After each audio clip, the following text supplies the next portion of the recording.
come to a comfortable seated position with your legs in a comfortable position and your hands in Bindu Mudra, touching the index and thumbs. Place the hands on the respective knee. Visualize Swamiji in your inner space. Start performing the Samana Kumbhaka for the following asanas, which is inhaling, holding the breath, visualizing fire in your stomach, and then exhaling. Hold the japa Om Nithyananda Paramashivam and visualize Swamiji. पर्यङ्कं तत्समाख्यातं यत संस्थं यथा स्थितिः. The next asana is Samanasana.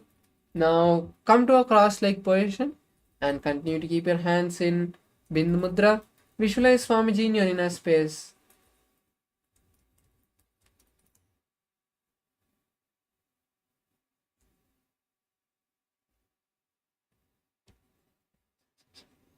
इदानीं गर्भिणीनां योगाभ्यासो यथा लघु सुखप्रसवलाभाय प्रोच्यते प्राक्तनेपथि. The next asana is Muktasana. Now place the right leg on the left thigh and place the palms on the respective knee.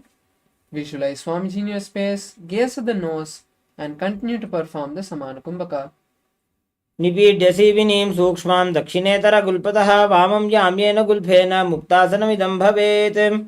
The next asana is Siddhasana.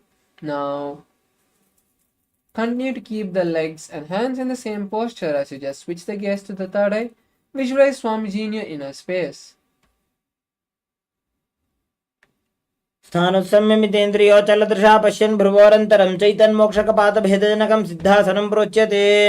The next asana is Siddhyasana. Now continue to keep the legs and hands in the same posture as you just switch the gaze to the floor in front of you and perform the Mahamudra Bandha. Visualize Swamiji in your inner space. वामपादके इडीजानो सीवनिमधितासकोठानो. The next asana is Rudrasana 2. Now continue to keep the legs and hands in the same posture as you just switch the hands to Bindu Mudra. Gaze at the third eye and visualize Lord Rudra.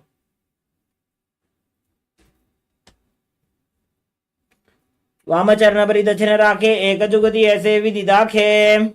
The next asana is Santadonasana. Now continue to keep the legs and hands in the same posture and switch the gaze to the nose. Visualize tranquility and unshakable nature. आसन की गुण मन की चंचलता meet. The next asana is Siddhasana 2. Now bring your hands together, cupping them in front of your navel. Visualize Swamiji in your inner space and continue to perform the Samana Kumbhaka. ऋजुकाय समासीन सिद्धासनमुदीरितं प्रसार्य भूपादौ तु दोर्भ्यामङ्गुष्ठमादरात्. The next asana is Bandhayoniyasana. Now continue to be seated in the same posture and visualize yourself as the womb of creation. Now we'll be performing the Shanmukhi Mudra, which is closing your mouth with the little and ring finger, closing your nose with the middle finger, closing your eyes with the index finger and the ears with the thumb. यत्र मध्ये महादेव बन्धयोन्यासने शृणु. The next asana is Virasana. Now continue to be seated in the same posture and place your hands in Bindu Mudra now. Visualize the space of bravery around you and continue to hold the Mula Bandha.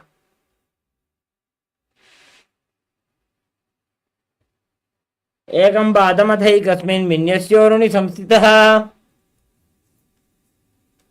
The next asana is Valmikasana. Now continue to be seated in the same posture as you switch your gaze to the third eye. Visualize the great sage Valmiki.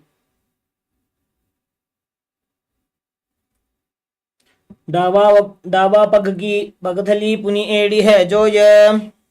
The next asana is Joni Mudrasana. Now continue to be seated in the same posture and place your palms on the respective knee. Visualize the Yoni Mandala, gaze at the nose.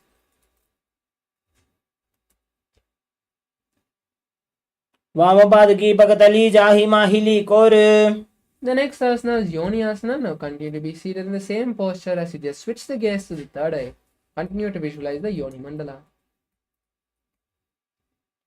योन्यासनं पर्वतेन योगं योगफले नीलं तत्कालफललं तावत् खेचरो यावदेव हि. The next asana is Bhadrasana 3.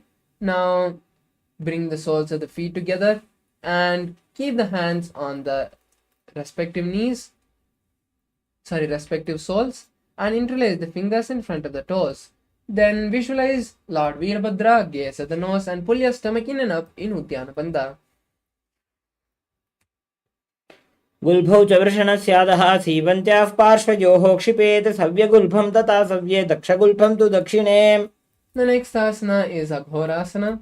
Now continue to be seated in the same posture as you place your left hand on the left knee, and with the right hand perform the Abhyantra Kumbhaka, which is inhaling through the left nostril, holding the breath, inhaling through the right nostril, holding the breath, and exhaling through the left nostril again.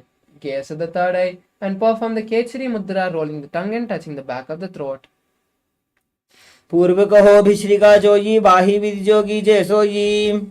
The next asana is Kaneri Pavasana. Now place your elbows on the ankles of the respective leg, and rest your chin on the palms.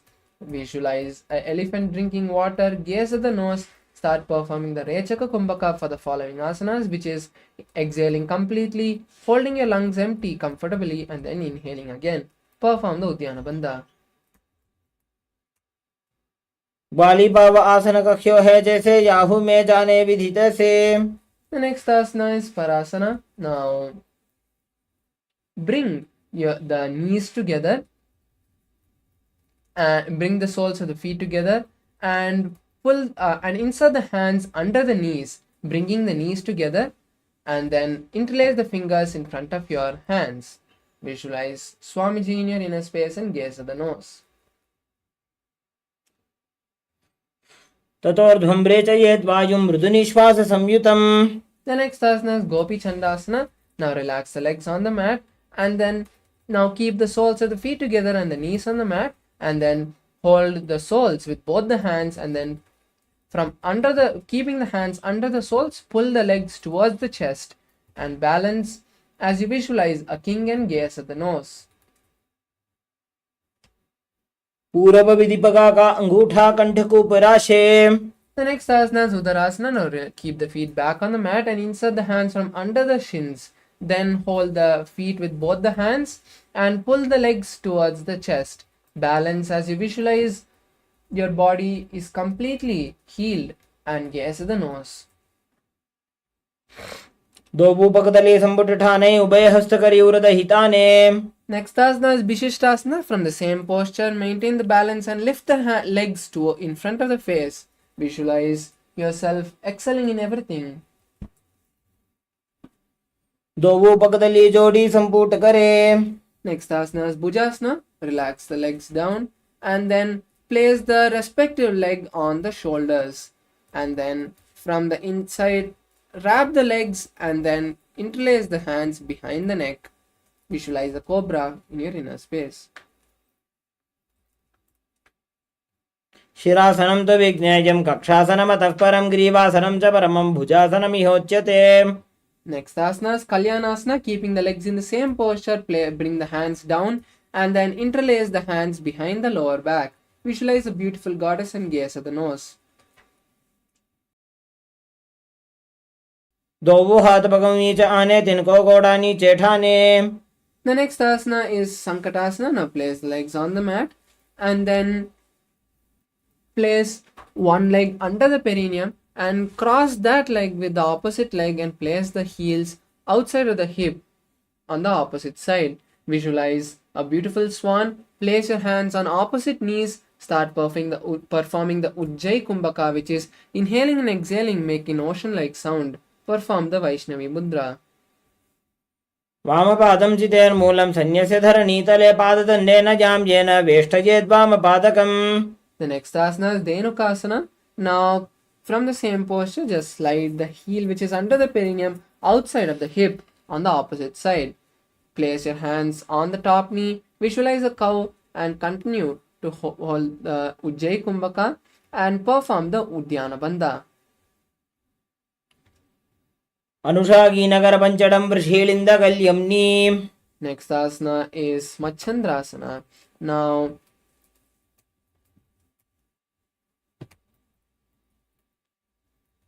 Now place one leg on the opposite thigh and the other leg on the opposite knee. Then place one hand next on one thigh and twist your body and place the other hand on the opposite thigh.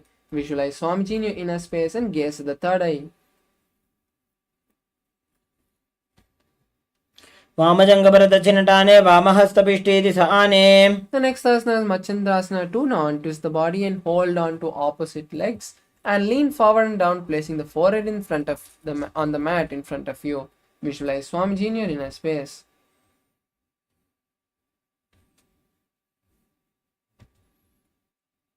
प्रथमजीमणचरणजुजोजी वामजङ्गपरिराखे सोयी. The next asana is Guru Asana. Now raise up and interlace the hands and place them on the top knee.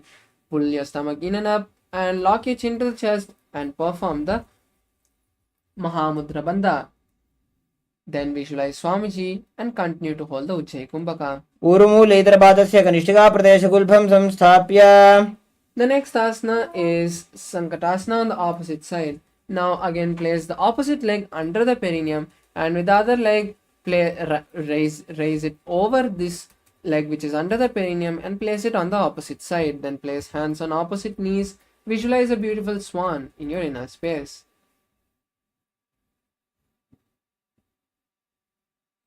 वामपादं चितेर्मूलं सन्न्यसधरणीतले पाददण्डेन यां येन वेष्टयेद्वामपादकम्. The next asana is Dhenukasana.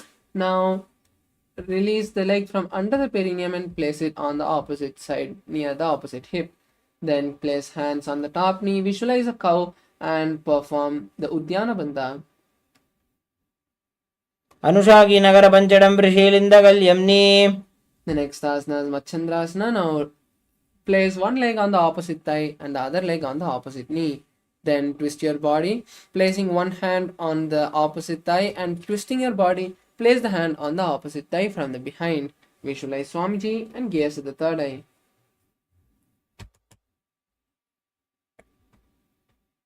वामजङ्गपरदक्षिणटाने वामहस्तपिष्ठेति स आने. The next asana is Machandrasana 2. Now untwist the body and hold on to opposite legs and lean forward and down, placing the forehead on the mat in front of you. Visualize Swamiji in your inner space.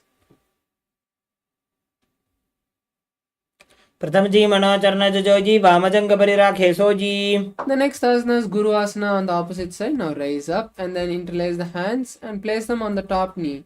Then we perform the Mahamudra Bandha and visualize Swamiji in your inner space. ऊरुमूलेतरपादस्य कनिष्ठिकाप्रदेशगुल्फं संस्थाप्य. The next asana is Pashasana. Now bring both the knees together towards the chest and wrap your knees, hold on to opposite knees. Then visualize Swamiji, gaze to the third eye and start performing the Kechari Mudra, which is rolling the tongue and touching the back of the throat.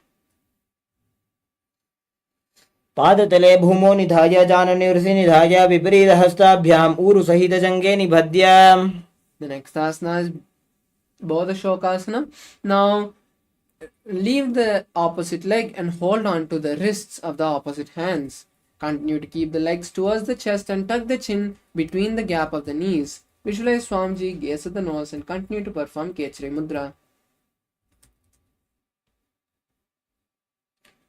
दोवू पगदली भूपरिधरे कोरमाहिलिये सेकरे जंगा कोरमिलागी उकड़बई से जंगा छाती अग्रणी वैसे. The next asana is Korakatasana. Now keeping the legs in the same posture, now place the hands underneath the knees and thighs and wrap the hands around the thighs, holding on to opposite elbows. Visualize Swamiji and gaze at the nose. Continue to perform Kechari Mudra.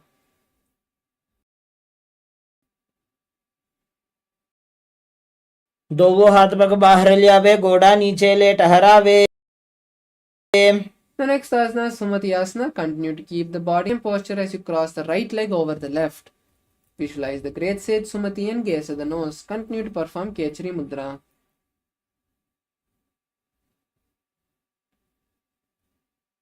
मूलद्वारी धरती परिठाने डाबा पग परिध जपद आने. The next asana is Dandasana. Now stretch the legs forward and release the hands from under the leg. Then interlace the palms from the inside out and raise the hands above the head, keeping the elbows straight. Visualize Swamiji, gaze at the nose, and continue to hold the Kechari Mudra as you perform the Mahamudra Bandha. इदानीं गर्भिणीनां योगाभ्यासो यथा लघो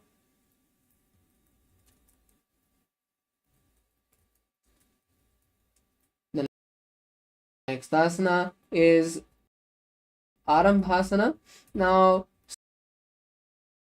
slowly release the hands from the above and lean forward and down, holding respective toes in Prana Mudra. Visualize Swamiji in your inner space and start performing the Nadi Shodhana Pranayama, which is inhaling, visualizing the prana traveling from the feet to the head and then exhaling. दो वो पग मिलवा पसारी पगा का अंगूठा पकड़ी लीला टकोड़ा लगावे. The next asana is Bhidokasana. Now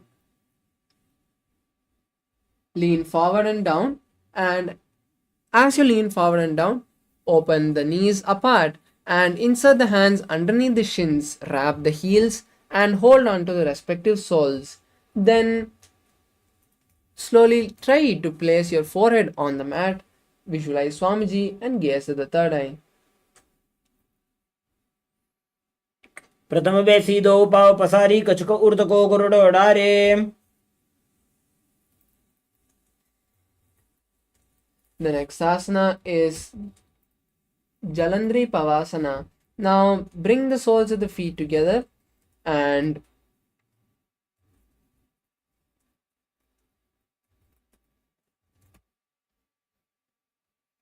दो एड़ी मैली के दीजिए हाथ पसारी. the next asana is Urdhva Paschimottanasana.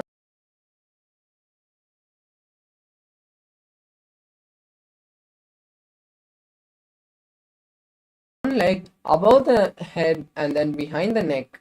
Then lean forward and down as in Paschimottanasana.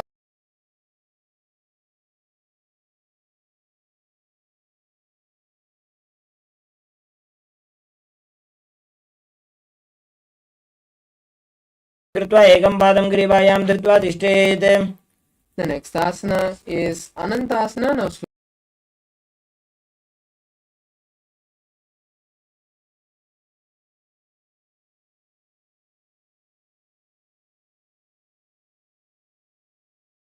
try to keep the legs on the mat and visualize Swamiji in your inner space.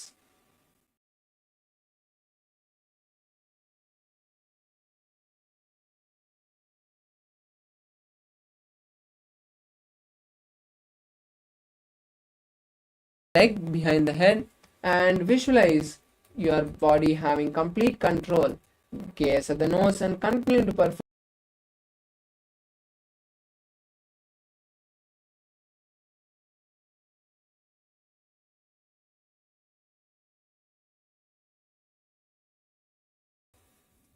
Urdhva Paschimottanasana, the opposite, Drishasana. Now lie down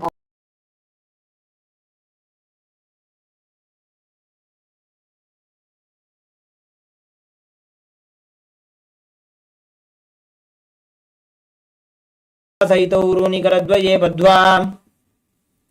the next asana is Urdhva Paschimottanasana.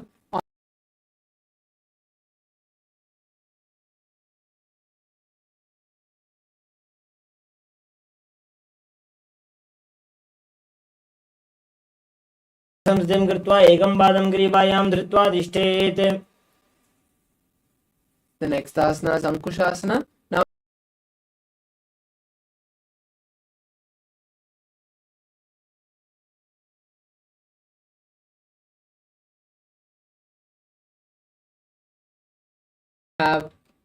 you are the eternal one and gaze at the nose. उत्तानशयने एकैकं पायि ग्रीवायां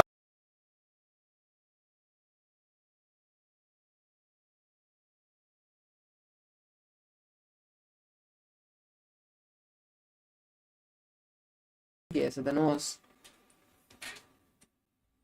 उत्तानसहित एकैकं पादं ग्रीवायां कुर्वन्.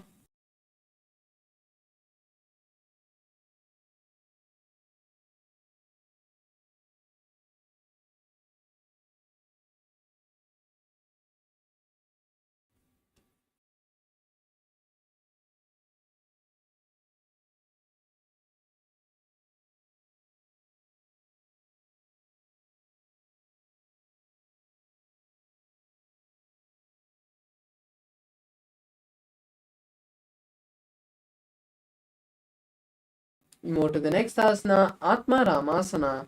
Now, lie on your back.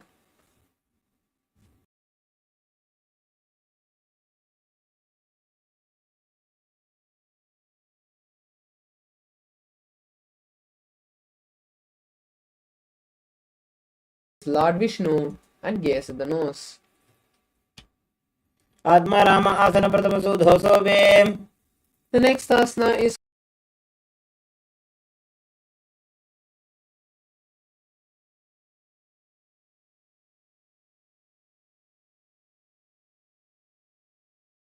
visualize Swamiji and gaze at the nose.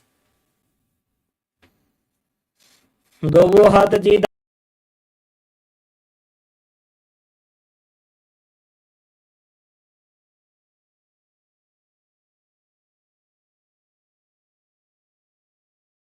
Jatra Parivirti 1. Bring both the knees to the chest and open the hands out to the side.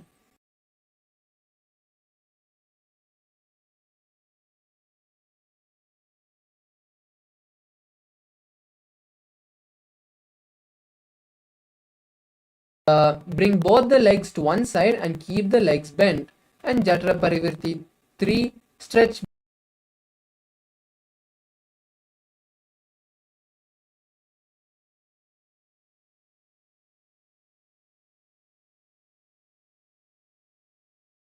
त्रिदाहि परिकीर्तितः बद्धकोणं सुप्तकोणम् ऊर्ध्वकोणमथापि च. Now we'll perform the 3 Jatra Parivirti steps on the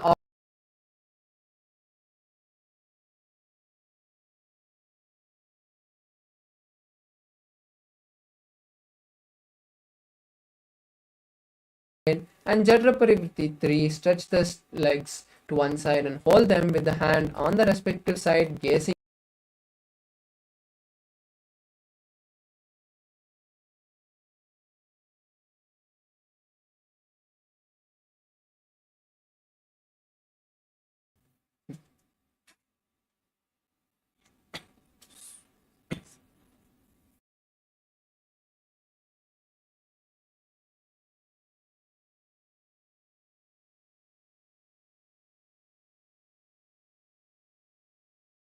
Off the mat, tucking your chin to the chest and perform the Murcha Kumbhaka, which is inhale.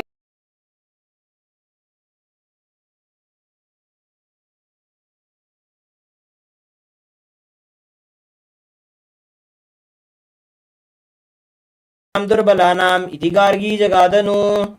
The next asana is Paryankasana. Now,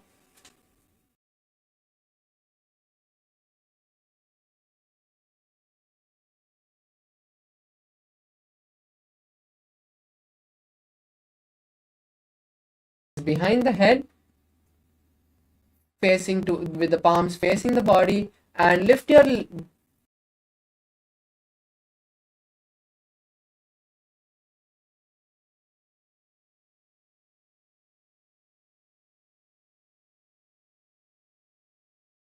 उत्तानशयनं हस्ततलाभ्यां भूमिं वष्टभ्याम्. The next asana is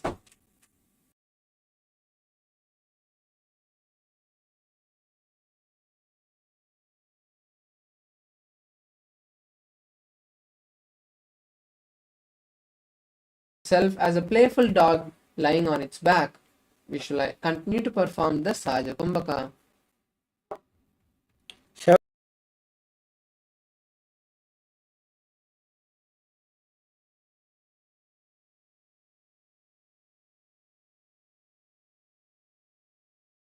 Next to your body, and with the momentum, lift your legs up and straight, bringing the legs to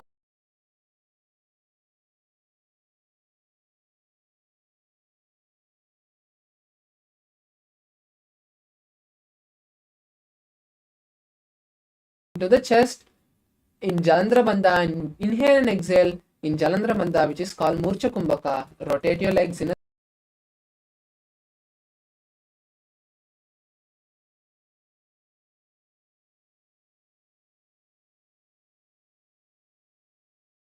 stop the rotation of your feet in Viparita Karni 2.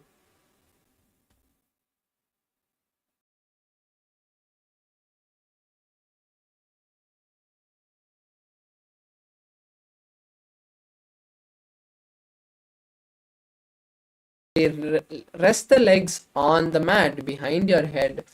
Visualize a flow and continue to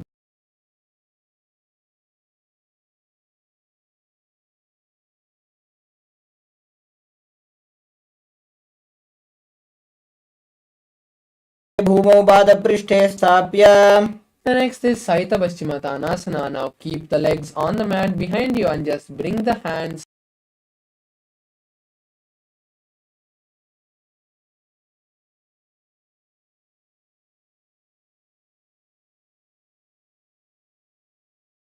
The next asana is Supta Konasana. Now, holding the respective feet slowly.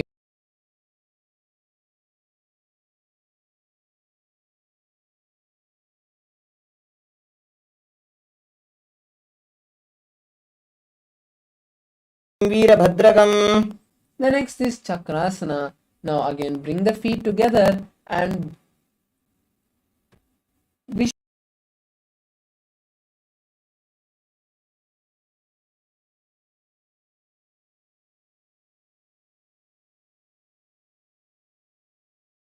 मस्तकतः परो व्युत्क्रमेण ततः शीघ्रमेतत्सर्वस्य साधनम्.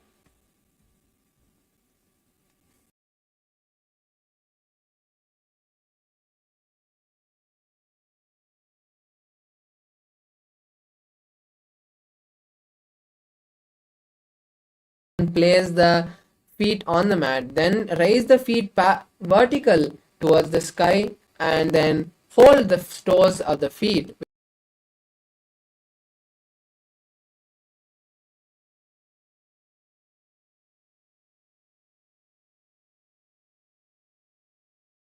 क्रौञ्चं च मरीचिं वीरभद्रकं नटराजं त्रिकोणं च सुप्ताङ्गुष्ठप्रसारणे. The next asana is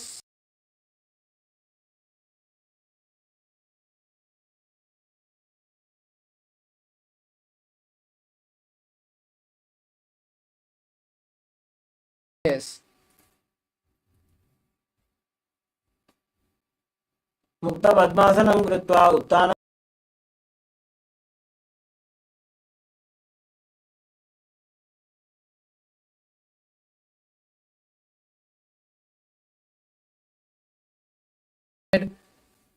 as you hold the opposite elbows. Visualize Matsya, the fish avatar.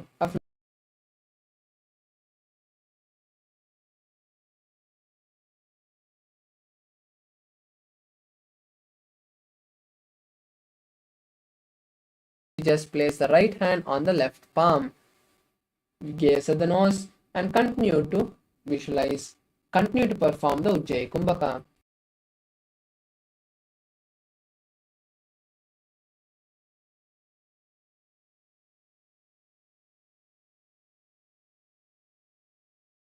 Asana as you place the hands on the hips and lift the legs off the mat. Keep the elbows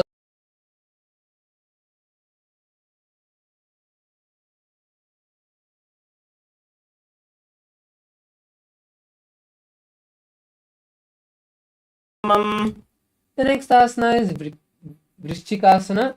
Now place one leg on the opposite thigh and bring the opposite thigh towards the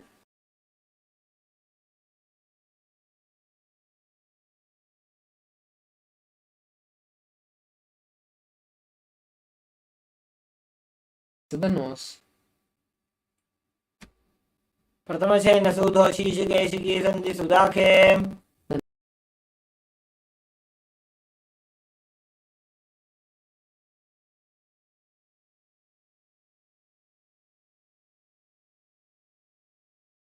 Towards the chest. Then lift the head off the mat and visualize a scorpion. Gaze at the nose. प्रथमशयन सूधो शीर्षकेशिकी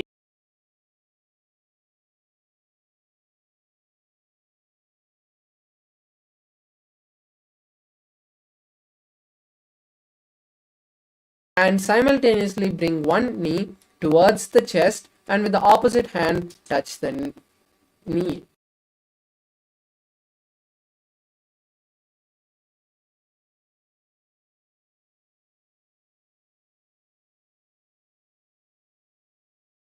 Asana is Marottanasana. Now lie on your back and bring one knee and touch the respective ear.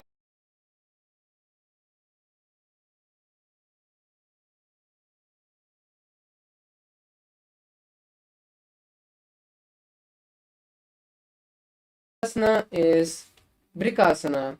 Now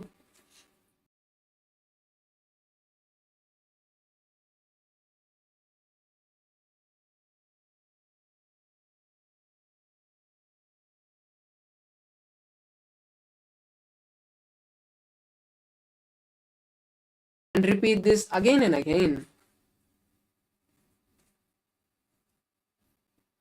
अथ उत्तान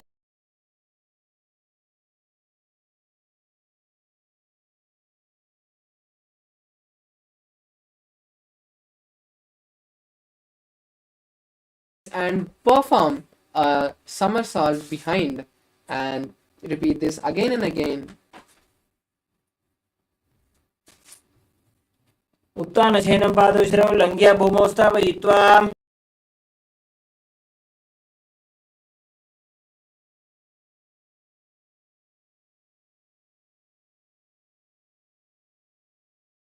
Is a chariot and make a whistling sound in Sarta Kumbhaka.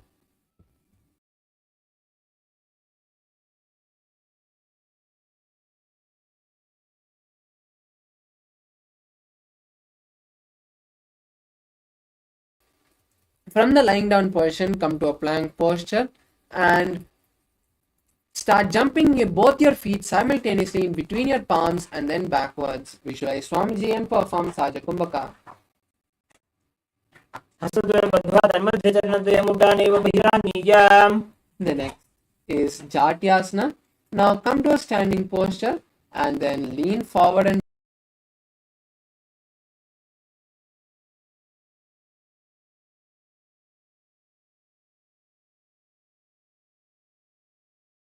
येन चाति स्मरो भवेत् हस्तान् त्रिभूमौ च गमनम् आगमनं ततः. the next is Lolitika Karna.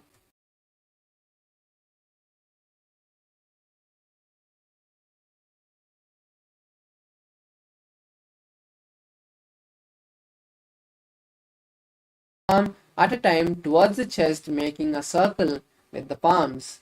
Visualize Lord Paramashiva in your inner space.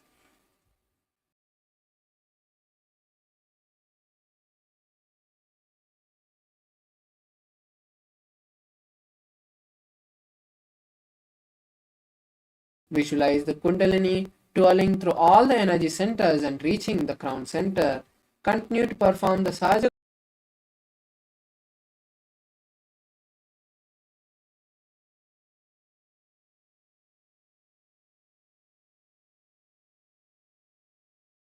Anasana. Now lean forward and place your palms underneath the respective leg sole from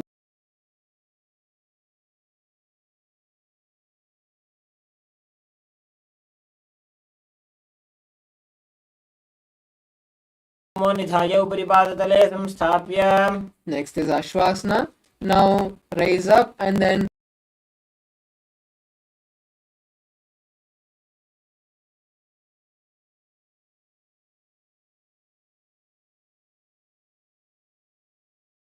स्थाप्य. next asana is Kapotani Takasana. Now raise up and interlace the hands behind the back and lean as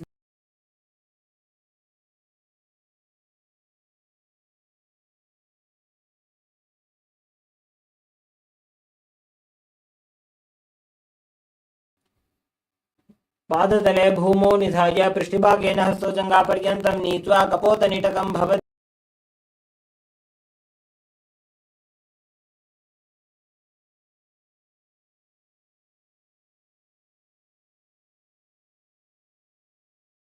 together with your forearms together and then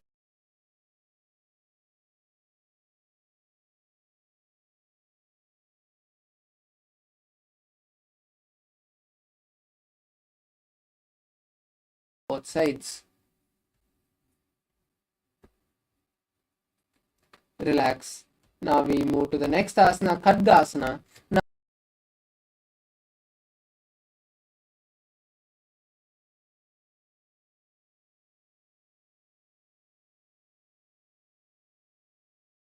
slightly forward. Visualize your hands as the horn of the rhinoceros and visualize a rhino in your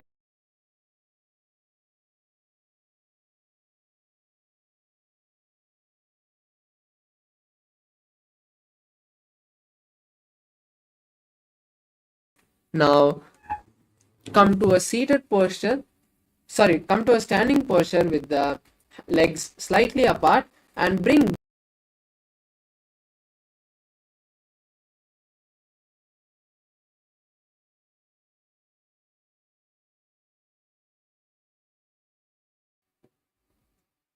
पुनः पुनः उत्थातव्यम् असितव्यम् इति उत्थानोत्थानं भवति.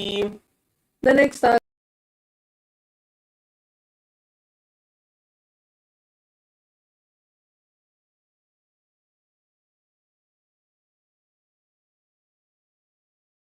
वारं वारम् उड्डानं कृत्वा relax. We move to the next asana, which is Uchirshagasana. Now bring one leg to the opposite hip.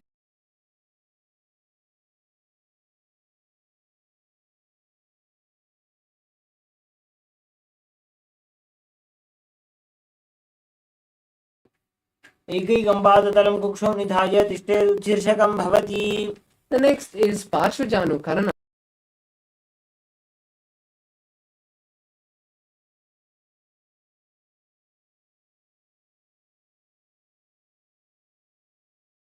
Hand holding the raised leg, keeping the palm of the hand holding the raised leg in a fist.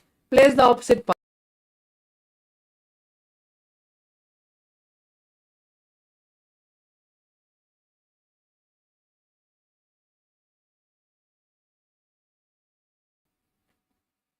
Now stand on one leg and stretch the opposite leg forward, keeping the leg straight. Then sit down.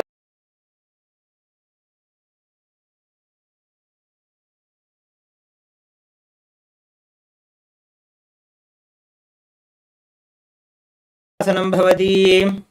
The next asana is Brahmanasana.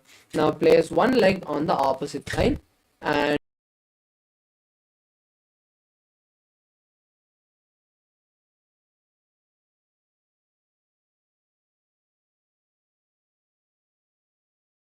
asana is Garudasana 3. Now with the raised leg, wrap the opposite leg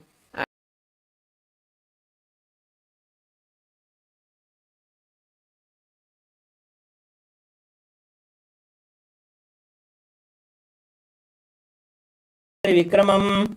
The next asana is Ekapadasana. Now place the raised leg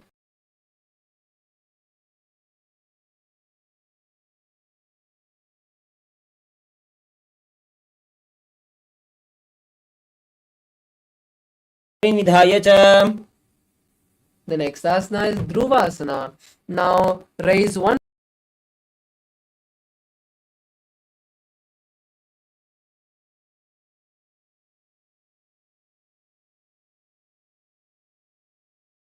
उपसे एकस्य पादस्य अग्रं धृत्वा.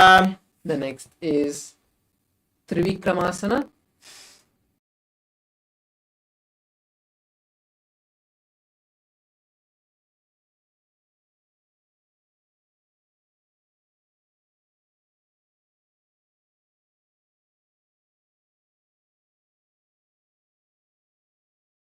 Now raise one leg and place it behind your neck and then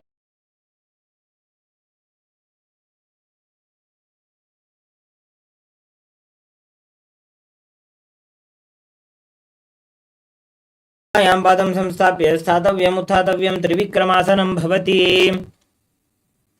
the next asana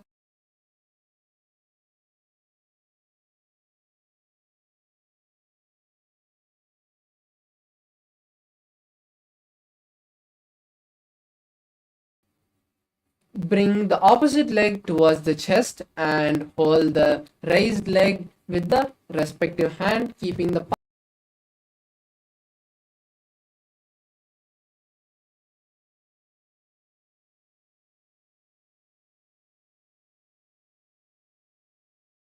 next asana, which is Tandavasana on the opposite side. Now stand on one leg and stretch the opposite leg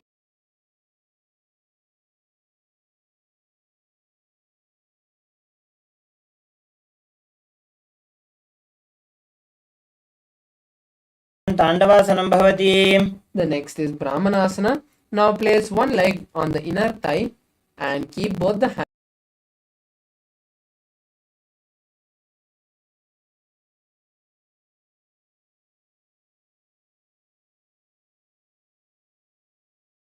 opposite leg with the raised leg and wrap the hands, also bringing the palms together.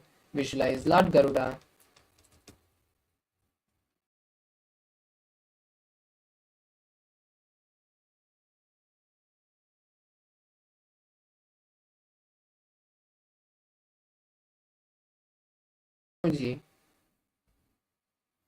दक्षाङ्घ्रिं वामपादस्य जङ्घोपरि निधाय च. The next is Dhruvasana.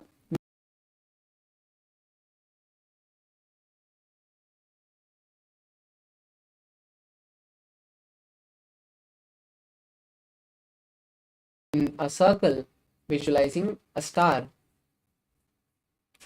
एकेन हस्तेन दण्डरूपस्य एकस्य पादस्य अग्रं धृत्वा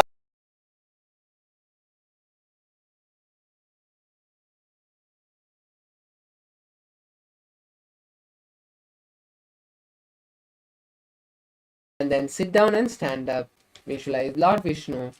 ग्रीवायां पादं संस्थाप्य स्थातव्यम् उत्थातव्यं त्रिविक्रमासनं भवति.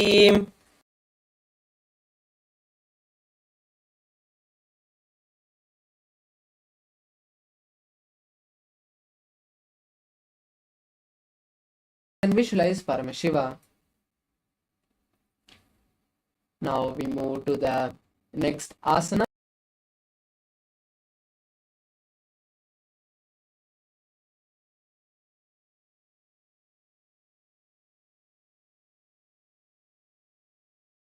Forward and insert the hand from the back and then bring them under the knees as you squat. Then interlace the hands in front.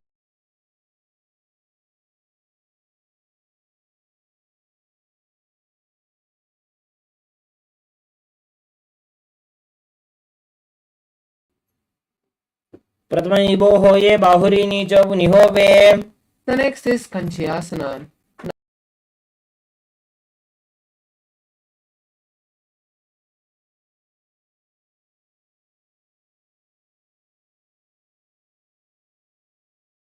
Visualizing the prana traveling all over your body and then exhale. Visualize Swamiji in your inner space.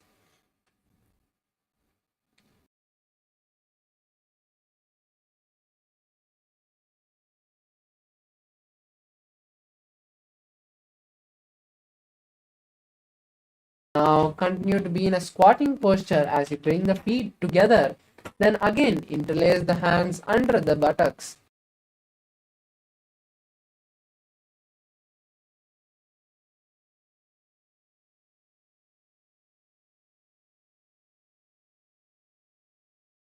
डवैसे. The next is Varahasana. Now continue to be in the squatting posture as you raise your hands and then place the hands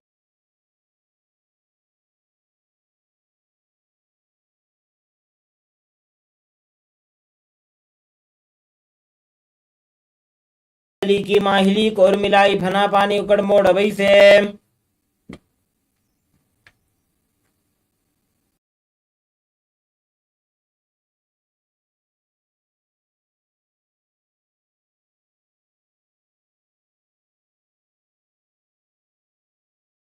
aligning it parallelly to the knees. Visualize Swamiji in your inner space. पार्श्वद्वय सम्मेल्य स्थित्वा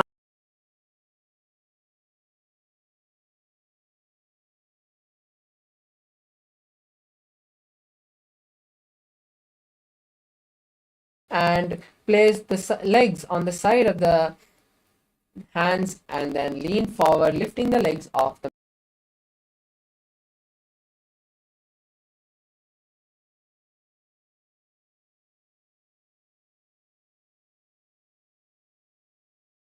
support of a wall or a partner to perform this asana.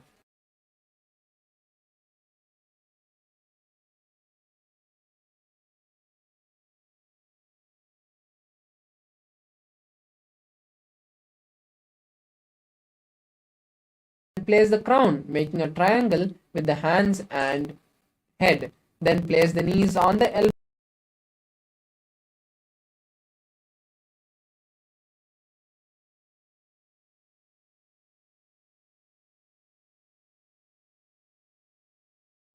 Now come to a seated posture as you sit on the heels with the toes flat.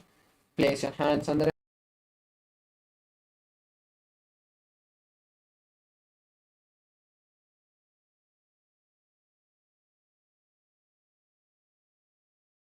next asana is Vrikshasana 2.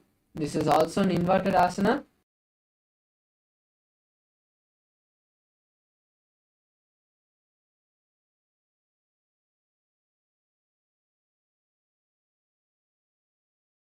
In a handstand. Visualize a tree in your inner space.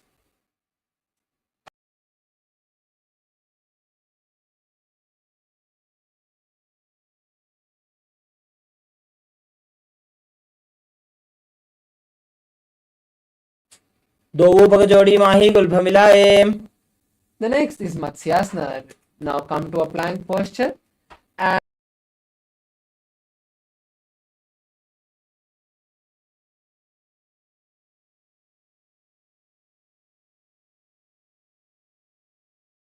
visualizing a fish.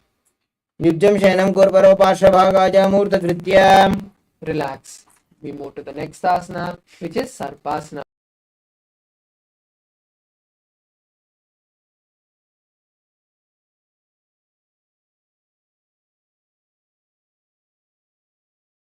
Perform the Saja Kumbhaka. युज्यं शयनं कृत्वा हस्तौ नितम्बं संस्थाप्य पादौ दीघीकृत्य.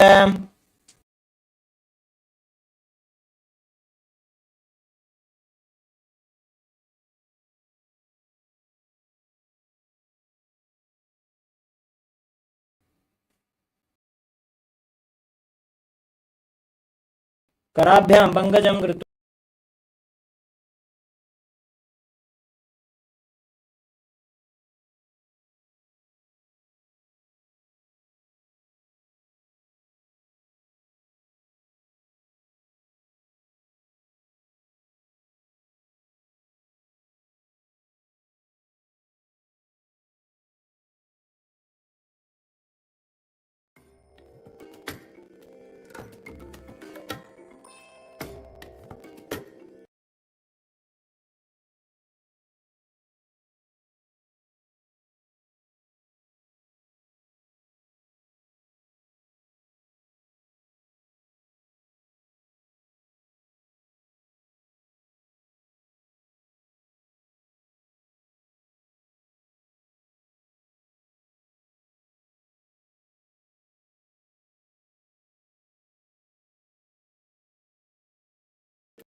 Paramashivam. Om Nithyananda.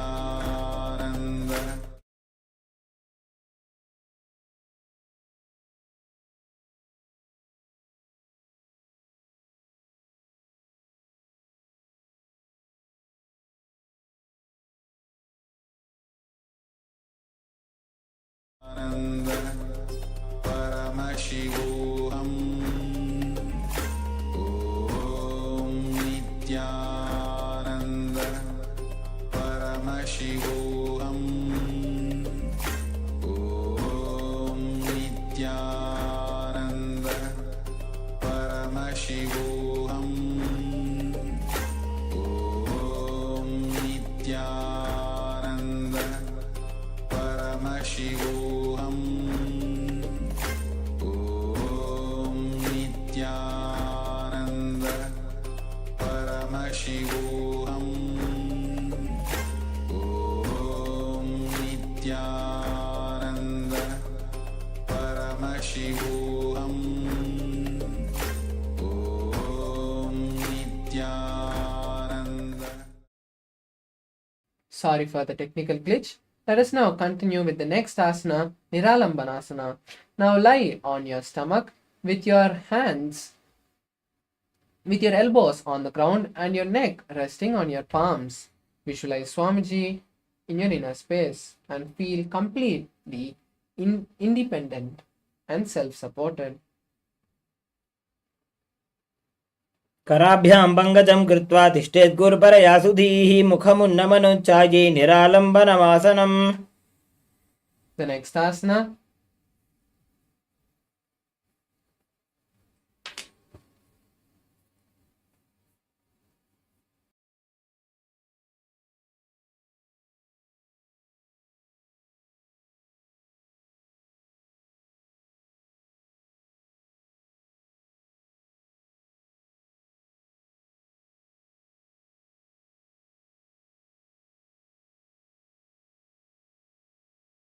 is Chatrasana. Now place your hands on the mat and then lift your upper body and bend your legs towards the head as close as possible. Visualize an umbrella in your inner space. अर्ध्यासनः स्थित्वा हस्ततलाभ्यां भूमिं वष्टभ्य. The next asana is Vajrasana. Now come to a seated posture on your heels with the toes flat. Then place your hands on the mat and stretch it as far away as away from your body, placing your forehead on the mat. Visualize Vajra, the weapon of Lord Indra. Continue to perform the Sahaja Kumbhaka.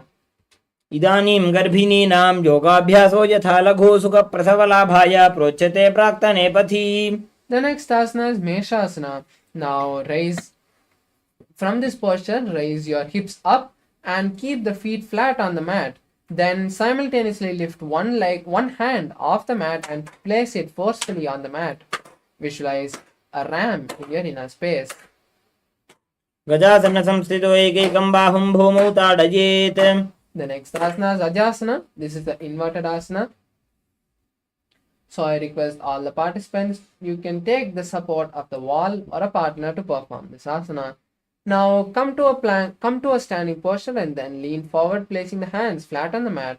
Then kick the legs up into a handstand and then slowly bring the forehead to the ground, bending the elbows. Visualize Swamiji in your inner space. गजासन संस्थितो पादद्वयमन्तराळे कृत्य. Relax. Now we move to the next asana, which is Dhanantarasana. Now come to a seated posture and then place your hands behind the back and pull the soles towards the perineum and then place the hands on the respective knee. Visualize Swamiji and gaze at the nose. पूरव विधि परिहाता की काकसी से फणा शरामोड़ी. The next asana is Angamottanam. Now interlace the hands in the front and move it in all directions, and then interlace the hands behind the back and then move it in all directions. Visualize Swamiji in your inner space. हस्तयोः अङ्गुलीर्बद्ध्वा हस्तयोर्मध्यात् सर्वङ्गं निष्कासयित्वा. We move to the next asana, which is Garudasana 4. Now come to be in a seated posture and then place your hands on the respective knees. Then move your heels outside of the respective hip. Visualize Lord Garuda and start performing the Ujjayi Kumbhaka. जङ्गोरुभ्यां धरां पीड्य स्थिरकायो द्विजानुना. The next asana is Ananda Mandirasana. Now come to a seated posture on your respective heels and then place your hands underneath the respective ankles. Visualize yourself in a temple and gaze at the third eye. अथ वक्षे वीरनाथ आनन्दमन्दिरासनं यत्कृत्वा अमरो धीरो भवत्येवेह साधकः. The next is Mandukasana 2. Now be in a seated posture as you place your hands underneath the respective knees. Cross your ankles and visualize a frog as you roll your tongue and touch the back of the throat in Manduki Mudra. Pull your stomach in and up in Uddiyana Bandha. पृष्ठं सम्पीड्य गुल्फाभ्यां जान्वङ्गे सबलयाकृतिः हस्तौ पादतले क्षिप्तो मण्डूकं पाददोषहृत्. The next asana is Narasimhasana. Now uncross the heels and keep the feet together and knees on the mat with the toes tucked. Place the hands in front of you on the mat with the palms flat and the thumbs touching each other. Now lean forward and down and then extend your tongue out and exhale forcefully, visualizing Lord Narasimha. दोवो फनापानी होए वैसे AD Mailer गुदानी वैसे. The next asana is Vishrikasana. Now continue to be seated on your toes with the knees on the mat.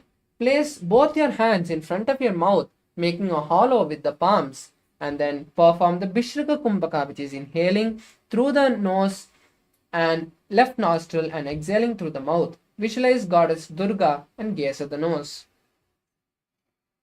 दो पका की AD Joji गोड़ा फनोवान अपनी होई. The next asana is Makarasana. Now come to a seated posture on your heels with the toes flat and then bring your hands to the chest and scratch the side of your bodies, imitating a playful monkey. Gaze at the nose. दोवो पगदले संपट आने तिनके पिष्टि भूमि पर इटाने मूलद्वार एड्यां पर न्यावे मूढ़ात ऊंचा ठहरावे. The next asana is Vajrashankarasana. Now sit on your heels with the toes up and raise the knees off the mat. Then cross the hands behind the back and hold on to opposite elbows. Visualize a diamond and gaze at the nose. प्रथम बना बाणी होए वैसे दोवो AD गुदानी वैसे गोड़ा उभा राखे धीरे आड़े वाय पसारे धीरे. The next asana is Khanjanasana.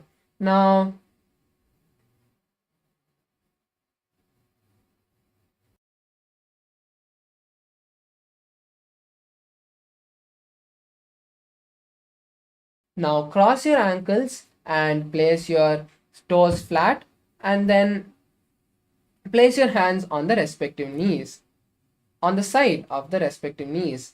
Then pull your stomach in and up in Uddiyana Bandha and visualize you have perfect health. Gaze at the nose and continue to perform the Ujjayi Kumbhaka. खञ्जनासनमः पक्षे यत्कृत्वा सुस्थिरो भवेत् पृष्ठे पादद्वयं बद्ध्वा हस्तौ भूमौ प्रधारयेत्. The next asana is Kurmasana. Now maintain the same posture as you place the hands on the respective knee. Visualize a tortoise and gaze at the nose. गुल्भौ च वृषणस्याधो व्युत्क्रमेण समाहितौ रुजुकाय शिरो ग्रीवं कूर्मासनमितीरितम्. The next asana is Yogasana. Continue to keep the hands and legs in the same posture and just switch the visualization to Swamiji. बुधं नियम्य गुल्फाभ्यां व्युत्क्रमेण समाहितः योगासनं भवेदेतदिति योगविदो विदुः. The next asana is Vijogasana. Now rise up onto your knees and cross the ankles behind the back. Then hold on to respective ankles with the fingers inside and the thumbs out. Visualize Swamiji and gaze at the third eye. मेरुदण्डग्रन्थिदाढ्य संविवादयिषुप्पमान् कपोतोष्ट्रासनाभ्यास कुर्यान्मितहिताशनः. The next is Ustrasana. Now uncross the ankles and keep the feet flat. Then lean back and then hold on to the respective heels. As you push the hips forward, visualize a camel in your inner space. घोड़ा वामोभौ होई घोड़ा आड़ा राखे दोई. The next is Jatyasana. Now raise up and then come to a seated position with the heels outside. Then place your elbows on the mat and then place your forehead. Visualize a blooming lotus.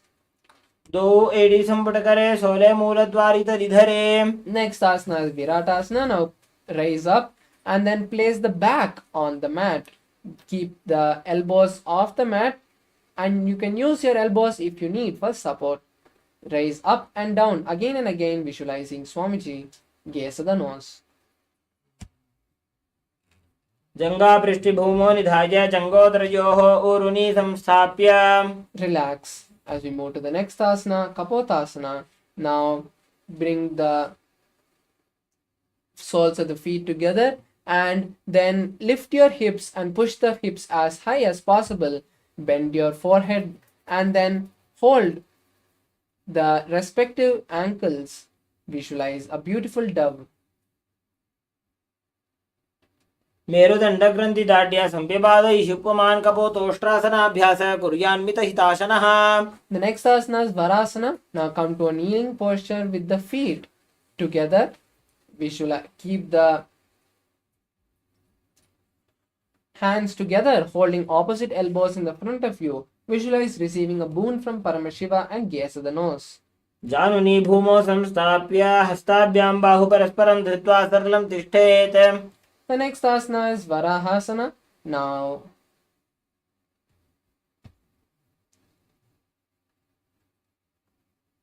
sit down on the respective knees and then keep the toes tucked and place your forehead on the mat. Then hold the side of the heads with both the hands and keep the elbows by the knees. Visualize Varaha, the boar avatar of Lord Vishnu. सूर्यं चन्द्रं भेदनानि आसनानि निकत्यते कुर्परौ भूमौ स्थापयित्वा. The next asana is Mundasana. This is also an inverted asana, so you can take the support of a wall or a partner to perform this. Now place your forearms on the mat and then interlace the fingers. Then place your crown between the interlaced fingers and raise the legs. Walk the feet forward and raise the legs off the ground, coming to a headstand. Then straighten the knees and balance as you visualize a lobed tree.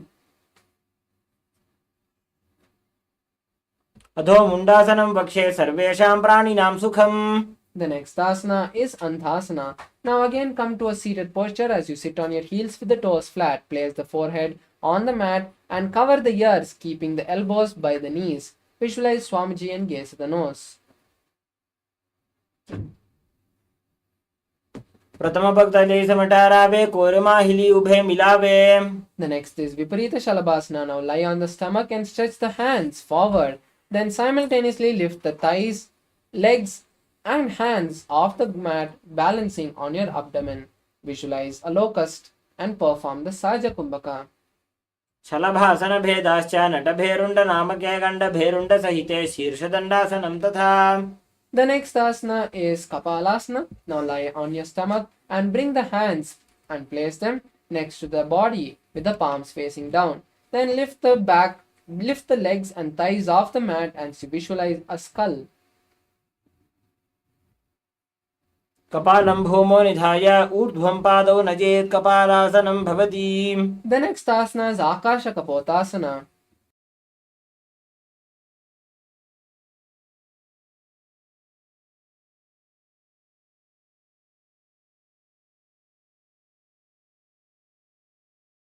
Now, from a lying down posture, kick the legs off the mat and bring the legs in front of the legs from the back and place them on the mat in front of the face. Keep the hands behind the body and visualize the beautiful dove. उष्ट्रासने स्थित्वा चरणौ भूमेरुत्थाप्य मस्तकोपरि नीत्वा. The next asana is Chatakasana. Now come to a seated posture.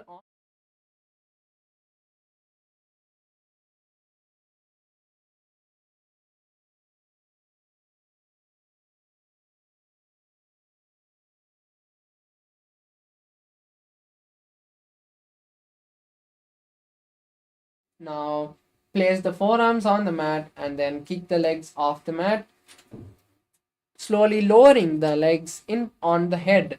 Visualize a scorpion. विच्छेव पुच्छ प्रतिमाङ्ग्रिपार्श्वे धृत्वा स्वशीर्षे चिबुकं विधार्य कौ. The next asana is Vrishasana. Now come to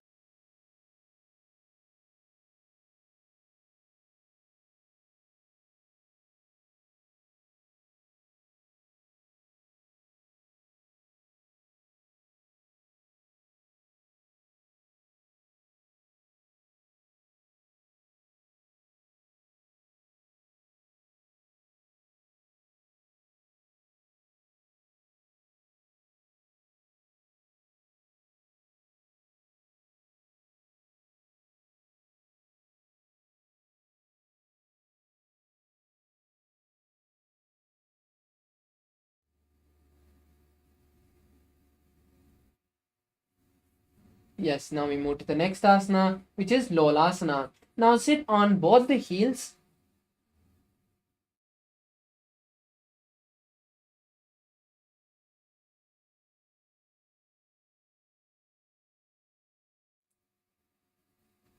Now with the strength of the body, slowly lift the legs off the ground and then balance as you visualize Swamiji in your inner space. लोलासनं सदा कुर्यात् वायुलोलापघातनात्. The next asana is Vrishasana on the opposite side. Now sit on the opposite heel and let the other heel be outside of the respective hip. Then visualize a bull and continue to perform the Antaranga Kumbhaka.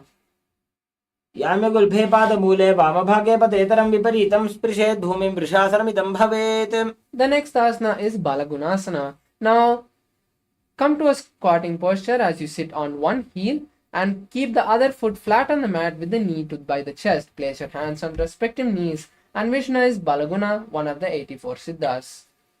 आसन को गुणजल विकार जायी. The next asana is Grahasana. Now stand up and then lean forward, inserting the hands from the front and wrapping the shins. Then hold the respective ankles. Visualize the planet Earth and continue to perform the Antaranga Kumbhaka. पादतले भूमौ संस्थाप्य जानुमध्ये कुरपरौ स्थाप्य.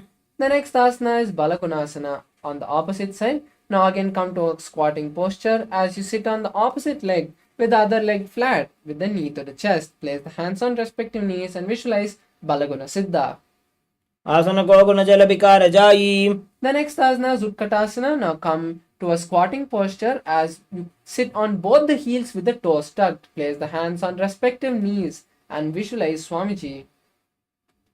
युजास्पिजोस्तीयत ऊर्वजानुयत्रासने पादतलद्वयोपरि. The next asana is Vajrasankarasana 2 again, and now keep the knees spread apart and cross the hands behind the back and then hold on to opposite elbows. Visualize Swamiji this time. प्रथम बना पानी होए जैसे दोबू एड़ी गुदानी वैसे घोड़ा उभा राखे धीर आड़े वाज पसारे धीर. The next is Anilasana. Now come to a seated posture.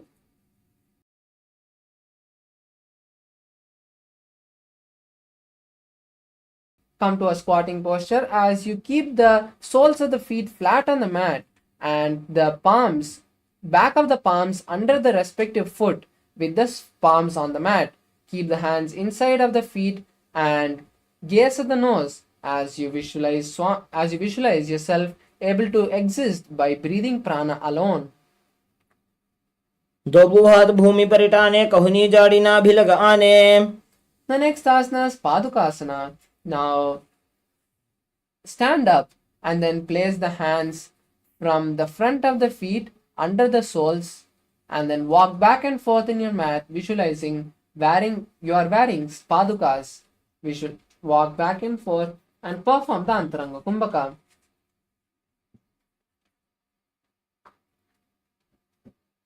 हस्ततलयोः पादतले कृत्वा तिष्ठेत् गच्छेत् पादुकासनं भवति.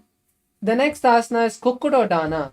Now place your hands, come to the front of your mat,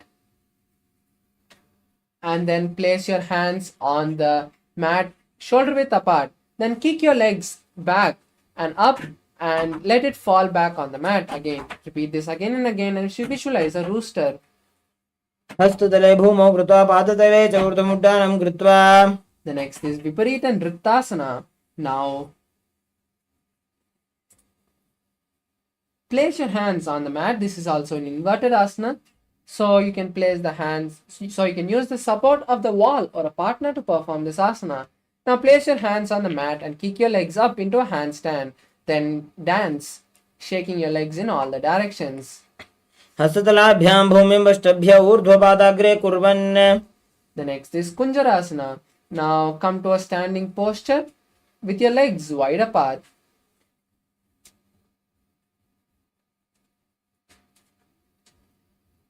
Now lean forward and down, placing one hand on the mat and place the other hand on the respective ear. Visualize Swamiji in your inner space. अथ वक्षे महादेव कुञ्जरासनम् उत्तमम्. The next asana is Kunjarasana on the opposite side. Now place the other hand on the respective ear and place the opposite hand on the ground. Visualize Swamiji in your inner space. अथ वक्षे महादेव कुञ्जरासनम् उत्तमम्. The next asana is Kadambasana. Now come to a seated posture as you sit on the toes, on the heels with the heels raised. Then hold the respective ankle and visualize a Kadamba tree. पार्श्वेभ्यां भूमिं वष्टभ्य हस्तद्वयेन गुल्फौ धृत्वा. The next asana is Pavanamuktasana. Now sit on the ground and bring the knees to the chest. Wrap the legs and squeeze your body as you visualize the excess vata leaving your system. द्वयोस्तु पादयोः पाणिं लात्वा स्वस्वनितम्बके.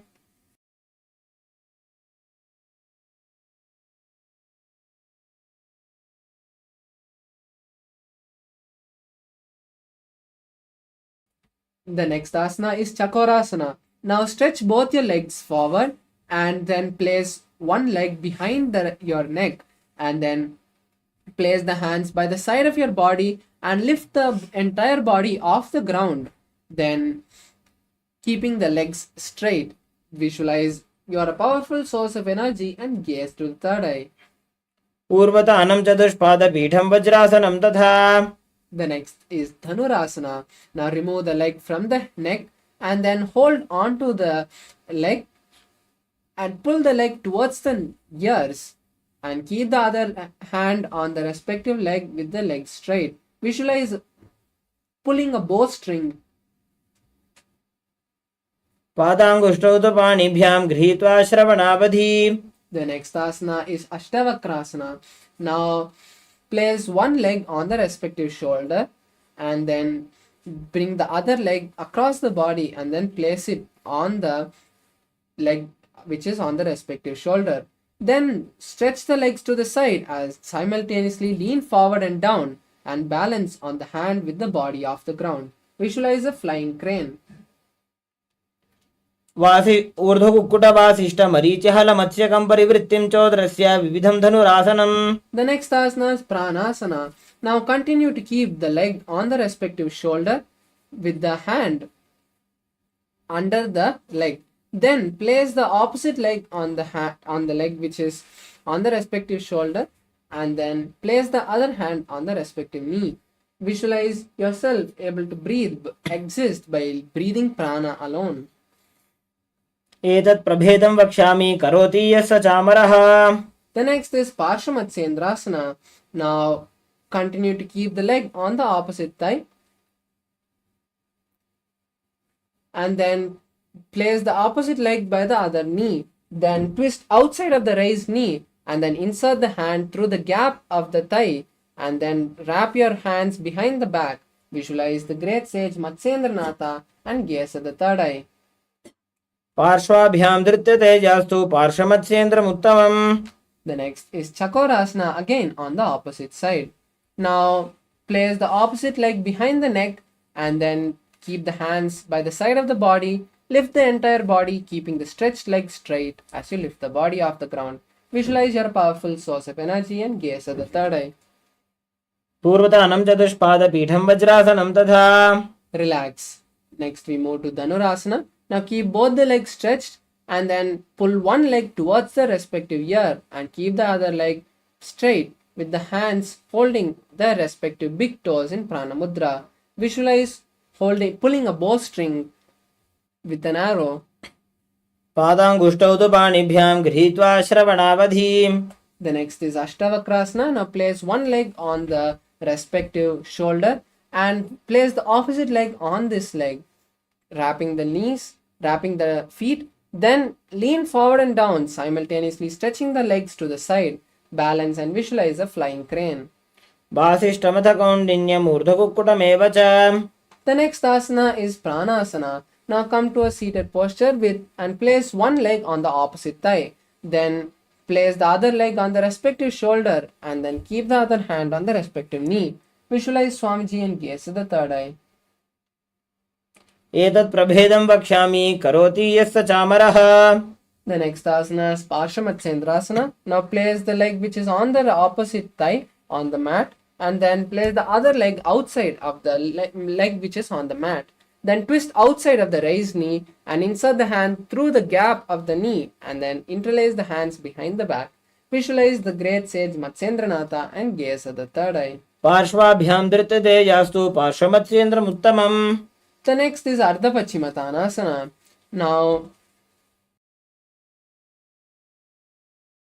Now place one leg by the perineum, one heel by the perineum with the knee bent and the other leg straight. Now lean forward and down and hold the stretched leg with both the hands, placing your forehead on the knee.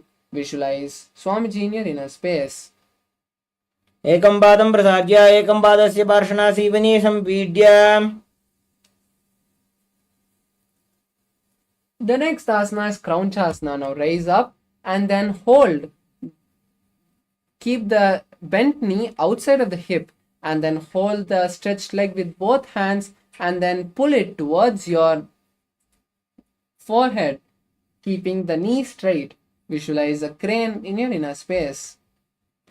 उत्तानपादं क्रौञ्चं च मरीचिं वीरभद्रकं नटराजं त्रिकोणं च सुप्ताङ्गुष्ठप्रसारणे. The next asana is Ardha Pachimatanasana on the opposite side. Now keep the stretched leg bent and the opposite leg straight and lean forward and down and hold the stretched leg with both the hands. Visualize Swamiji in your inner space. एकं पादं प्रसार्य एकं पादस्य पार्श्वनासीवने संपीड्य. The next asana is Kraunchasana.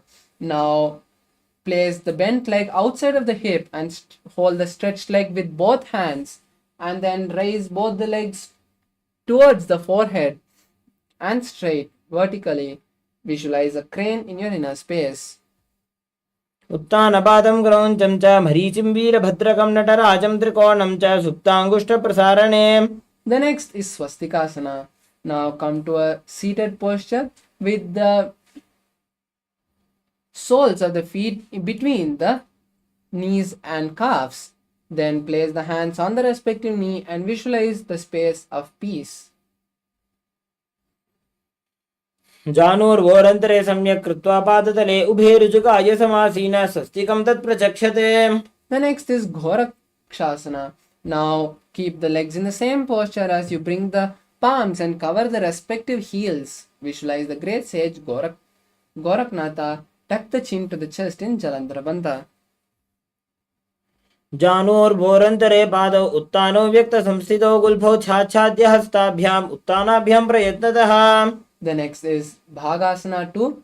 Now, in the same seated posture, we'll be performing the Shanmukhi Mudra.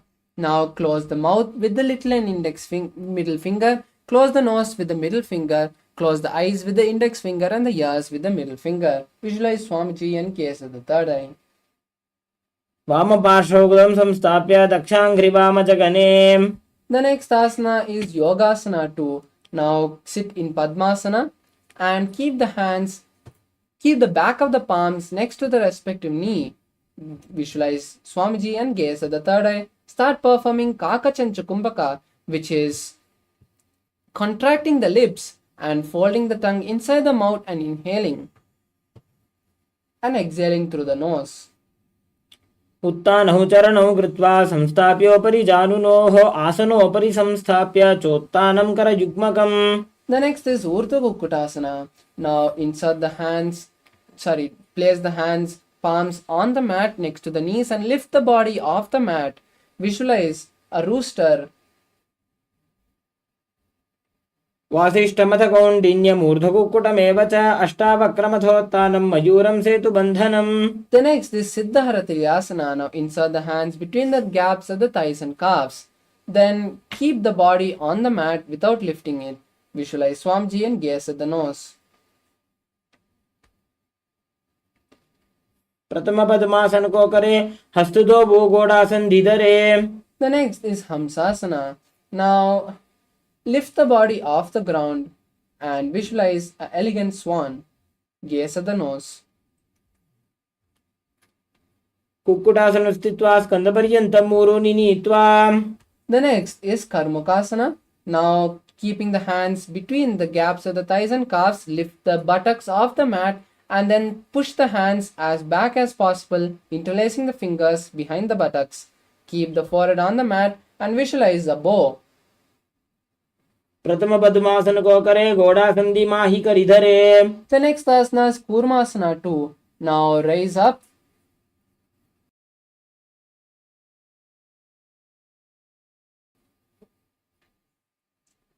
and insert the hands to the gaps of the thighs and calves and then hold on to the respective shoulders. Visualize a tortoise in your inner space. By जंग पर दक्षिण पावा दाई जंग परि by ल्यावा. The next is Granthi Bedasana. Now continue to maintain the same posture as you just visualize Paramashiva and tuck your chin to the chest in Jalandhara Bandha. Gaze at the nose and continue to hold the Kakachancha Kumbhaka in your inner space. अथ पक्षे नीलकण्ठ ग्रन्थिभेदासनं शुभम्.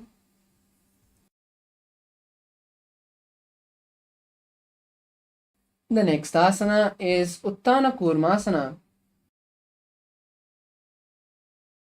Now lie on your back, keeping the legs in Padmasana and the hands to the gaps of the thighs and calves. Hold on to the respective shoulders and visualize a tortoise. Gaze at the nose. Kukkutasana बन्धस्थं कराभ्यां धृतकन्धरं पीठं कूर्मवदुत्तानम् एतदुत्तानकूर्मकम्. The next asana is Pangu Kukkutasana. Now raise up and come to a seated position in Padmasana.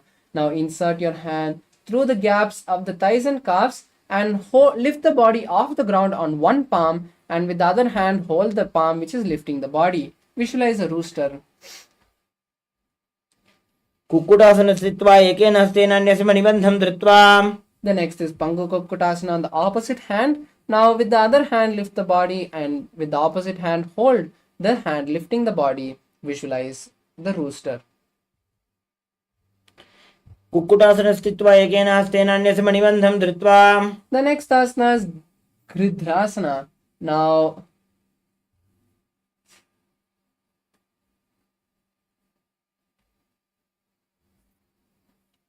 place the elbows on the respective soles and interlace the fingers and place the chin on the knuckles. Visualize you have gone beyond all greed and covetous.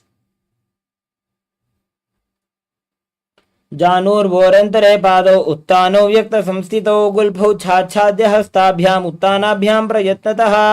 The next asana is Padmasana 3. Now raise up and hold on to the respective big toes. Then visualize Swamiji in your inner space and perform the Mahamudra Bandha. Gaze at the nose. उत्तानो चरणो विधाय विधिवच्चक्तिस्थितो योगिरात्. The next is Padmasana 4. Now place the hands on the respective knees and visualize Paramashiva in your inner space. Gaze at the nose. एतत् पद्मासनं कुर्यात् प्राणवायुप्रसिद्धये शुभासनं सदा ध्यायेत् पूरयित्वा पुनः पुनः. The next is Karmakasana 4. Karmakasana 2.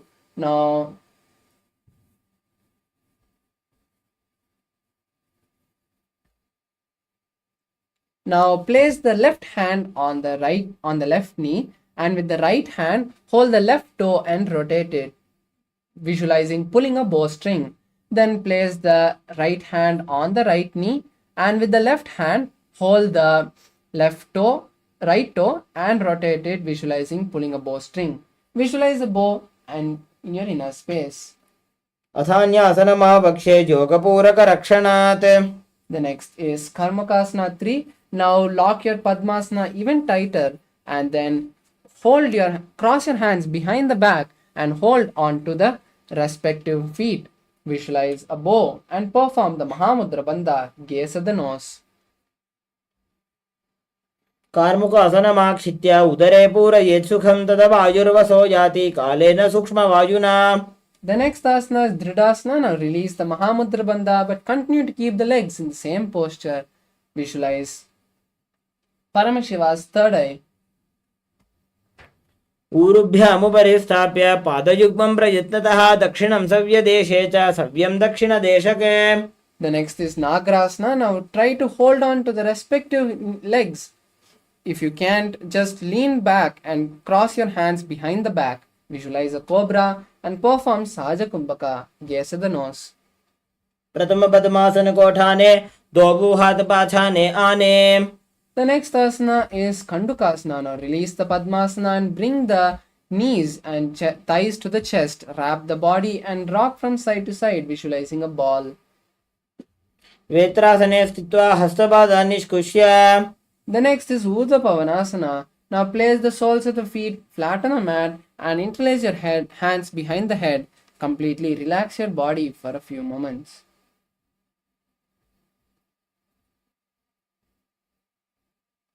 प्रथमे सूधो सैनकरावे गोड़ा उभा राशि मिलावे.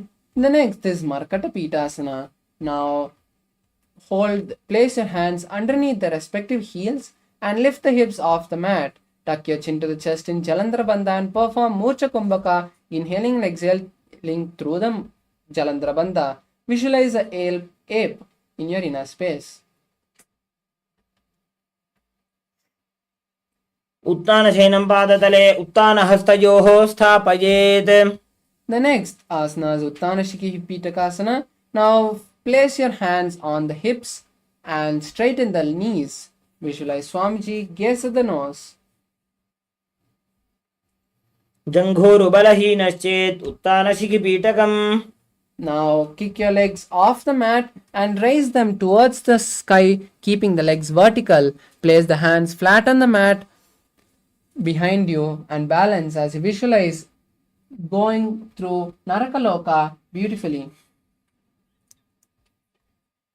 ग्रीवाकण्ठेन भूमिं विष्टम्भ पादाग्रद्वयमूर्ध्वमुन्नयेत्. The next is Tiryannaukasana. Now place your hands on the hips and slowly angle your legs forward. Visualize going on a boat.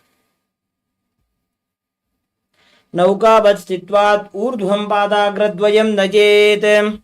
The next asana is Dvajasana. Now place your hands back on the mat and balance as you visualize the Kailasa flag. तिर्यन्नौकावते ग्रीवापृष्ठकोर्परैः भूमिं वष्टभ्य. Now completely relax your body in Vritasana. Stretch your legs. Keep the hands by the side of your body and keep the palms facing up. Relax all the muscles. Completely unclutch from your body and senses. Visualize Swamiji and see the Kundalini travel from the root to the crown center. उत्तानं शववत् भूमौ शयनं तोषवासनं शवासनं श्रमहरं चित्तविश्रान्तिकारणम्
bless you all.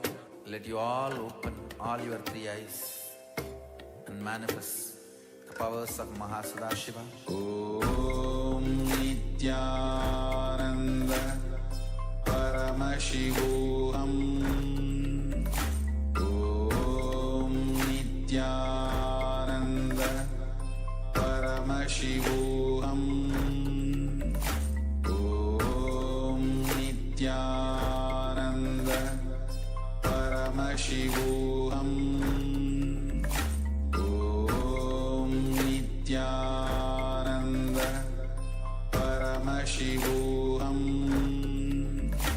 Om Nithyananda Paramashivam. Om Nithyananda Paramashivam. Yes, now slowly bring awareness to your body. Come back to your senses. As you see your legs, your thighs, your hands, your abdomen, your upper body, your head. Move your fingers and toes. Now bend your knees and bring to your chest.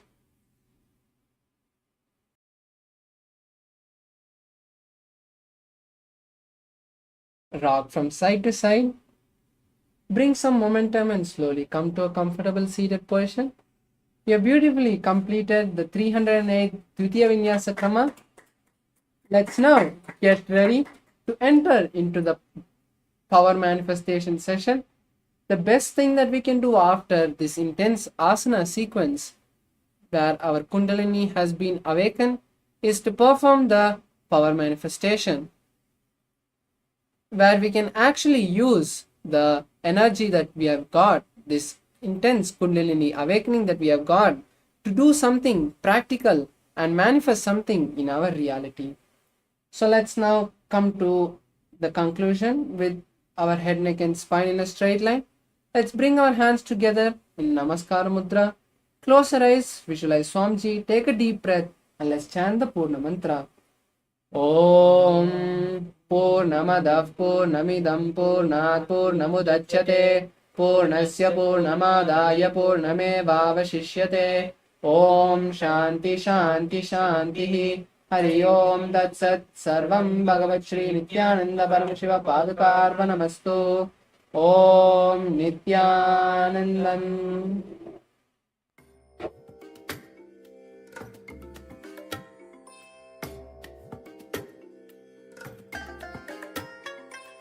I bless you all.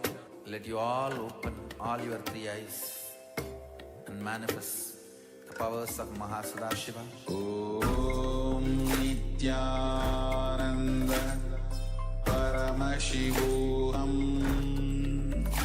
Om Nithyananda Paramashivam. Om Nithyananda Paramashivam. Om Nithyananda Paramashivam. Om Nithyananda Paramashivam. Om Nithyananda Paramashivam. Om Nithyananda Paramashivam.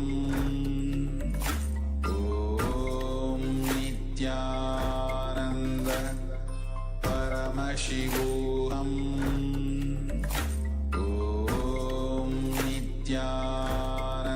Nithyananda Paramashivam. Om Nithyananda Paramashivam. Om Nithyananda Paramashivam. Om Nithyananda Paramashivam. Om Nithyananda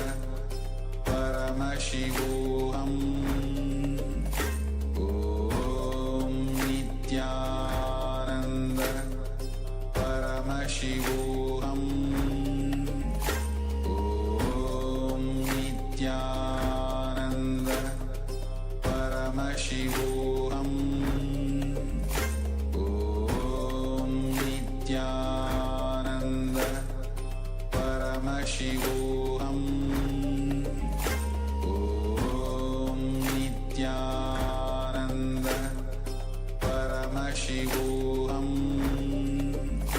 Om Nithyananda Paramashivam. Om Nithyananda Paramashivam. Om Nithyananda Paramashivam. Om Nithyananda Paramashivam. Om Nithyananda Paramashivam. Om Nithyananda Paramashivam. Om Nithyananda Paramashivam. Om Nithyananda Paramashivam. Om Nithyananda Paramashivam. Om Nithyananda Paramashivam. Om Nithyananda Paramashivam. Om Nithyananda Paramashivam. Om Nithyananda Paramashivam. Om Nithyananda Paramashivam. नित्यानन्दं परमसुखदं केवलं ज्ञानमूर्तिं द्वन्द्वातीतं गहनसदृशं तत्त्वमस्याधिलक्ष्यम् एकं नित्यं विमलमचलं सर्वदी साक्षिभूतं भावातीतं त्रिगुणरहितं सद्गुरुं तं Namami.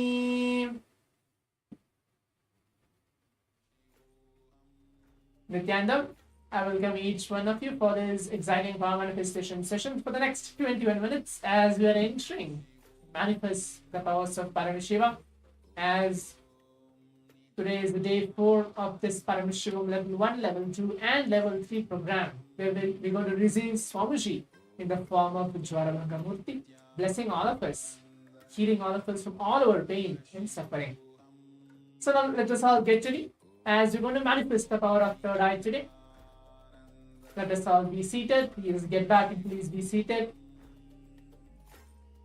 It was such an intense yoga which we had, complete 3 hours, that we have manifested the Pratama Vinyasakrama and the Dvitiya Vinyasakrama, blessed by the Supreme Quantum Hinduism. Now let us all get ready for that. Get ready for the power manifestation.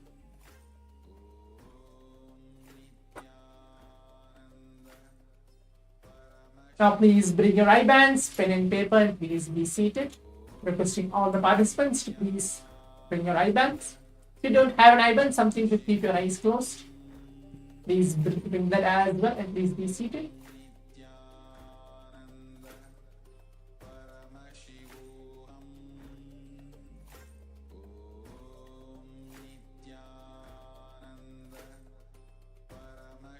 As today, again, we're going to be choosing and projecting random images for all of you for this round 1 of the power manifestation. Before entering to this round 1, we'll be going through the Shastra Pramana, the scripture reference to manifest the power of third eye, and then guiding you step by step what type of powerful cognition which you need to hold today, and then guide you to manifest this power. Kapalantarmanonyasya tishtanmilitalochanaha kramena manasodhadyat lakshayed lakshamuttamam. The translation goes for this verse is by fixing the mind on inner space within the crown center and sitting stably without any movement, having your eyes closed in succession. By that stability to mind and inner space, through the power of the third eye, one directly sees the ultimate goal, Lakshya, to having vision beyond the sight that reveals any object or place, attaining the space of oneness with the source, Paramashiva. For all of us, Swamiji. So this is the verse directly revealed by Bhagavan Paramashiva from the Vijnana Bhagavan Tantra about this very power manifestation, which is the power of third eye. The next step is the only powerful cognition which we need to hold. I can't be called as thinking or thought process. The only cognition which you need to hold within yourself is your Paramashiva. Everything which is happening in and around you is Paramashiva. It is maybe too difficult to cognize for some of you what is Paramashiva and how we should cognize it. Okay, let's move on to the next step maybe. Let's just visualize ourselves as Swamiji. Let's see ourselves as God, see ourselves as divine. Swamiji very beautifully tells in one line that he is not here to prove he is God, he is here to prove each one of us are God. All of us are Paramashiva. Our consciousness is holding that space of Paramashiva. Now please keep your eyes closed. With that very same powerful cognition, do not think, do not concentrate, do not focus yourself trying to do something so that actually that you want to manifest third eye or whether you'll be able to manifest or no, not at all. Just relax, keep your eyes closed. Please put on your eye bands.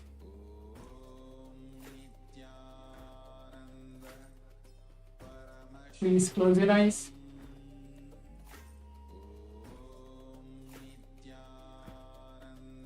And before we enter, requesting all the participants who have been seated here on the Zoom, on the various different Zooms to please turn on your cameras and please give your intense participation as well for this power manifestation. Now please keep your eyes closed.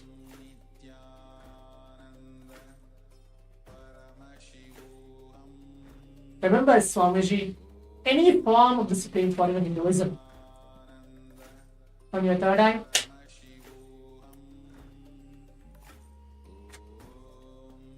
keep your eyes closed. And then start chanting the Mahavakya along with me. Om Nithyananda Paramashivam. Om Nithyananda Paramashivam. Paramashivam. Om Nithyananda Paramashivam.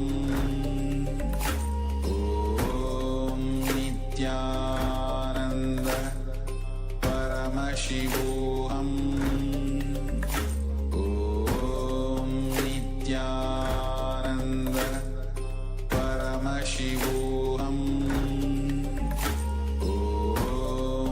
Nithyananda Paramashivam.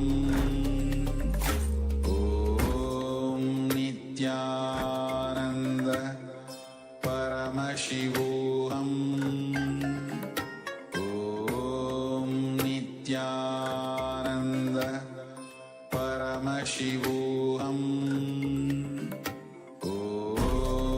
Nithyananda Paramashivam. Om Nithyananda Paramashivam. Om Nithyananda Paramashivam. Om Nithyananda Paramashivam. Om Nithyananda Paramashivam.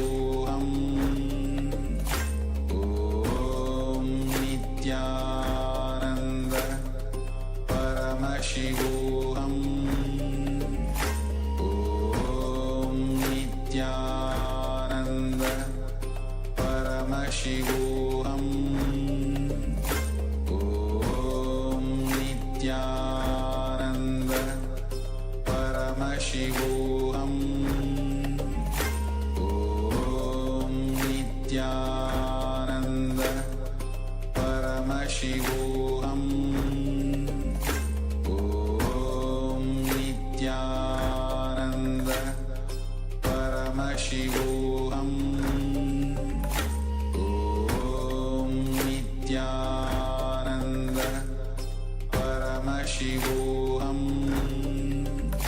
Om Nithyananda Paramashivam.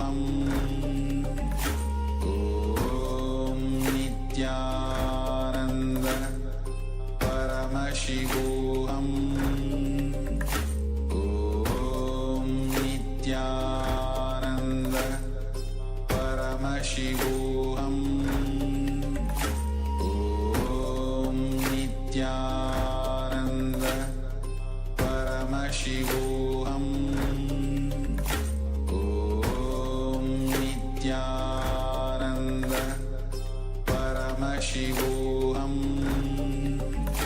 Om Nithyananda Paramashivam. Om Nithyananda Paramashivam. Om Nithyananda Paramashivam. Om Nithyananda Paramashivam. Om Nithyananda Paramashivam. Om Nithyananda Paramashivam.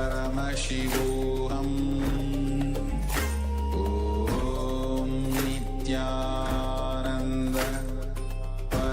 Paramashivam. Om Nithyananda Paramashivam. Om Nithyananda Paramashivam.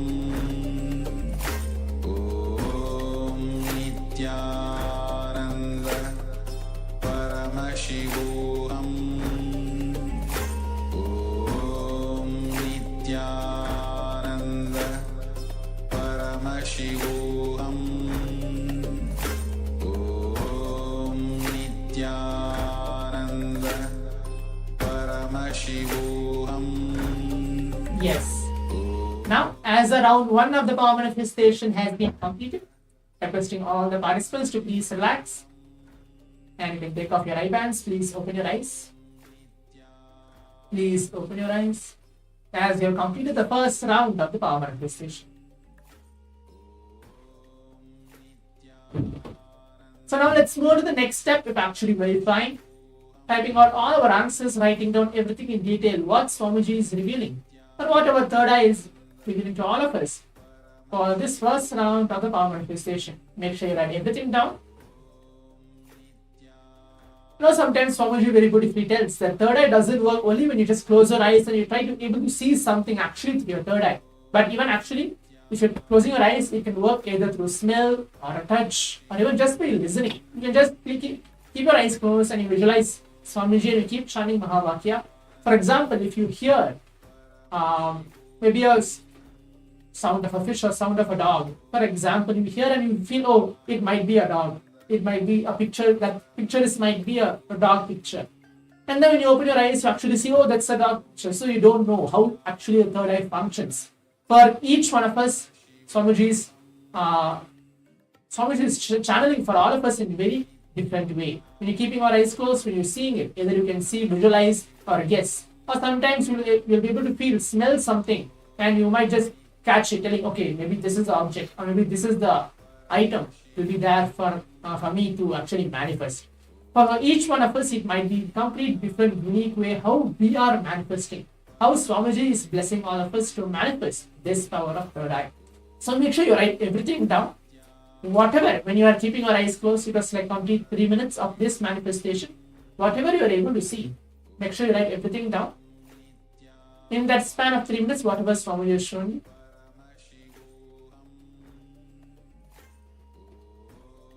Please type out your answers as well in the Zoom chat. And yes, this is what also is appearing. So even I can know that, okay, this is what the participant is experiencing and will be moving on to the next step as well. So now let's all see what is the image chosen for all of us for this round 1 of the power manifestation. Yes, as all of you can see to my side, this is the image chosen for all of us for this round 1. So it's an apple, it's a fruit, it's a complete fruit. It has red color behind, I think so there is light green, dark green. So this is an image which was chosen for all of us for this first round of the power manifestation. So let's now check and see how we have manifested the first round.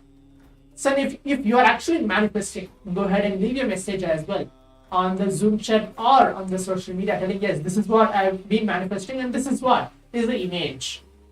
So please take a few moments for that to type out your answers in the Zoom chat, telling what you have manifested in this first round of the power manifestation.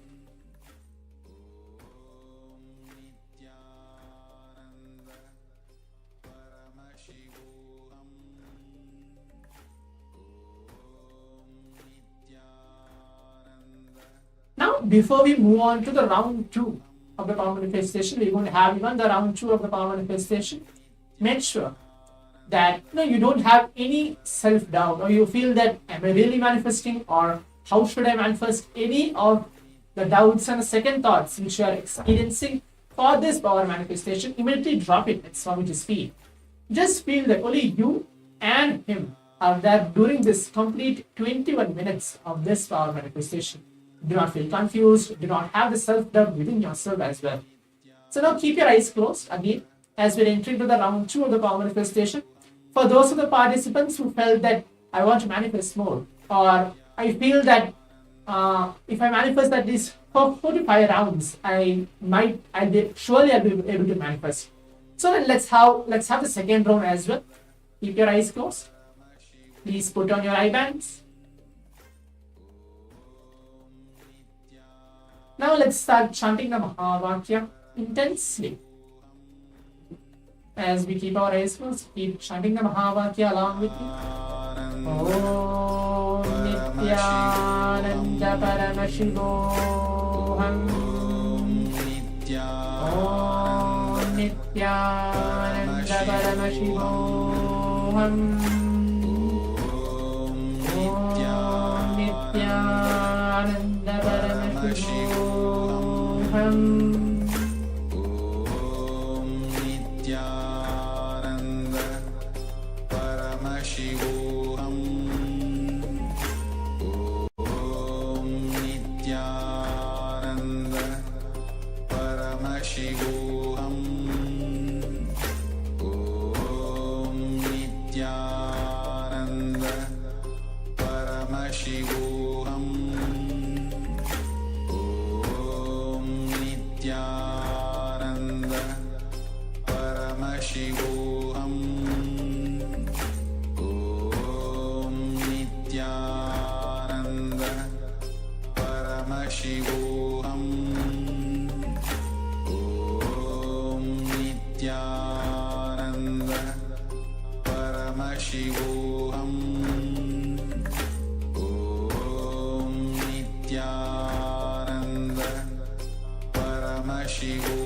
Nithyananda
Yes.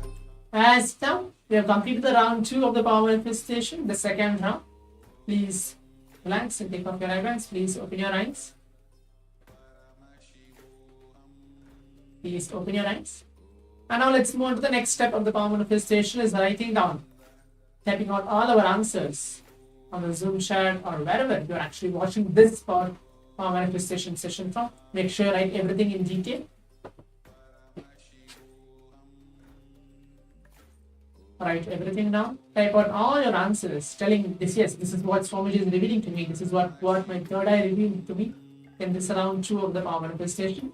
Not worry that whether you do not think that you're going to manifest it or not, whether you're going to actually get it right or not, or am I actually in the right path of the manifesting? Because you are not doing anything, everything is just being done by Swamiji. So please write everything down.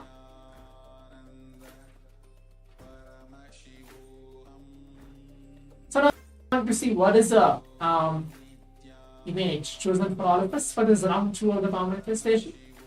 As all of you can see, yes, this is the image chosen. As you can see, it's completely nature-based image where you can see a ship, complete white color ship, and I think so there's like different colors as well in it, and there's the waterfall, and there's many greeneries behind, and there is an ocean as well. So this is the image, and if you're able to actually relate either color-wise or pictures or anything, even though you just saw a flash of a waterfall coming and you just saw, okay, maybe it can be a waterfall, I just saw water. Even that is actually correct, that you are actually manifesting it. So as we come into the conclusion of this complete 21 minutes of the power manifestation, let's move on to the next step of the power manifestation of going ahead onto our social media and sharing our experiences, telling yes, this is what I'm experiencing for this complete 2 rounds. And tag Swamiji's account, either you go to the Facebook, Instagram or Twitter, share your experience of this power manifestation. With this, as we have a long day to go, as we receive Swamiji, prepare Swamiji to have us in our life today. Let's all get ready for that. Stay tuned. Thank you, Nithyananda.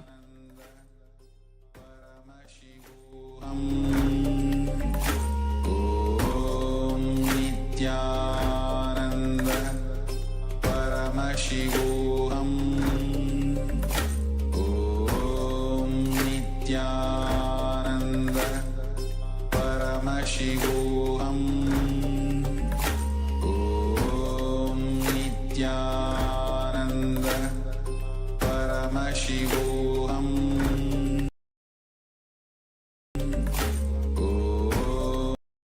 Om Nithyananda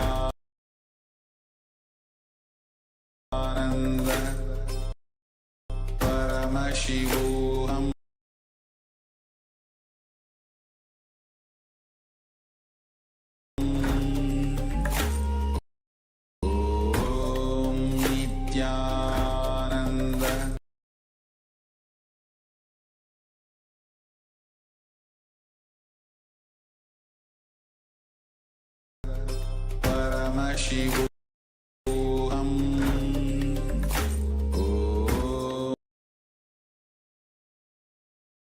Om Nithyananda Paramashivam. Om Nithyananda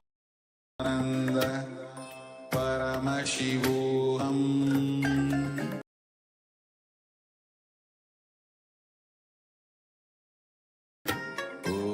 Om Nithyananda Paramashivam.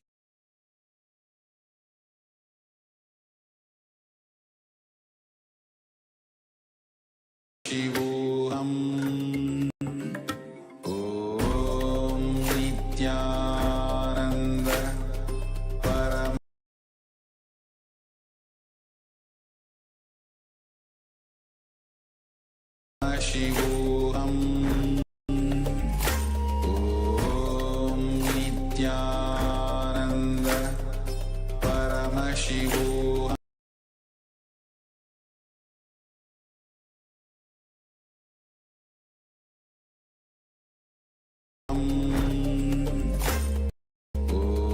Om Nithyananda Paramashivam.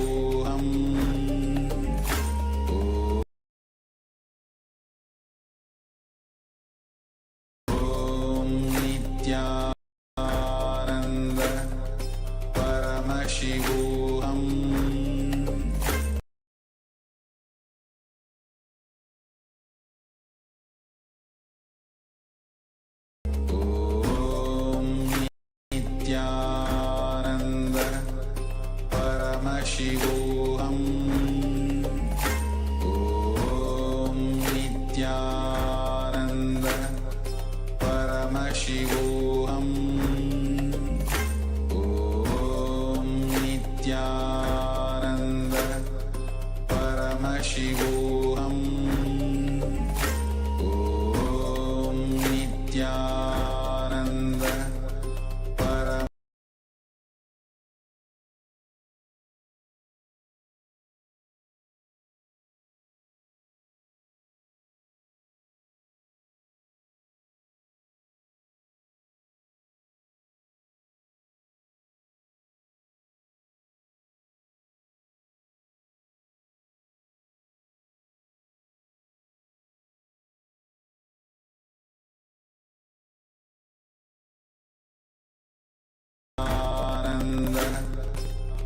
Paramashivam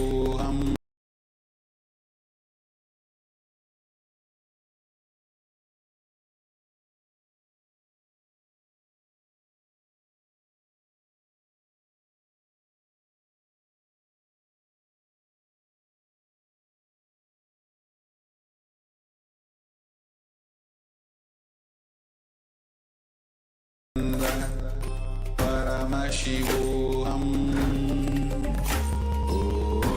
Om Nithyananda Paramashivam Om Nithyananda Paramashivam Om Nithyananda Paramashivam Om Nithyananda Paramashivam Om Nithyananda Paramashivam Om Nithyananda Paramashivam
नित्यानन्दं परमसुखदं केवलं ज्ञानमूर्तिं द्वन्द्वातीतं गगनसदृशं तत्त्वमस्याधिलक्ष्यम् एकं नित्यं विमलमचलं सर्वधी साक्षिभूतं भावातीतं त्रिगुणरहितं सद्गुरुं तं Namami.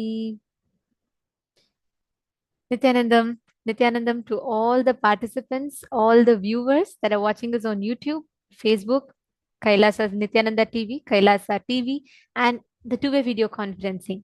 Welcome to Paramashivoham Level 3, Day 4. To all the participants that are here with us today, we are having a very, very important, a very special day today, because today we are going to be learning about one of the most important aspects of our life. We're going to be learning about how you can experience completion with your own body, how you can experience completion with your own self, your health, how you can have a breakthrough in the dimension of your health. To all the participants that are here today, today's initiation is something that is very, very exciting, because today, anyone suffering from any kind of disease, whether physical, mental, psychological, any level, where they are stuck and suffering in some kind of a disease, invite them to join for today's initiation, because today's initiation is where we'll be receiving the healer's initiation. We will be receiving the initiation into being able to manifest the powers of body scanning, the powers of healing, body sculpting, and so on. So it's very, very special. Just want to make sure none of you are missing it out. I request all the participants, every one of you, to please be here with us and invite all your friends, family members for the day today. See, our body is like our that remains with us consistently from the time you're born, through your thick and thin, good and bad, right and wrong. Your body is there with you. That's an amazing tool which supports you to manifest your reality. Whatever aspects that might be, it supports you in you experiencing, manifesting your reality as you want it. And that is the exact experience that we all have with our body. But this body of ours, how well do we know it? How well do we understand it? Why does it fall sick? Why is there suffering? Why does our body go through so many different things? You are going to be learning answers to all of that today. You're going to be understanding the real definition of health. You're going to be understanding about the science of Kaya Kalpa. How do you go beyond the fear of death that you carry? How do you experience completion inside of you? We are going to be learning all of this in today's session. We welcome all the participants, every one of you, to stay tuned in this. And also throughout the day today, let us all get ready to experience this breakthrough in terms of healing and in terms of our health and living itself. In the first session today, we are going to be learning about the science of Kaya Kalpa. What does Kaya Kalpa mean? What does the science of Kaya Kalpa mean? Let us listen to the revelations from Swamiji.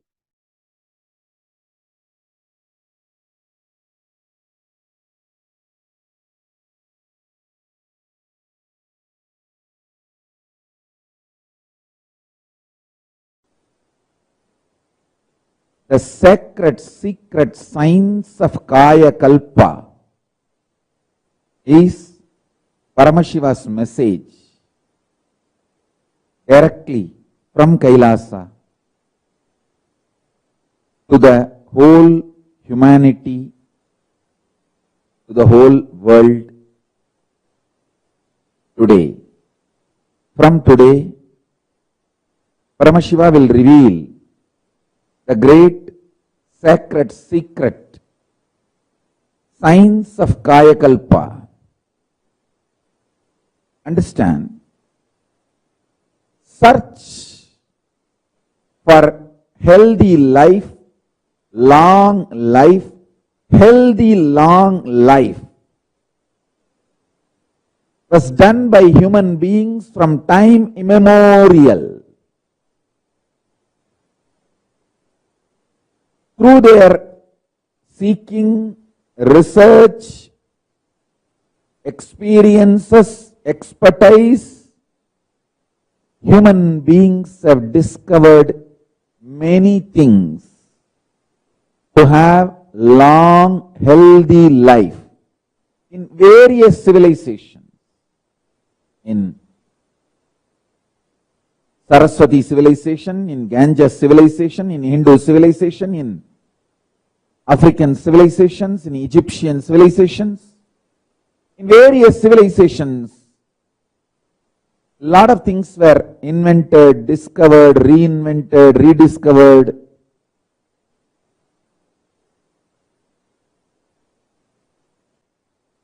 Listen, when these revelations happened in me, I was so excited, inspired, energized. I tried to see various other knowledge traditions. Have they did any work in this field? What all the knowledge they have? After going through everything, the Atma Pramana given by Paramashiva and Shastra Pramana given by Paramashiva, then Apta Pramana, the great masters, earlier incarnations of Paramashiva and the enlightened beings, all their Apta Pramanas and various other knowledge traditions, their experiences and expertise.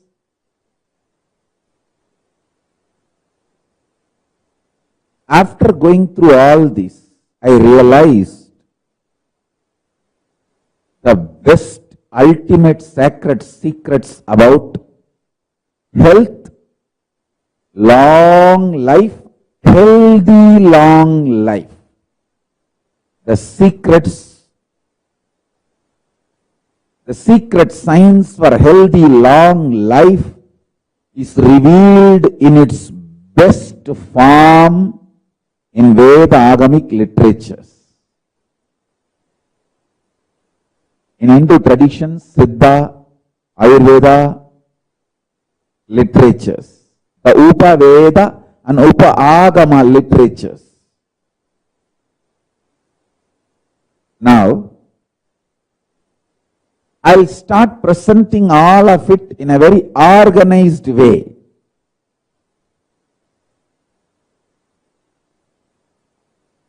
In a very presentable way, in a very user-friendly way, to all of you in the satsangs.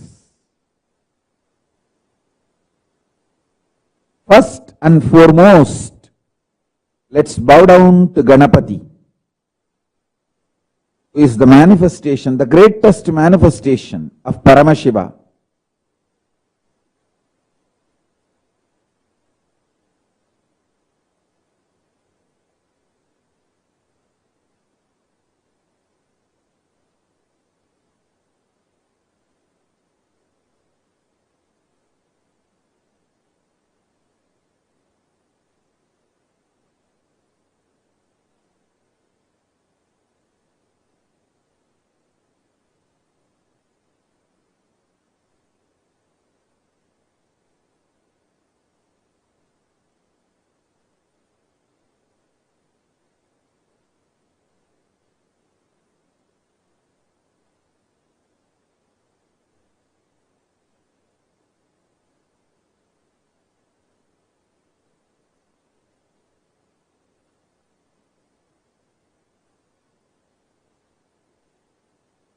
Listen.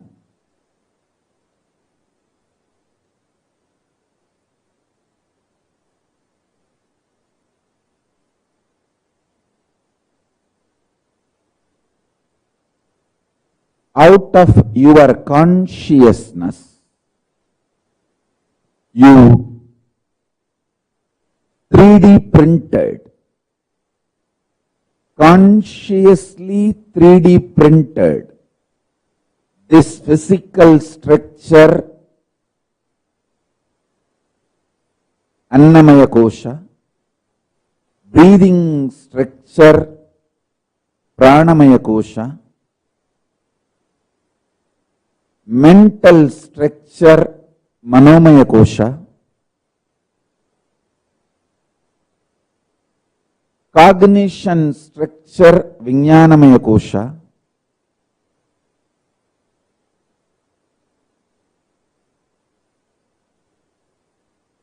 conscious structure, Anandamaya Kosha,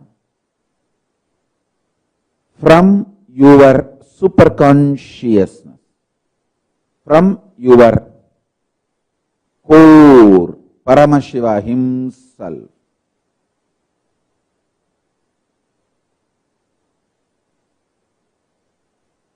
Understand? Because you printed, you have powers to reprint, alter, evolve, rejuvenate, rebuild any part or fully.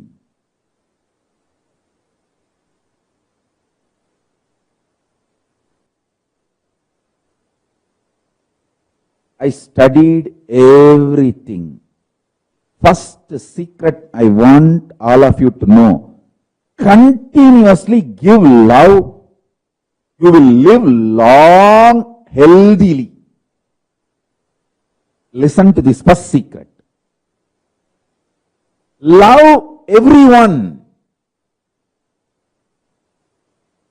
Go on be loving as many people as possible, as many things as possible.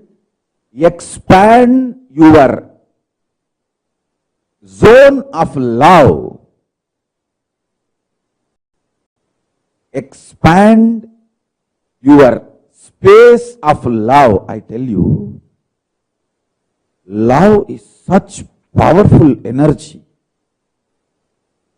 When you give the smile and love,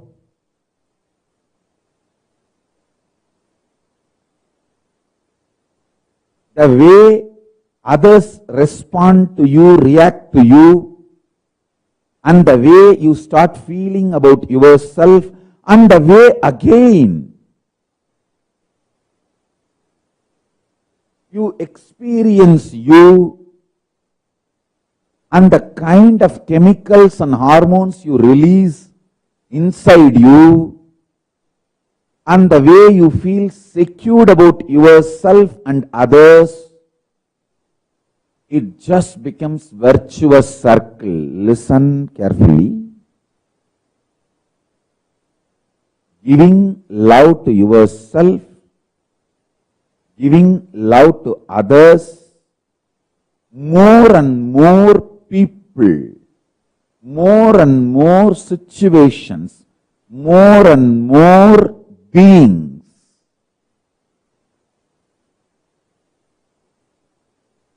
giving love, taking intense decisions to enrich world, enrich others, Tyaga. Tyaga removes all the negativity from not only your mind, it removes negativity even from your intestine. The parasites, microbes from your intestine gets cleaned. Gets cleaned. When you start smiling at people, loving people, giving security to people, making people feel secured about you, with you, around you.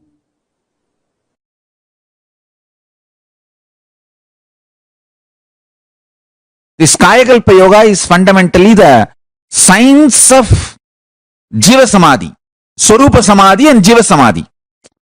See, Jiva Samadhi means you can decide when you want to leave the body. You can live as long as you want, 100 years, 200 years, and leave the body when you want. And when you leave the body also, it will not be dead. It will be like a living, like how Paramashivananda's body never deteriorated.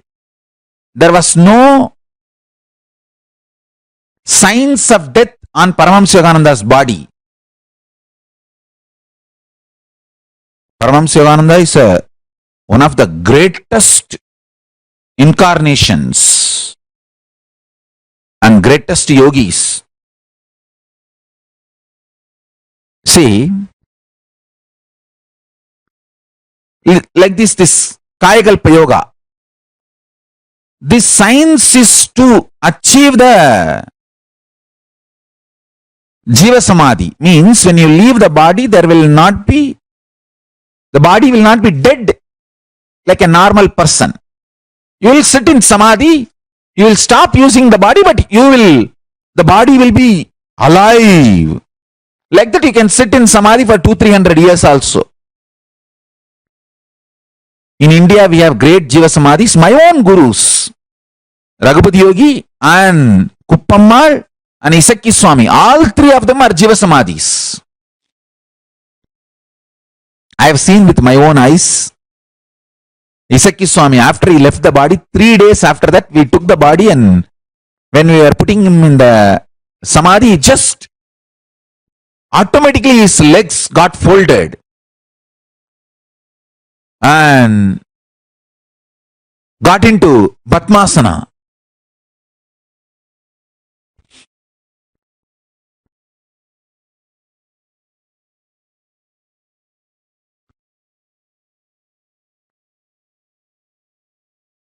Not only I saw, there are many eyewitnesses. Even now in Tiruvannamalai they are there. All of them saw that.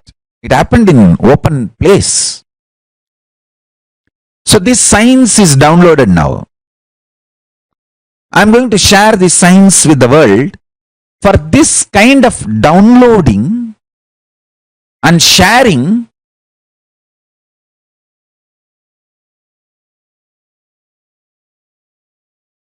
body which is used intensely remains healthy.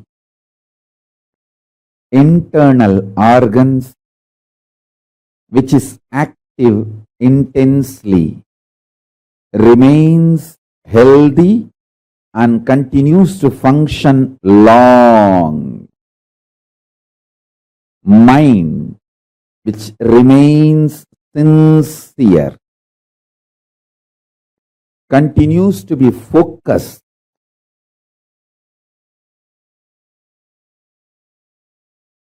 on the goal of life. Consciousness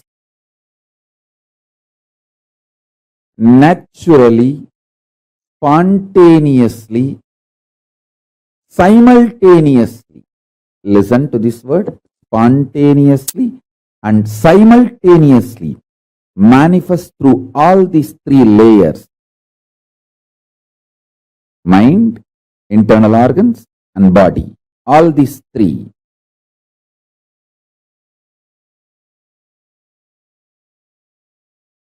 When they remain sincere. Let me give you deeper explanation. Use the body more and more. You will be very healthy, energetic.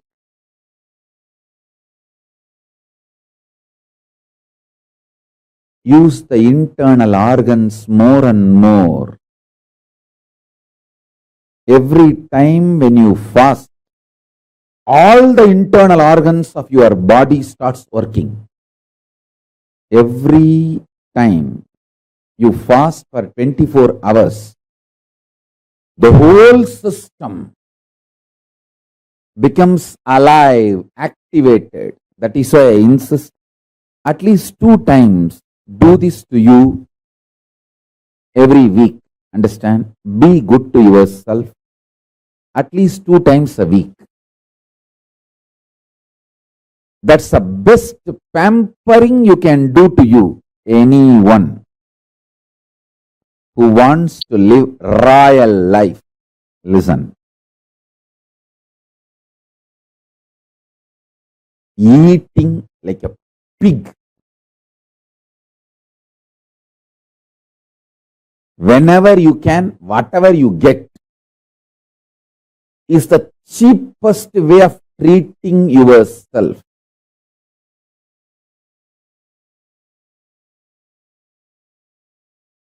Listen.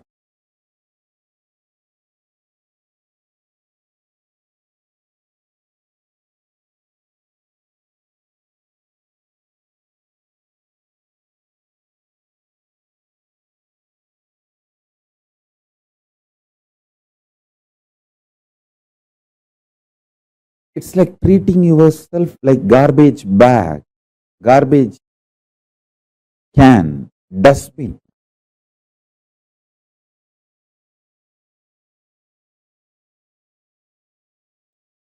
Once in a week, treat yourself good. I'll highly recommend at least twice. If you are an initial level seeker, once a week. If you are very sincere about enlightenment, twice a week. Treat yourself royal. It means stop eating. 24 hours, just absolutely no food. If you can, dry fasting. If not, just water is okay. Water fasting. All your internal organs will become alive. As I said, the best food for your body is what is already gathered and stored inside your body. Allow the body to eat itself without giving food from outside. Listen carefully. I have seen people who don't eat because they don't have, but people don't eat even though they have for a purpose, higher purpose they don't eat. I have seen both kind of human beings. I have seen extreme poverty. I have seen very powerful royal people who don't eat not because they don't have, but because they have a higher purpose to exist, they stop eating. The difference I have seen in both the bodies, people who don't eat because of poverty, their body doesn't shine. People who don't eat because of the higher purpose, their whole skin shines because the cognition, purpose adds sincerity, shraddha, and shraddha as capacity to generate ojas and tejas. Ojas means pure energy. Tejas means shining power.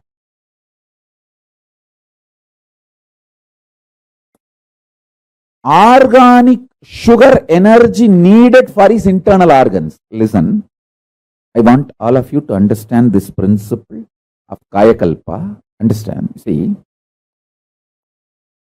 when your intake becomes subtler and subtler,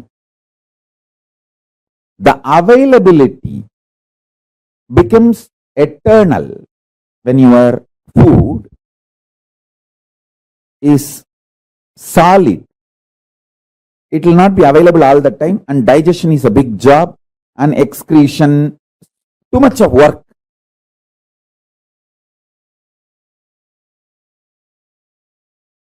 And there is a lot of side effects and after effects.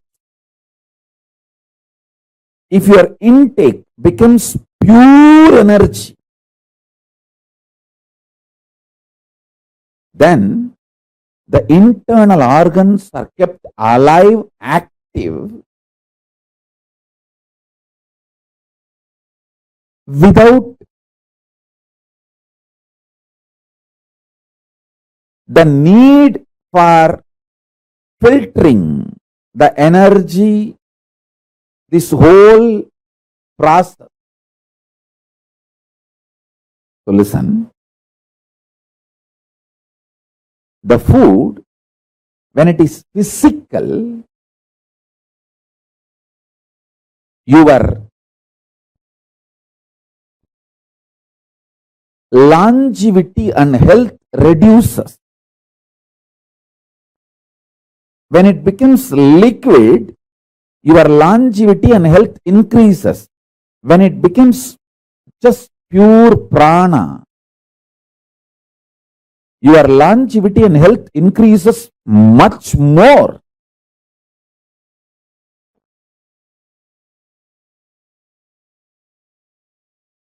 This Mauna Swami, he used to sit in that Ilippai tree breathing space.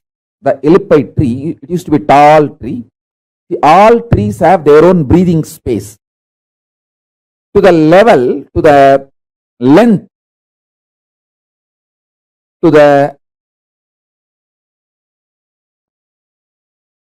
circumference, they spread their flower, fruit, smell is their breathing space. So this temple tower in which this Mauna Swami was sitting comes within the breathing space of that Ilippai tree.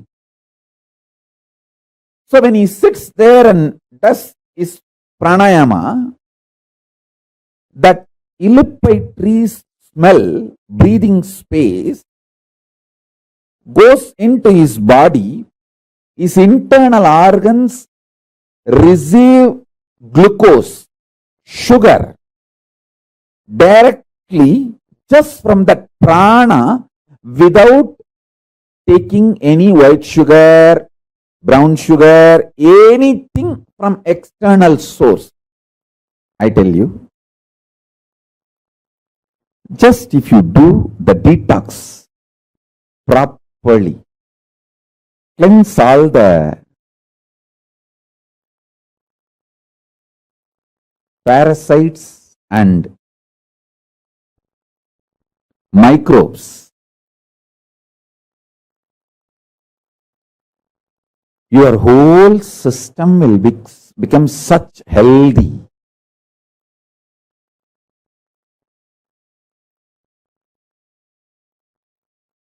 And Kaya Kalpa will simply happen.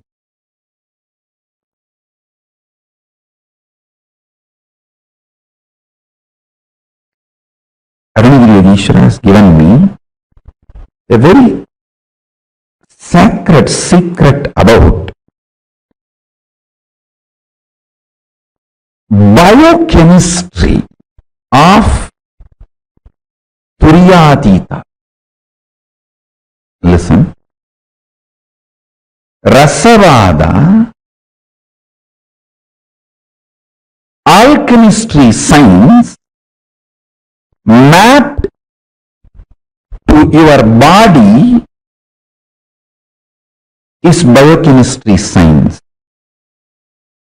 Biochemistry of Paramashivatva. I will repeat these words in Tamil because I heard it In Tamil from him, Kabam உயிர் கபடப்பா கோழையறுக்க உயிர் கோழையரும்.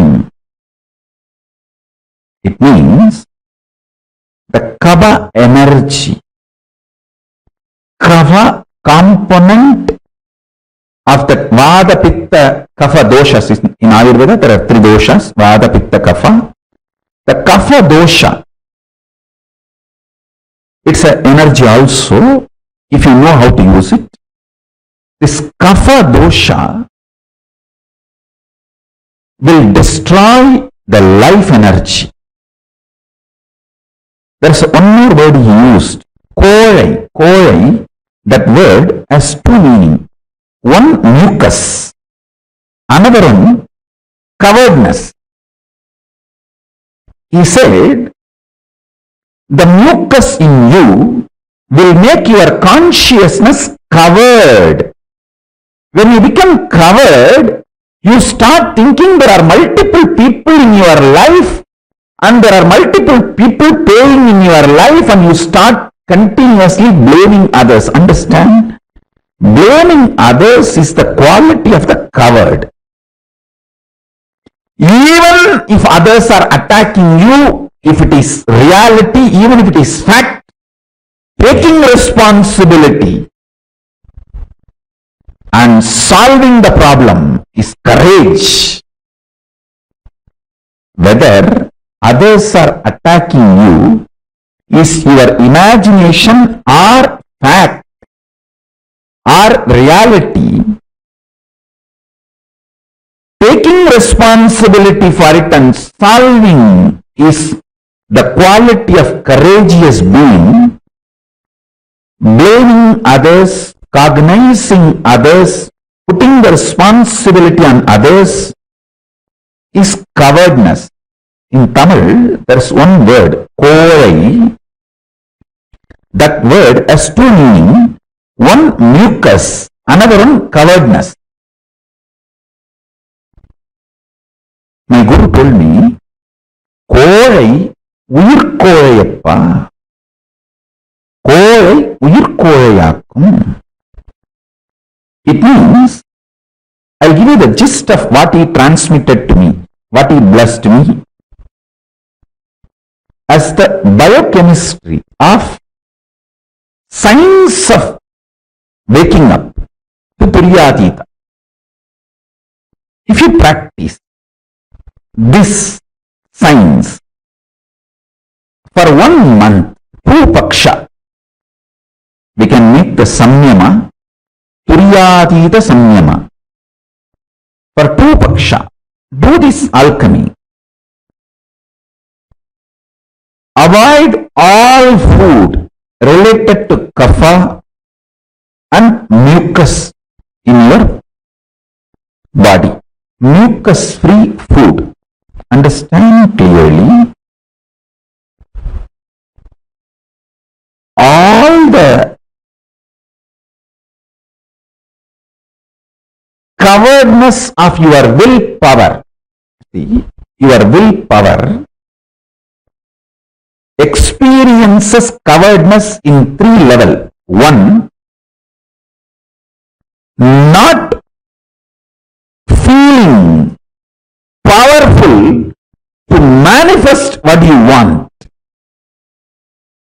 Second, not thinking through, planning or acting.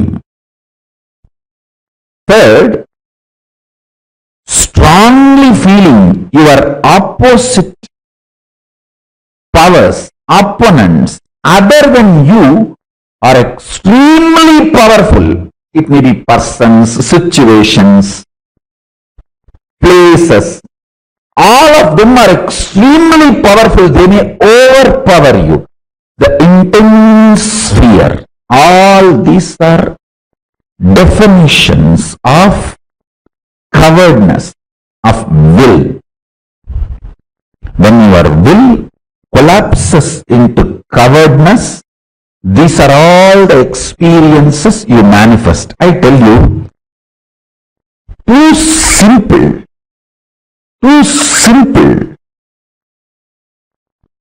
change your biochemistry, the whole problem will be solved. I have seen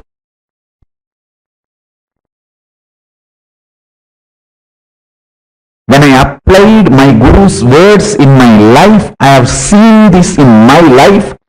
Whenever my disciples obeyed me and used these methods and techniques, I have seen them going through amazing transformation. Other than you are extremely powerful. It may be persons, situations, places. All of them are extremely powerful. They may overpower you. The intense fear. All these are definitions of cowardness, of will. When your will collapses into cowardness, these are all the experiences you manifest. I tell you, too simple. Too simple. Change your biochemistry, the whole problem will be solved. I have seen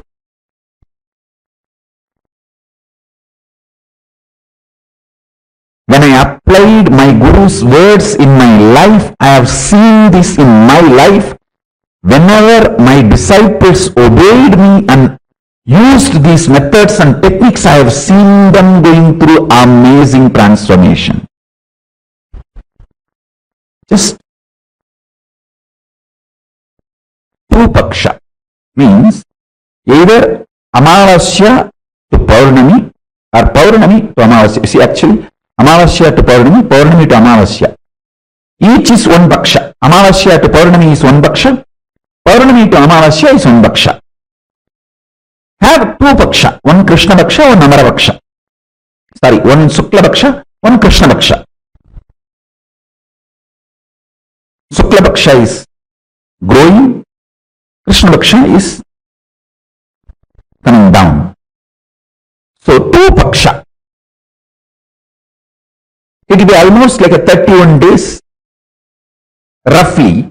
Sometimes it will be 30, sometimes it will be even 32. Two paksha. You can make it like a Paurnami to Paurnami or Amavasya to Amavasya. Just only these three.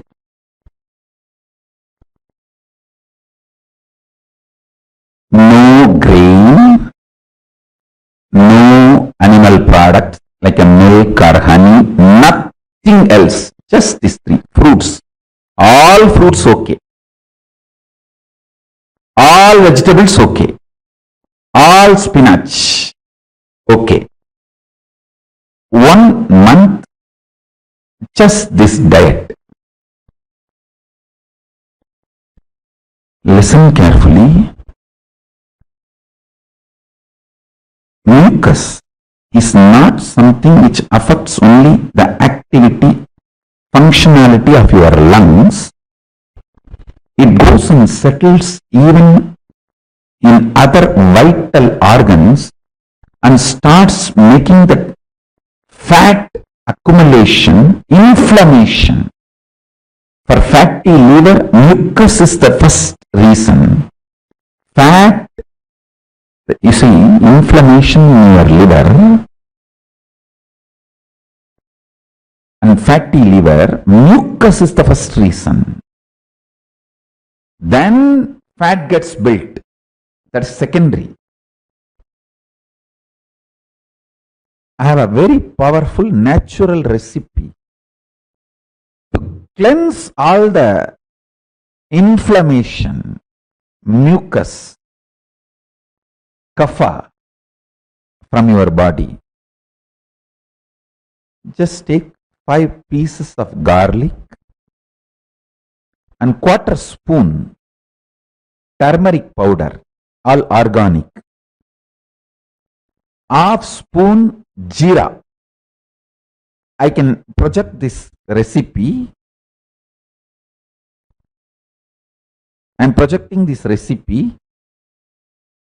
5 parts of garlic, 1/4 spoon of turmeric, 1/2 teaspoon jeera. Boil in water. crush all ingredients in mortar and pestle and drink at night.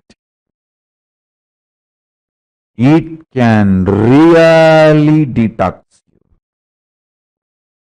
I will say this is one of the nectar for Kayakalpa. Jeera is cumin seeds, Geera, cumin seeds.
Nithyananda. The science of Kaya Kalpa, very beautifully, elaborately, Swamiji had explained this to us. I hope all of you also got a chance to note down the recipe that Swamiji gave. That detoxes your liver completely, removes the mucus of your liver.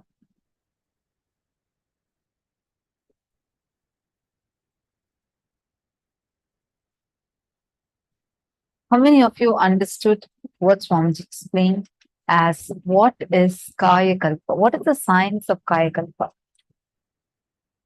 Can I request all the participants to please do take a moment and post it here what exactly you have understood.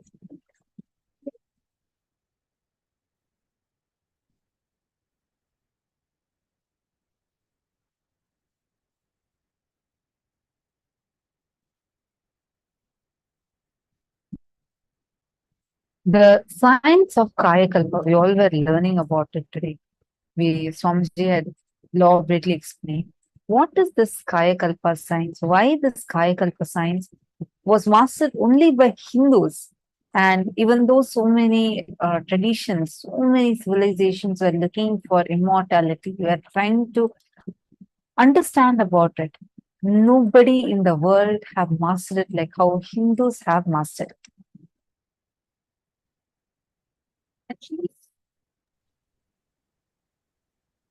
Actually, the science of Kaya Kalpa is something unique to Hinduism. Only Hindus have been able to master this science. To this day, there are so many deities, there are so many different temples which clearly demonstrate this science. On an average, our ancestors lived at least for 200 to 300 years. The definition of health, healthy living, was very, very different in Hindu lifestyle, how Hindus lived. For each one of you that are sitting here with us, the science of Kaya Kalpa, where you experience your body's own ability to live, to digest, to rejuvenate itself, and which will in turn enable you to live for eternity. There's a very beautiful story in Mahabharata of King Yayati. In his life, he lives for 27,000 years. You may wonder what? That must be a joke. You need to know these are all not mythology. This is history. And we had this very clear signs to this day. We have Sri Ramanujacharya's body in Sri Rangam where he's sitting. His physical body, you can see the hair and nails on the body. It is preserved for more than 1,000 years. To this day in Sri Rangam, this body exists. It is not mummified. No, it is not a mummified body. It is a living, alive body. You can see his eyes closed, him sitting in Jiva Samadhi. And he is a great Avatara Purusha. He's a great enlightened being and incarnation. His body to this day is it has a proper Jiva Samadhi, the mummification, not mummification, the deification process done, which to this day he's sitting with his physical body in Sri Rangam. You all can Google it. It's a common fact that's available for people. Hindus had this unique science. There are tons of references I can give like this. We all know Mahavatar Babaji, who to this day is alive, who lives, who is young, who ceased to age, and he's been living. He still gives darshan for many people who go to Himalayas, and he is the one who gave the name Paramahamsa Nithyananda to Swamiji. Like this, there are so many people we can go on naming. Because in Hinduism, our definition of health, healthy living, and our definition of what is defined as an ideal optimum health is very different from what world today describes. Today, if you are having borderline, within the borderline, if you have your sugar levels, blood pressure levels, everything, and you're told you're healthy, no. If your body has the ability to digest and digest all the emotions, digest all the food, and to live continuously by consciously rejuvenating itself. That is defined as health. The way you relate with your body, how you understand your body, how you experience your body, all of this determines your ability to live long, to live for eternity in this body. Now, I request every one of you to post what you understood about Kaya Kalpa. Have any of you heard about Sri Ramanujacharya? Have any of you visited, read about him, seen his shrine?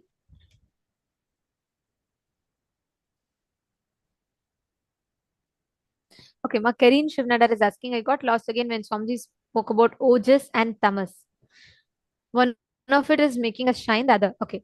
Tamas is the default laziness caused by the mucus. See, when the mucus buildup is too much in the body, ma, your involvement with life drastically drops. How involved you are with life drastically drops when you are in when you're having a lot of mucus. That is why if you see your decision making ability, your ability to process information, your ability to act upon information you receive, all of that has a very serious dip. It is because the mucus buildup in the system causes it.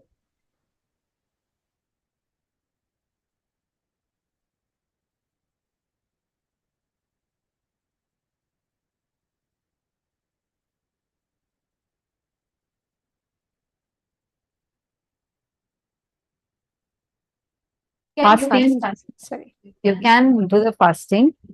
The main thing is you should avoid anything else other than fruits, vegetables, spinach, just those items that Swamiji had mentioned as okay. Only those can be eaten. And apart from that, all other things you have to avoid. No grains, no dals. So that's how you need to be eating. Just this is at least for 21 days. Then your whole body gets completely detoxed. And you should also drink this kashayam that Swamiji had given the recipe of. So overall, that will help a lot for your system, especially your liver to get completely detoxed.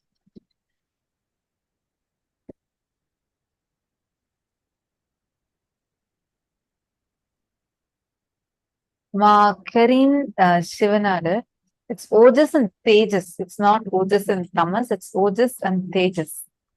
The Tejas is what will be radiating through you. Ojas is what is the fuel to lift you up to the parallel universe.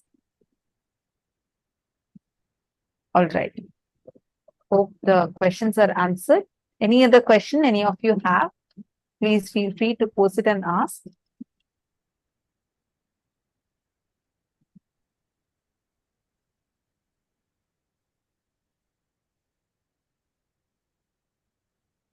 Yes, Ma'am, Madeline Portuguese, sweet potatoes are okay, but lentils are not okay for this diet, this particular diet. All right, now let us enter into the next power manifestation. Joining with us, we have Ma Nitya Yoga Prana.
Nithyanandam, today, as all of us are preparing for the initiation of receiving the ability to sculpt your body the way you want consciously, today, whole day, we are going to be manifesting the powers based on this. We are going to be manifesting the powers of body scanning, the power of being able to consciously sculpt your body the way you want, and the power of being able to see anything that is happening in another person and heal them. So, are we all ready? Shall we all enter into the power manifestation?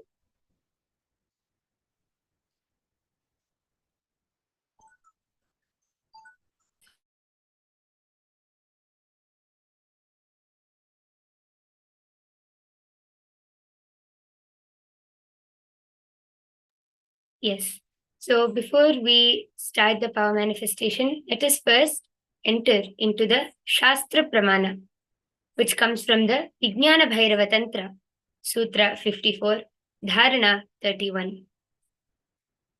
Swadehe jagato vapi sukshma sukshmataraani cha tattvani yani nilayam dhyatvante vyajyate para. Bhagavan Paramashiva says, cognize deeply that from the subtle to the subtlest constitutive principles of your whole body, Swadeha, or of the whole universe, simultaneously consist of the essential reality. They are being absorbed in their source cause, Paramashiva. By the experience of such restful awareness, one becomes complete from all thoughts, and the ultimate universal divine power, Paradevi, Adi Shakti, is revealed, and the supreme power manifestation happens. The next is the Apta Pramana, which is the time-tested, foolproof experiences of our ancestors, the ancient rishis, siddhas, munis, who have experienced these powers and manifested these powers in their day-to-day life. So this Apta Pramana goes back to the time of Teriyar. Teriyar was a siddha and one of the most prominent disciples of Agastya.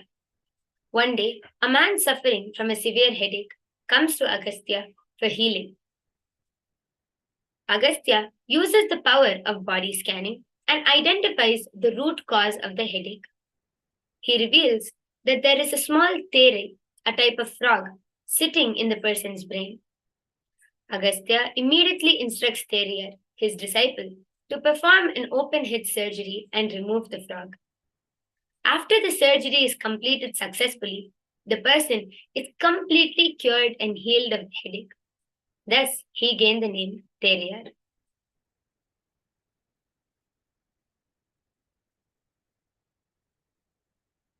And next is the Atma Pramana, which is the experience of the Supreme Pontiff of Hinduism, His Divine Holiness, Bhagavan Sri Nithyananda Paramashivam, or as we call our beloved Swamiji.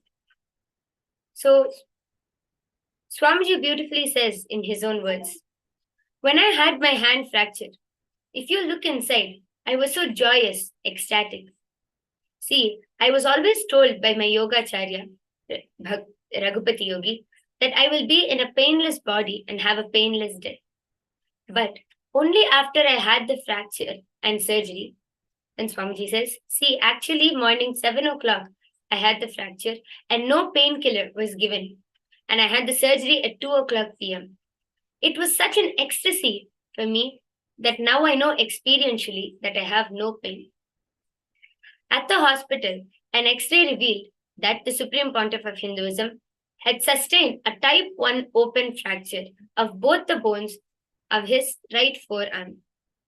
The Supreme Pontiff of Hinduism was scanning his own arm and telling the doctors what effect precisely each medication was having inside his arm.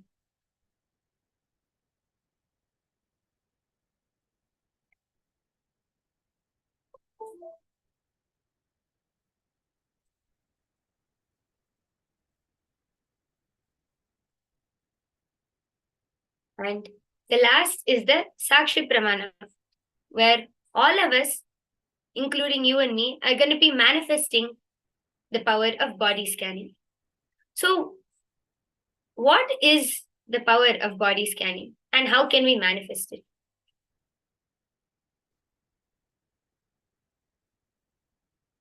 First, the first thing which we need to understand is that each and every problem, whether it's a disease, as simple as a headache or as big as stage 4 cancer, every problem which we manifest in our body is due to some thought current, root pattern, incompletion. It can be anything, but it all starts from us.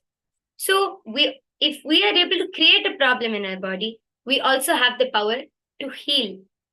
And this power of body scanning is where we will be able to scan and not only identify the problems which we have, like, oh, you have a headache or you have back pain or anything, but we will also be able to scan the root cause, why the entire problem started in our body in the first place.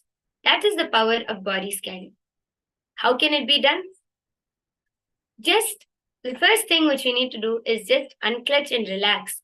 When we connect to Swamiji in the space of oneness, and when we understand that it is possible, when we start believing that it is possible to manifest this power, and when you create the intention to start manifesting this power, automatically you will first come into the space of oneness.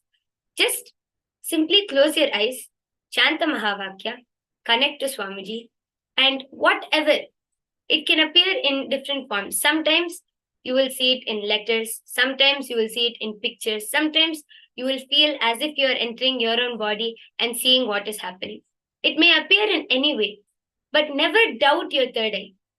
The moment you start seeing something, the moment something starts appearing in front of you, just you can either write that down or you can tell it to another person who's in front of you. Just start revealing it as it appears to you. And you will start seeing that as you keep connecting, as you keep scanning yourself in that space of oneness, more and more will start getting revealed to you.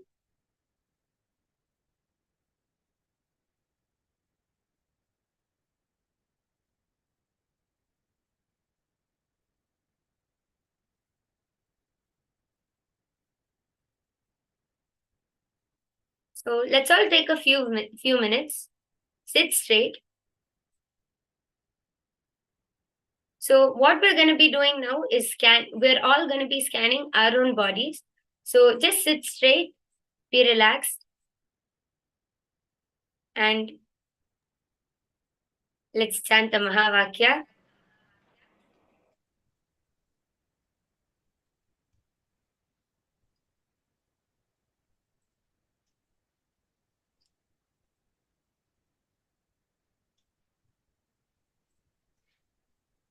Like my Yoga Prana was beautifully explaining now to all of us. Each of us are going to be now manifesting this power of body scanning. Like she was saying, so you will be able to see, identify what exactly is happening in another person's body. Now imagine if you take a sip of, if you take a bite of food, how exactly it is getting inside, how exactly the digestion is happening, the whole thing, you will be able to see it 3D live as it is happening. You will be able to see the whole thing exactly as it is happening inside of you. The power of body scanning is something that's so beautiful. Hinduism had mastered the science of being able to do non-invasive surgeries, being able to see and identify what exactly is happening in which part of the body. The whole thing we were able to see. The science is this. We were able to identify, or I should say, have a 3D live scan of what exactly is happening in a person's body. I'd like to show you all a beautiful reference for this. We have a temple called Tirupperundurai Temple in Tamil Nadu. If you see the temple, you can see these carvings here.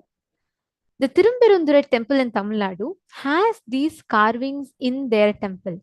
This is the exact process of fertilization. You can see a sperm entering into an egg.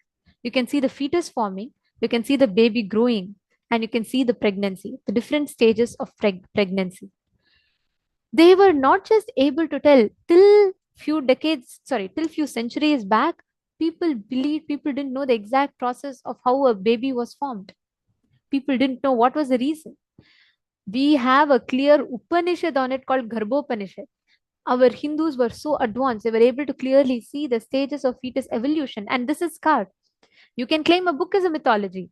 This is standing in our temples, which are standing for thousands of years, singing the glory of how advanced we Hindus were. Please understand this. You will be able to see 3D live. You will be able to learn anatomy. You'll be able to learn how your heart functions. All of this just by scanning through the third eye. Each of us will be able to clearly see this. Please understand, every one of you that are sitting here, now spend a few minutes, just close your eyes. First, start with scanning yourself. Scan your whole body part by part by part. How your lungs are functioning, how your heart is functioning. You'll be able to see the blood flow. You'll be able to see how your stomach is digesting the food. Each thing, part by part, you will be able to precisely scan and identify. Yes. And to add on to that, not only I would like to share my own experience of how vivid the third eye will reveal, I also want to tell all of you guys that it is possible for all of you, as Nithyananda said, to see it in 3D form. You will be able to literally go on a virtual tour of your own body, and you will be able to explore your body just through your third eye without any external equipment or anything. All you need to do is just sit, relax, and the first thing you need to do is connect to Swamiji, sit in the space of oneness, and just close your eyes. Start feeling, just understand and cognize yourself and Paramashiva as one and the same.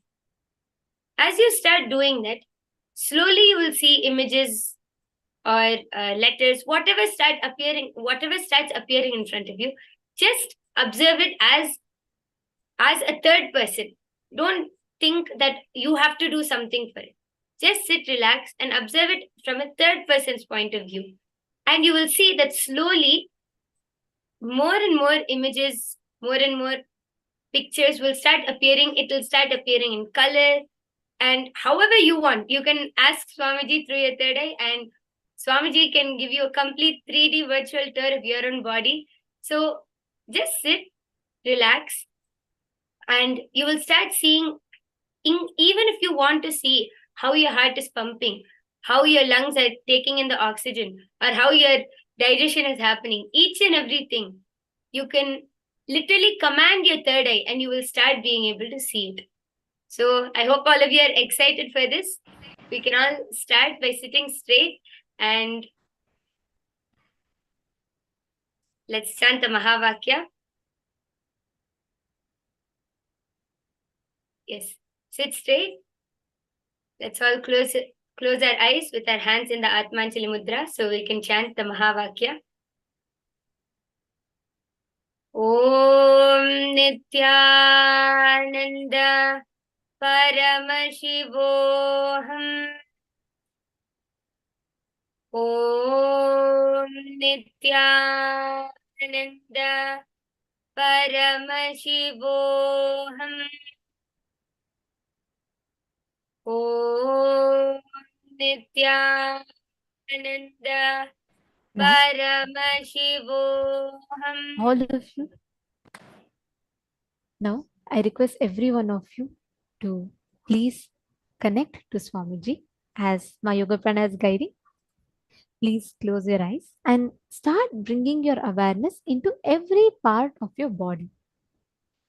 Scan, when you visualize Swamiji and when you close your eyes, you'll actually be able to see every part by part of your body, how exactly your heart is, how your stomach is. Each one you'll be able to clearly see it.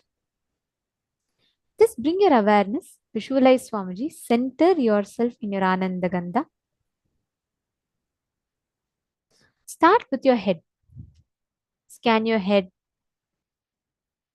Scan your face. Scan your forehead, eyes. If there's some problem in a specific part, you will be able to clearly see what exactly is happening there. You will be able to clearly actually see what you'll be, your third eye will highlight that part for you. Let's say you have indigestion, your third eye will sometimes highlight the stomach for you. It, for each one it is different. Sometimes you'll just see the organ stomach flash, or you'll hear the word. It could be in any manner, but it will start manifesting like that for you. Please chant the Mahavakya. Now, bring your entire awareness from the Anandagandha, visualizing Swamiji in your inner space. Scan every part by part by part. Scan your forehead, your eyes, your nose, your ears.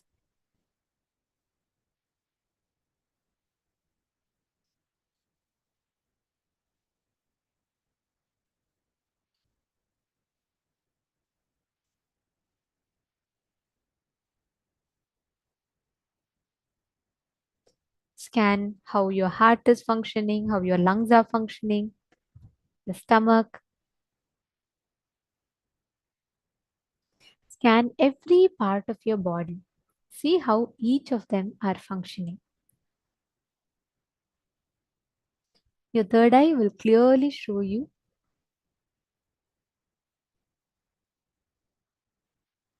the exact issues as it is happening.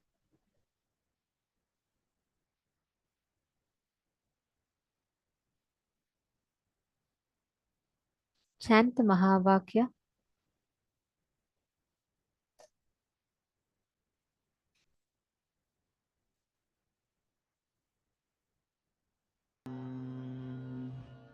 As you scan, each of you can post what exactly you are seeing in your third eye. Paramashivoham. Om Nithyananda. Paramashivoham. Om Nithyananda. Paramashivoham. Scan every part and identify what exactly is happening and describe.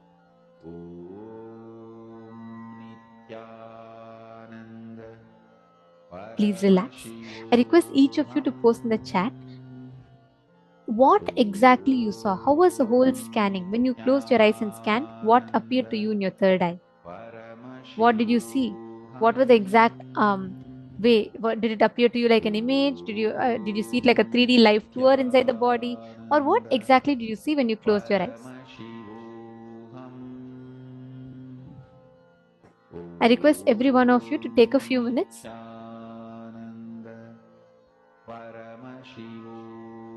Please describe in the chat. Om Nithyananda. Paramashivoham. Om Nithyananda. Paramashivoham. Om Nithyananda. Paramashivoham. Yes, I'm seeing some of you are posting.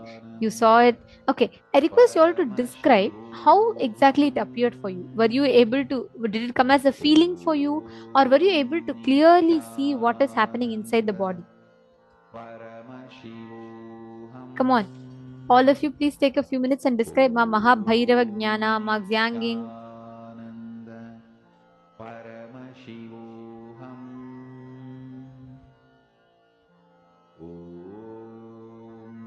My stuck, you've put yes. What did you see? If you could describe it also. My heady slack. Ma Medellin Portuguese, Ma Nithyananda, Ma Prema Tavasi. Can I request every one of you to describe elaborately how exactly it appeared to you in the third eye?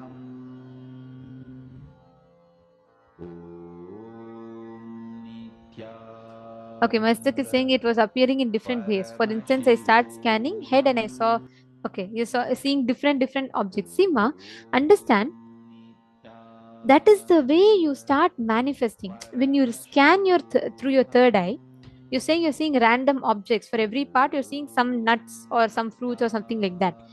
And okay, like you said, for brain, you saw the relevant nuts for which is head good for brain. Now, what happens is when we initially scan, especially with powers like body scanning, many times our logic will interfere. Again and again, go back, chant the Mahavakya, where you are able to precisely see the exact words. The way you can use, the scale you can use to differentiate between the two is, if you feel the conclusion that you are coming to is derived from certain logic, which means, okay, you're scanning your brain and then you are seeing something coming, making a conclusion, okay, the nuts, which is good for the brain, it is coming from logic. When you're manifesting powers, what will happen, you will be able to precisely see the moment you chant Mahavakya, there will be no thinking process. Right now, there is a certain logic flow that is happening. When you chant the Mahavakya, the first thing that comes in your inner space comes from the third eye. And also, Ma, you will start seeing the exact issue you are having in the body. It will start appearing for you very clearly. Since it's your own body, first you will start experiencing. Your body will actually reveal about itself to you. So start with that. And when you start scanning others, it will go into the next level. Sometimes it will start as visualization. Sometimes you will feel in your own body, but you'll actually see the exact issues getting revealed to you. You understanding? This also helps in you experiencing tremendous healing.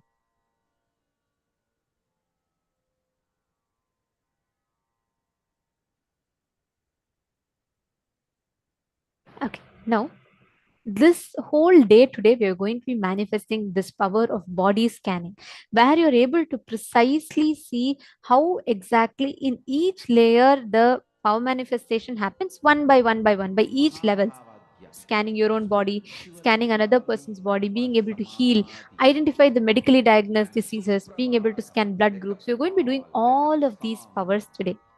And most importantly, we have a very special process wherein Swamiji is going to be initiating us to be able to consciously sculpt our body the way we want. I request all the participants to invite any of your friends and family members for today's program because it's something too special and they should not miss it. And now we're all going to be entering into the next session. We will be continuing to manifest this power in the further rounds.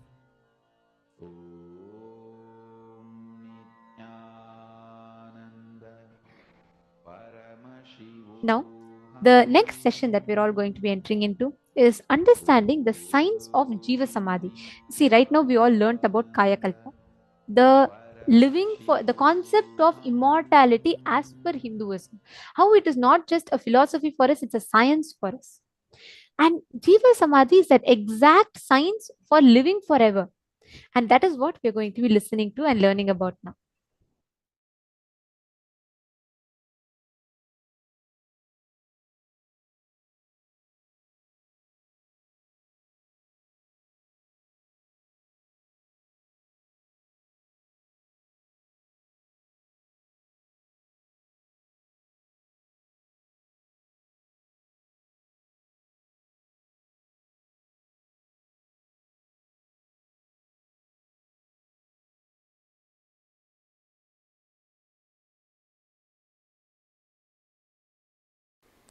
See, there are various samadhis in Hindu tradition.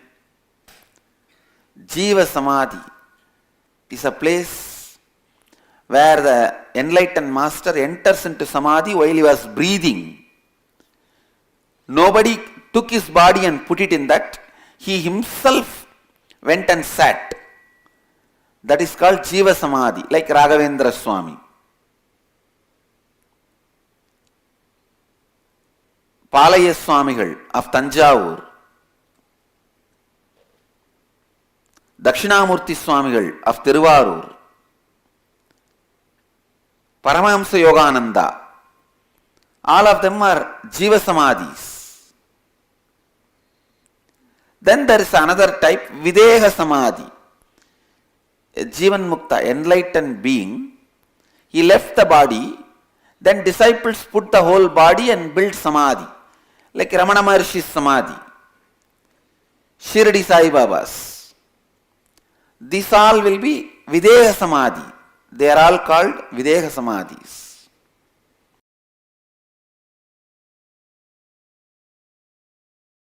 Listen. Deciding for life.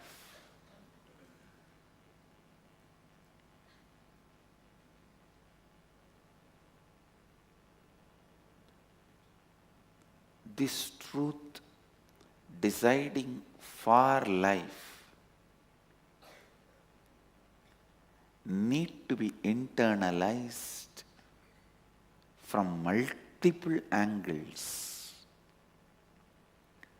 and you need to complete from multiple angles.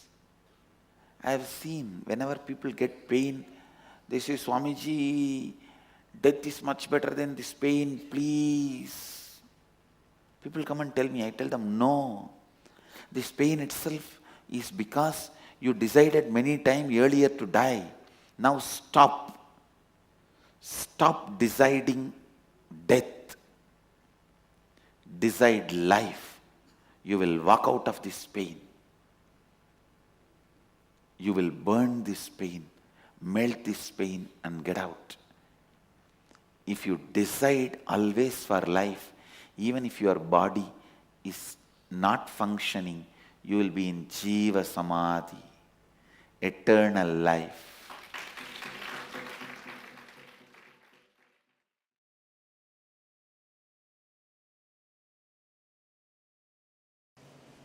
Persistence makes water break hills. Persistence makes water move mountains. So, it is persistence makes power manifestation, not force. Force means you will try once or twice and then, it's not working. No. Persistence. Go on, go on, go on. Even if the body withers away, my will not wither away.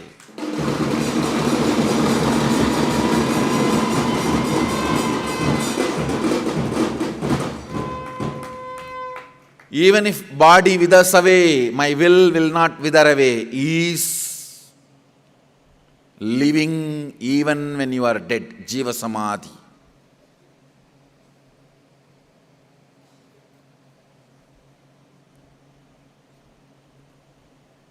Your will not be alive even when your body is alive, means live dead. Better to bury it quickly.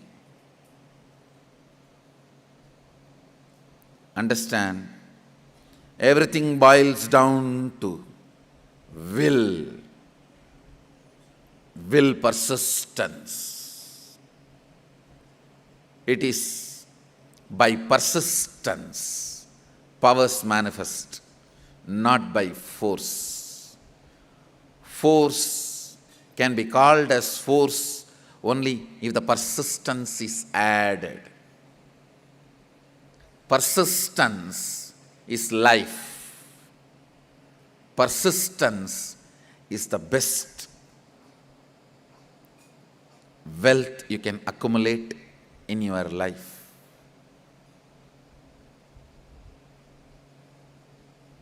Only thing worthy of keeping in the purse is persistence. Nothing else need to go in purse. The only thing worthy of keeping in purse is persistence. Anybody who persists manifest powers in inner world, outer world, everywhere. Whether Ishwaratva or Sadashivatva, everything manifests by persistence. It is by persistence. It is by persistence. It is by persistence. Even the way you utter the word, your whole body should get excited. I should become big. Only then the third eye will become big. Science of Jiva Samadhi. When I say not taking energy from the space means desires. Desires are the energy from the space. Prana is the energy from air. Fire is the energy from sun. The heat you feel in your stomach, Jadaragni. The digestion fire is the energy from the sun. And blood flow is the energy from water.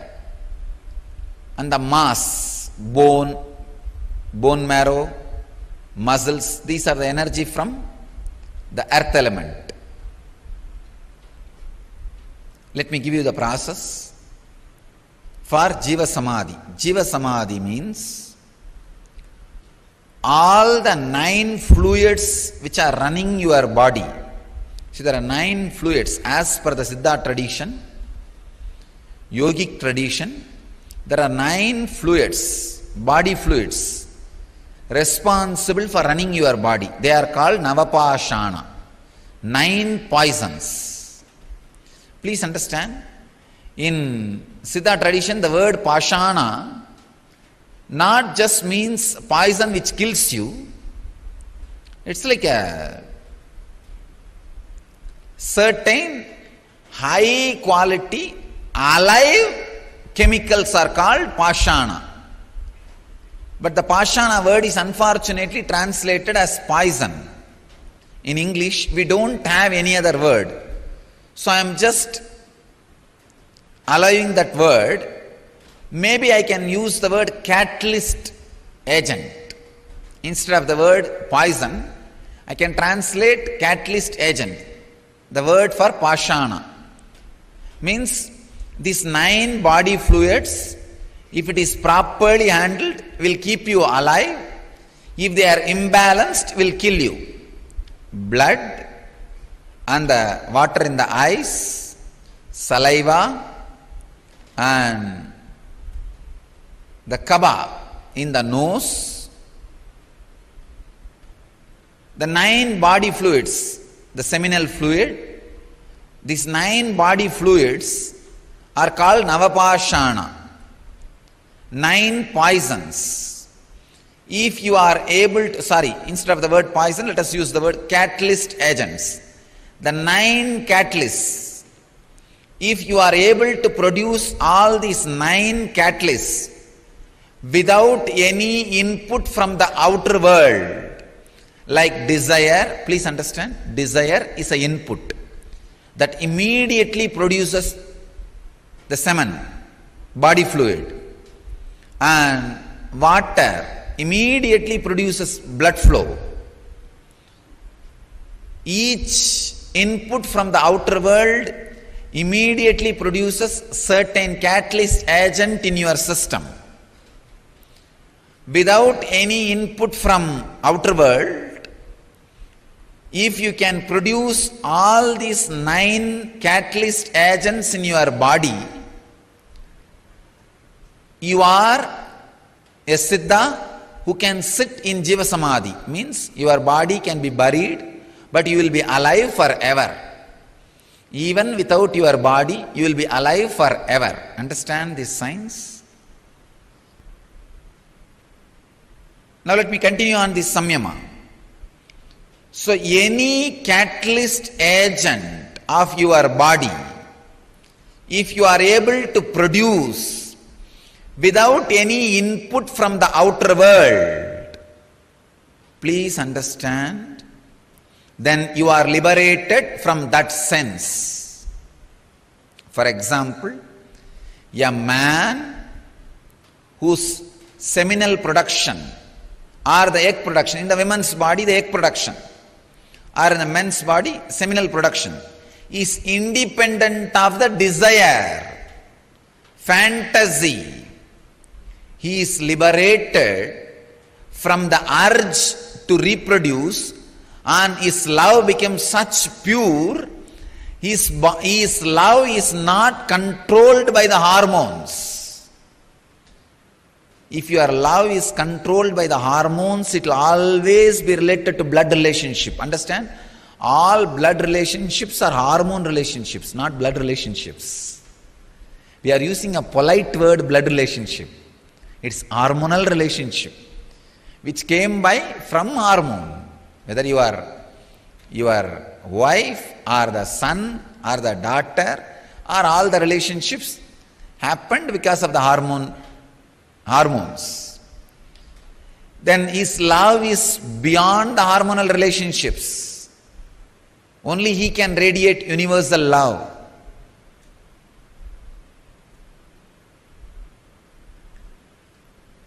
Now, this technique, the Samyama and the Vishuddhi Chakra, can liberate you from all the 9 catalyst agent production inputs. Please understand. For all the 9 catalyst agent production, whatever input you need from the outer world, you can be liberated from all that input. You can be liberated from all that input. Understand? That's the important thing.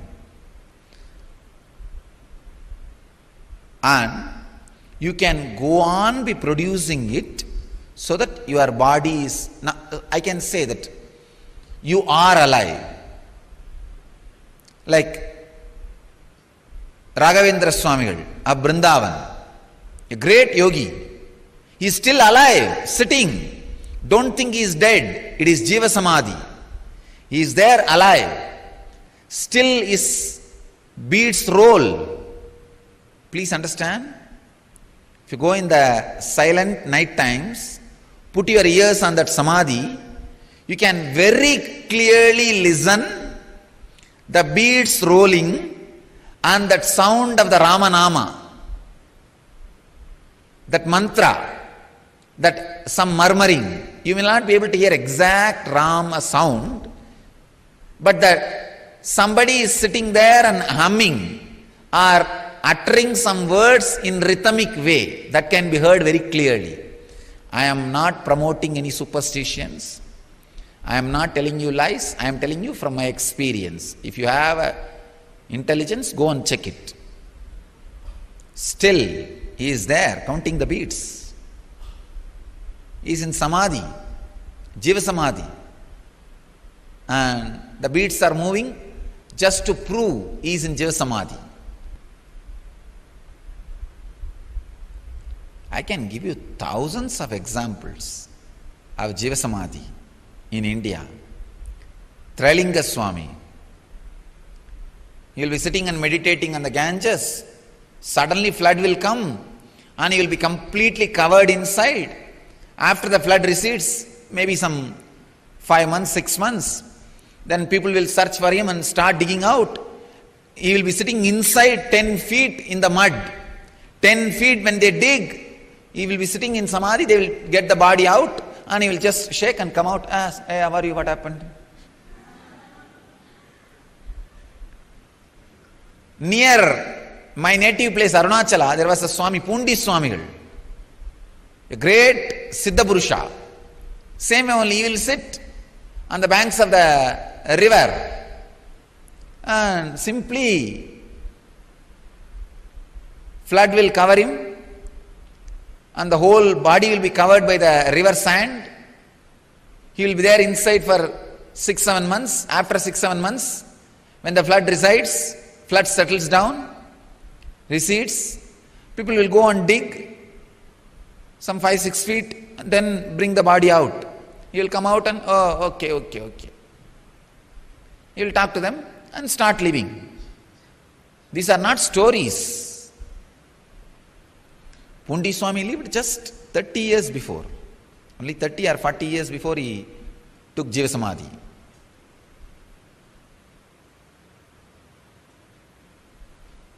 He's a next generation to Ramana Maharshi. Must be 30 to 50 years only. He would have had Jiva Samadhi. And Trailinga Swami, he also lived. He was seen by Ramakrishna had darshan of Trailinga Swami. Vivekananda had darshan of Trailinga Swami. Means 100 years before.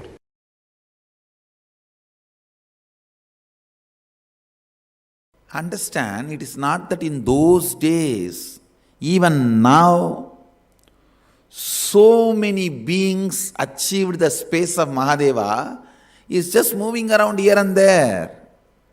They are all available. Kinaram Baba is one of the great Aghori, lived in Varanasi. His recorded biography goes to 440 years. Please understand. And another one, Trailinga Swami. His recorded biography goes to 370 years.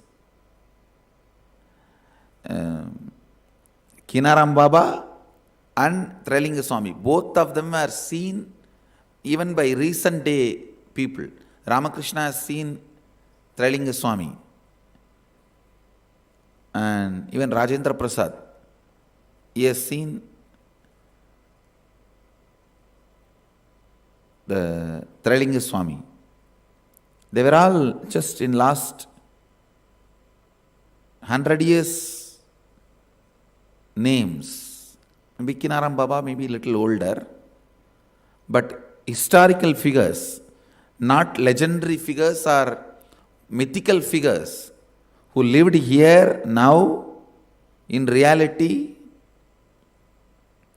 Kinaram Baba used to have a cart. Whenever he wants to go and give darshan to some devotees, wants to see somebody, he will just tap the cart and it will fly. It will fly wherever he wants to go. He will go and bless people, then he will come back. Using the physical body. Using the physical body, he will go. And Trailinga Swami beyond. He will not even move. He will be sitting here and appearing in 10 places. Trailinga Swami is the second being who had directly the mother's milk from Parvati, Meenakshi. First being is Jnana Sambandar. The second being who received the Meenakshi's prasada and sitting here among all these beings, millions of people who radiated Mahadeva's space walked in this city. So every inch, every corner, every dust is sacred by them putting the feet in this place. The very air which they all breathed, this Trailinga Swami will sit in Samadhi, Ganga will overflow for 6 months. When the water recedes, he will be sitting in the same place, that's all, in Samadhi. There is no physical, physiological, psychological rules for them. Just breaking everything.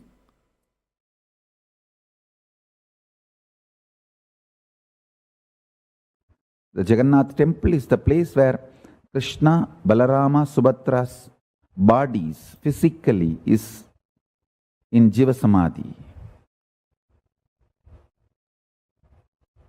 The deity represents, see the body, after Krishna leaves the body, it floats in the ocean and goes to that side as directed by him. That body filled with the salt water. Natural mummification. Then all the three bodies were recovered by the Surya Vamsa Rajas and they built the temple and they are maintaining it. And it's a living deity. I tell you, Krishna is alive in Jagannath. Subhadra is alive in Jagannath. Balabhadra is alive in Jagannath. If you want to see Krishna directly, face to face, go to Jagannath. Go to Puri. He is alive, living, Sakshat, Pratyaksha Moorthy.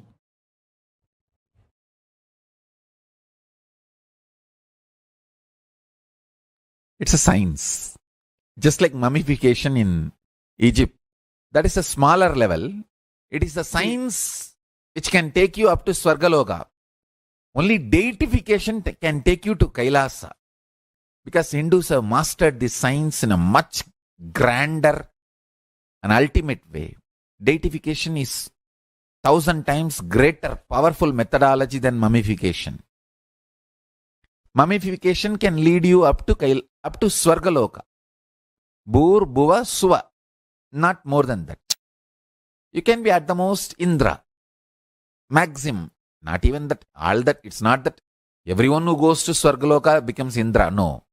Even among that, there is a lot of competition, politicking, and then fight. That's why Indra Padavi is not permanent. Every yuga, Indra changes and all that.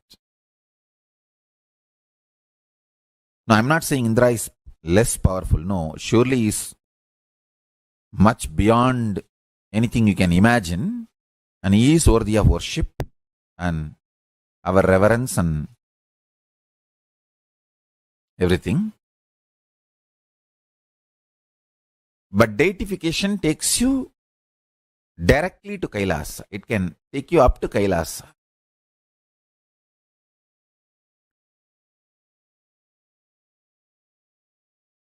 Human beings should not die. When this science is available from Kailasa, why should you die? No.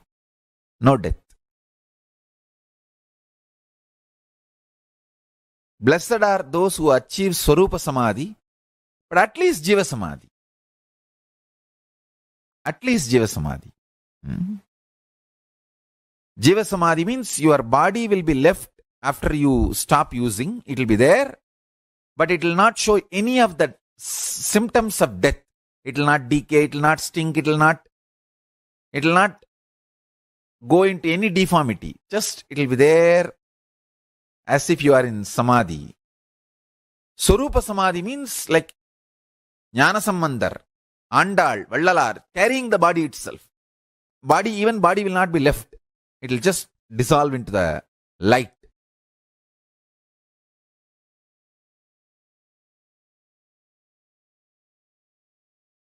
That is Swarupa Samadhi. Whether you achieve the state of Swarupa Samadhi or not, at least Jiva Samadhi. Human beings should achieve at least Jiva Samadhi state. Because the science is available to all of us.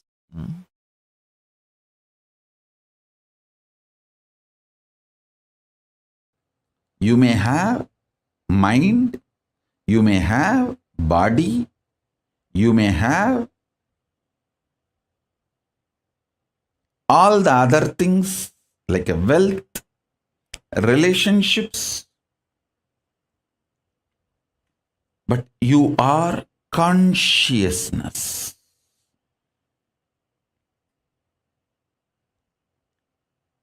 Second, consciousness is the ultimate. Third,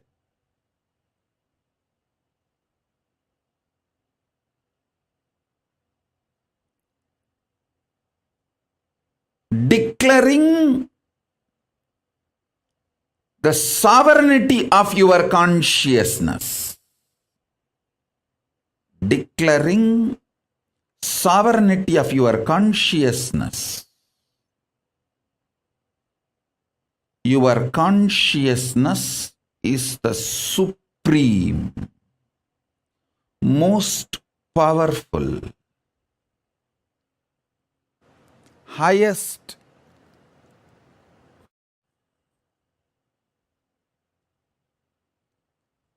your consciousness is supreme, most powerful, highest existence. Listen.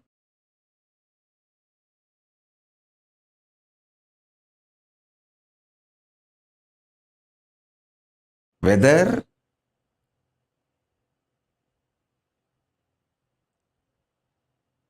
the yoga you are asked to do, stretching your body, or pranayama you are asked to do, like a cohesive, coherent breathing pattern, or the puja, the worship you are asked to do, or listening to these great truths and internalizing everything.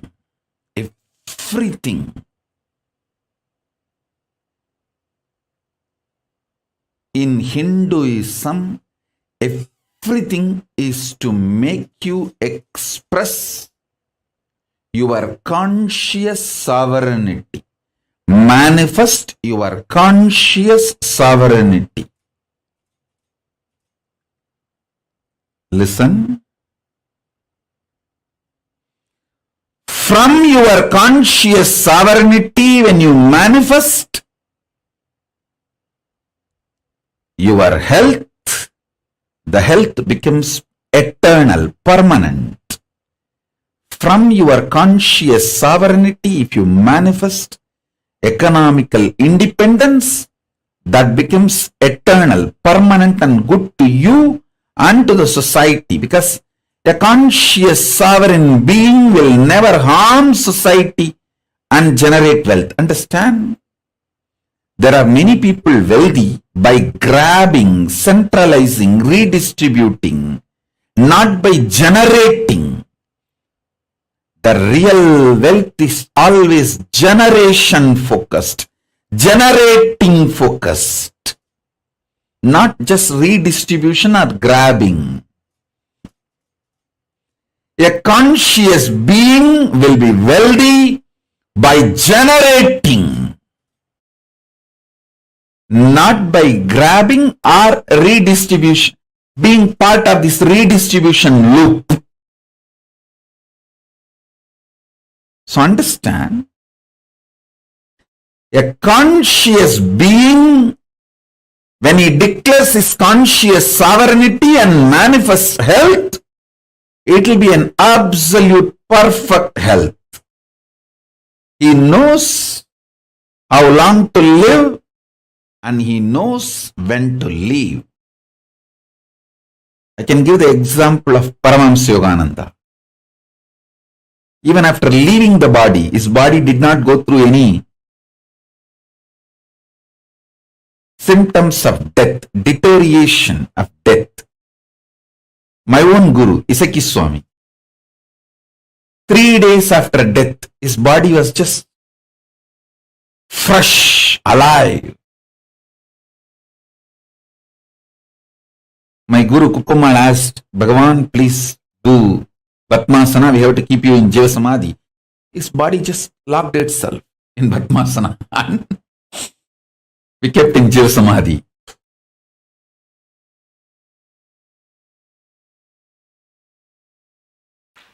All you need to do is just only one thing.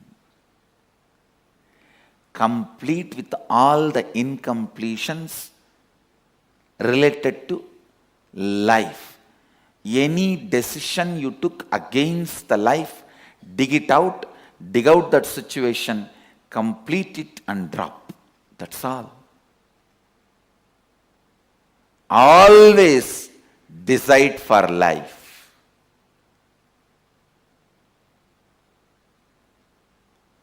You have a right to live. With this context of Ishavasyam idagum sarvam yatkincha jagatyam jagat. Even if you have not achieved that context, decide to live and align that context to you more and more. Because you have not yet achieved that context, don't decide not to live or against the life. No. Decide to live. Declare. Decide. My DNA, I have the authority to reprogram, deprogram, program as I want. Decide to live. And even if one corner of you has self-doubt, I have decided many times not to live, what to do? I don't care. Now I am deciding to live. And whenever those decisions against life comes up, I'll clean it up, but I am declaring and deciding to live.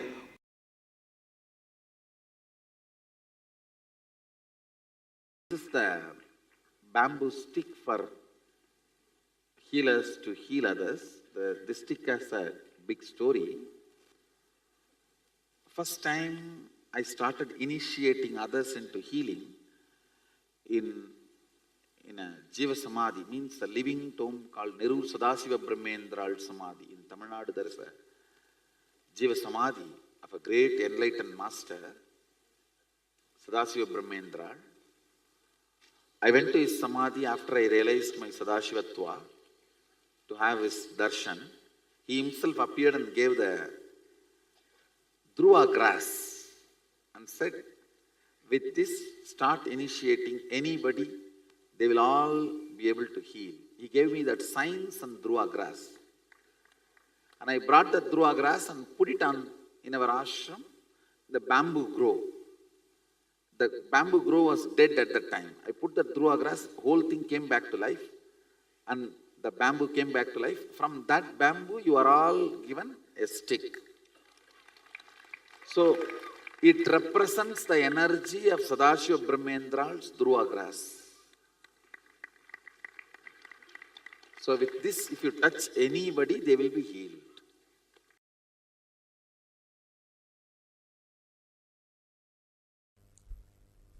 See, each kshetra, the temple, energy center, has some password.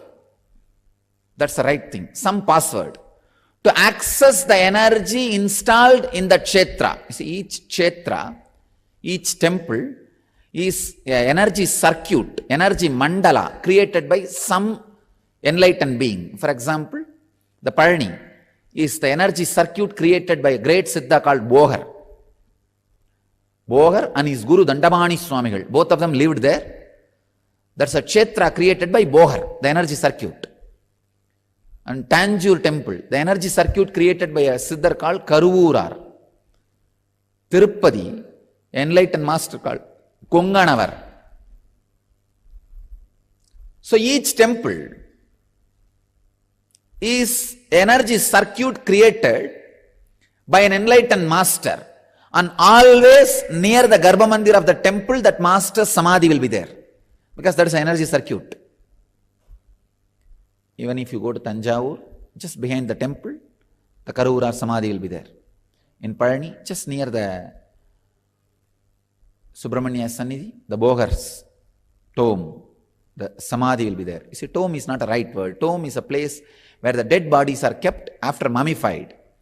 But the samadhi is the place where the body, which is no more required to do what they want, is kept. Understand? There is two big difference. Tomb is a place where the body is no more useful, is kept. Samadhi is the place where the body no more required is kept. No more useful is different and no more required is different. No more useful means dead. But no more required means whatever they want to do, they have done, and they can go on doing what they want to do without that body. That's what we call samadhi. All the great kshetras is great incarnations, Avatara Purushas, Siddhas, energy field, the sacred energy mandala, energy circle, energy circuit created by them.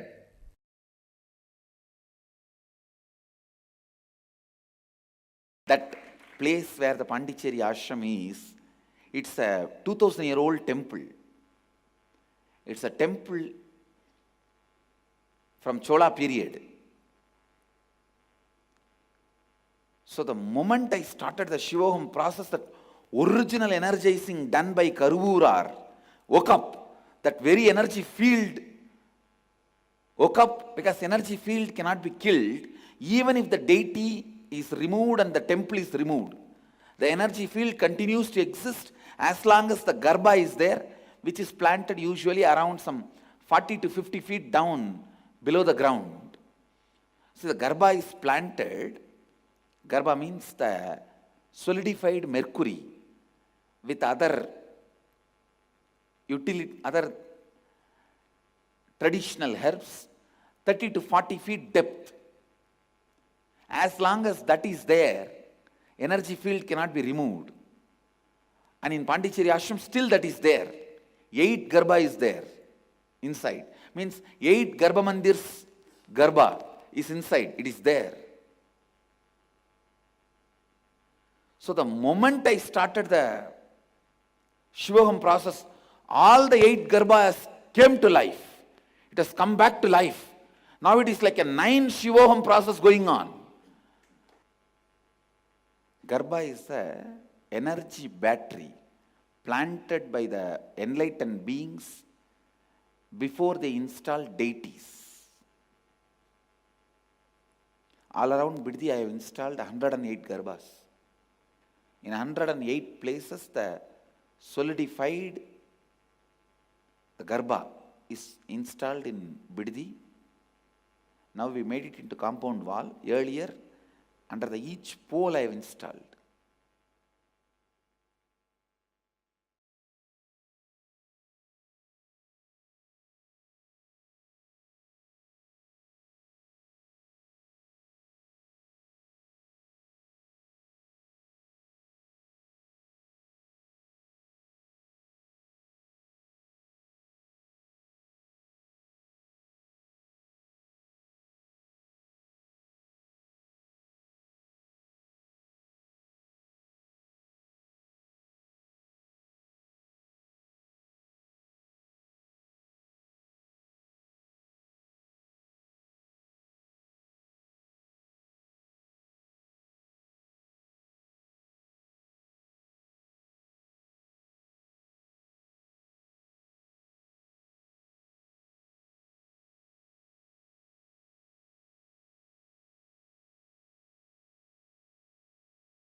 Kingdom. Now, what all of us just listened to is a detailed revelation of the science of Jiva Samadhi, an extremely advanced revelation concept for us to even understand, because this is literally the science of immortality, living eternally, where you have the power to be able to exist as long as you want in this body itself, and to exist even after you stop operating through this body.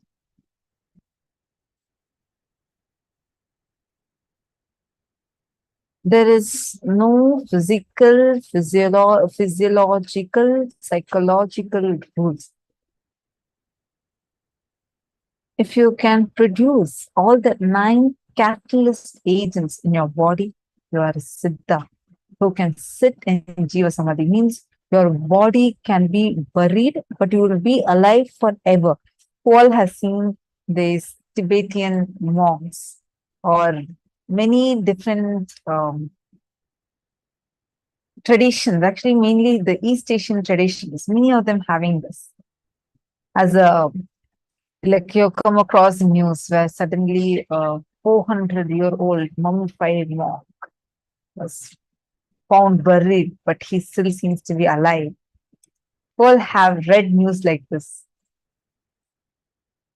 Even very recently also, one other thing, a 1,000-year-old monk was found buried.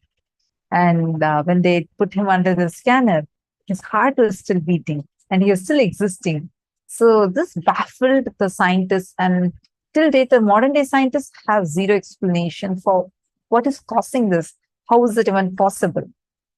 Who all have learned about this?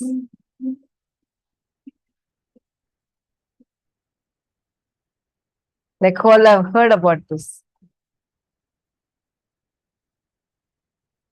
Come on, Nithyanandam. Why is there silence, Nithyanandam? Listening should be there. Silence shouldn't be there. All the participants that are there with us, please take a moment, because this, what you're learning right now, is very, very, very advanced. You need to be realizing and understanding, cognizing what just now Swamiji had revealed as the science of Jiva Samadhi. Because this is an extremely advanced science that we are having. The science of Jiva Samadhi is literally where the body will exist forever. You will be able to exist forever in this very form. You'll be able to exist forever and choose to operate your body whenever you want to operate. That is what is the science of Jiva Samadhi.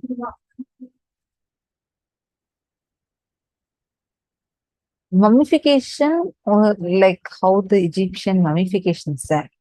This mummification can lead you up to Swargaloka, but only Jiva Samadhi can lead you all the way up to Kailasa itself.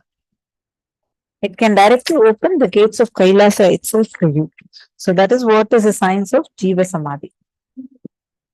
First, I request all of you to kindly please post, what do you understand as when we say the word Jiva Samadhi? What is it ringing a bell inside you? I say, what exactly is it that you're understanding it as?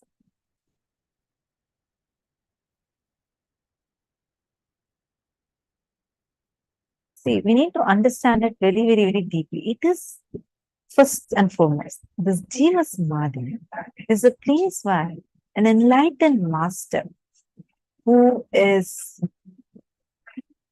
breathing, living, and enters into a state of samadhi while he is breathing. Nobody took his body and put it there. He himself goes and sits. That is called as Jiva Samadhi, like Raghavendra Swami, Palaya Swamigal of Tanjavur, Dakshinamurti Swamigal of Tiruvaru, Paramahamsa Yogananda, all of them are in Jiva Samadhi. There's another one type which is called as the Videha Samadhi, where the Jivan Mukta, enlightened me, he left the body and then his disciples put the whole body and then built a Samadhi around it. That is like Bhagavan Ramana Maharshi or Ramakrishna Paramahamsa. All of them are called as Videha Samadhi. After leaving the body, building a Samadhi around. This Jiva Samadhi science, actually, each of these sciences are extremely advanced. I've seen news, a Gori Jiva Samadhi was found due construction of that area. Exactly, Ma Marva has posted this. Exactly. See, you yourself can also manifest that power as a science. It's a science. So first learning these powerful cognitions, Swami is given the exact manual of how to enter into Jiva Samadhi.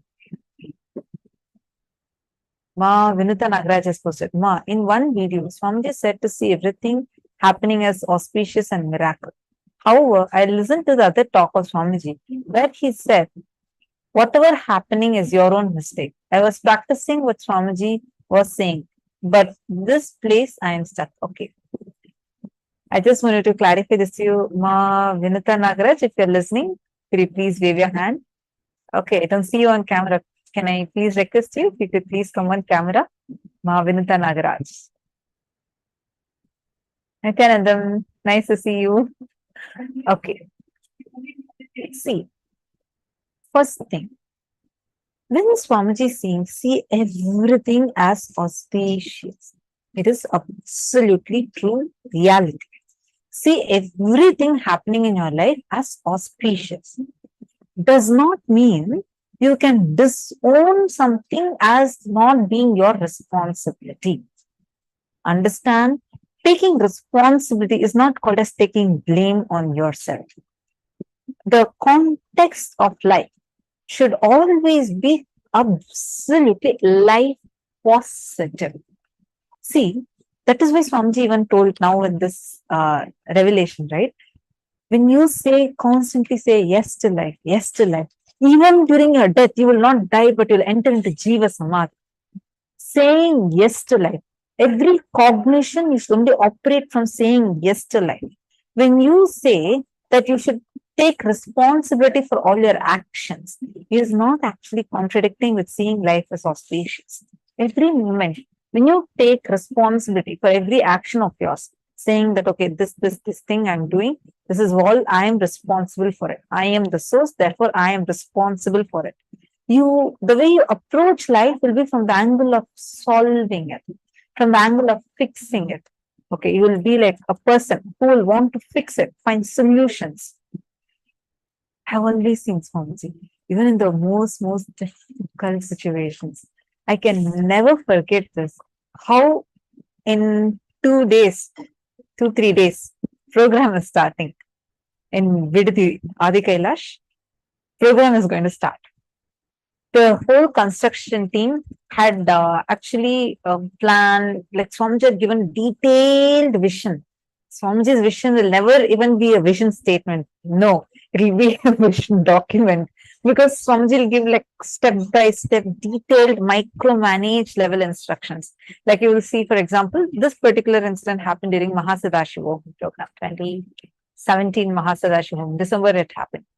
So Swamiji wanted a completely new building to be constructed. And already the basement was ready for it, and Swamiji himself told what hall needs to be where, how the structure needs to be, everything. And Swamiji himself, actually a week prior to, actually 2 weeks before that itself, Swamiji kept telling, Swamiji will actually go personally inspect every single thing. So Swamiji told the construction team, hey, when I see, I can very clearly tell this measurement is not right. Check with the engineer and check the construction. This building will not happen. You will not be able to add one more floor to it. I feel so blessed because I was there in that conversation. At that time, I think I was 16 years old, 17 years old. And I was really blessed as one of the Gurukul kids to be around Swamiji and learning how Swamiji, micromanages, takes responsibility. And Swamiji kept telling that team, but the team was so strongly saying, no, no, Swamiji, we thoroughly checked all the calculations. Just 3-4 days before the program, it's 1,000-2,000 people were attending that program. It's a huge program. People from all over the world are flying and coming there just to be in the presence of Swamiji, experience the program. It's a very high quality premium program. People are all going to be coming. Many people already started flying in. Just 3 days before, the construction team comes and tells Swamiji, Swamiji, it's not possible now. What Swamiji told was right. The measurements are not proper. And now the engineer who sat and studied engineering, it's his profession, and supposedly has done so many projects and very adept in his profession. He comes and says, I don't know, Swamiji. I have been doing this as my career last 20 years. Swamiji just saw it in one site and identified the mistake. I have actually had a calculation error, and that is the reason why this whole thing, he spent the whole thing, and he actually, it is half semi-constructed. So now we have only 3 days, and we have to now, people are coming. There's like nothing is there. There's zero building. And actually, some people who came 2 days earlier, they know this very clearly because they saw there is nothing that is there. What would any one of us have done?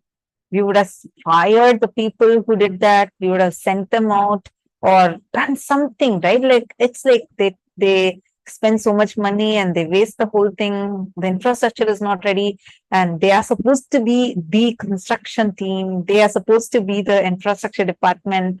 And like, in that situation, there's like 2 days left. You know what Swamiji did instead? Swamiji went, I remember so clearly. Swamiji just took a plastic chair, put it from the construction site. Swamiji just put it that. Swamiji went and sat in the construction site. Swamiji said, till this whole thing is set up, I am not moving from here. I will sit here day, night, full time, 2 full days. Swamiji sat there and made a huge, amazing, beautiful hall and a museum and the dining area in an extremely high quality ready. 2 days. No one actually, when we all are part of it, was just like spending time around Swamiji, enjoying. Swamiji will be cracking jokes, and it'll actually, you won't even feel like you did any work at all throughout the whole time. But so beautifully, Swamiji got the whole literally manifested, including the AC, including the decorations, and the stand which Swamiji has, it's something else altogether. Swamiji will not be okay with just one hall. Swamiji will want the grandest of Hinduism to be available there, and all the best facilities to be available for people. Swamiji will always be like, even like whether it's getting the coolers, getting the ACs, putting the carpets. See, like a physical program has a lot of things involved in it, right? Swamiji personally sat there for 2 days without moving from that spot. Swamiji made it happen. That is taking responsibility. See, in that situation, all of us would have had a mental breakdown. Like, you'll feel like it's impossible.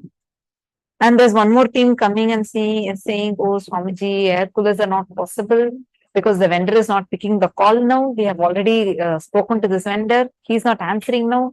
Like, I remember I was like, what's going to happen? 2 days program is there.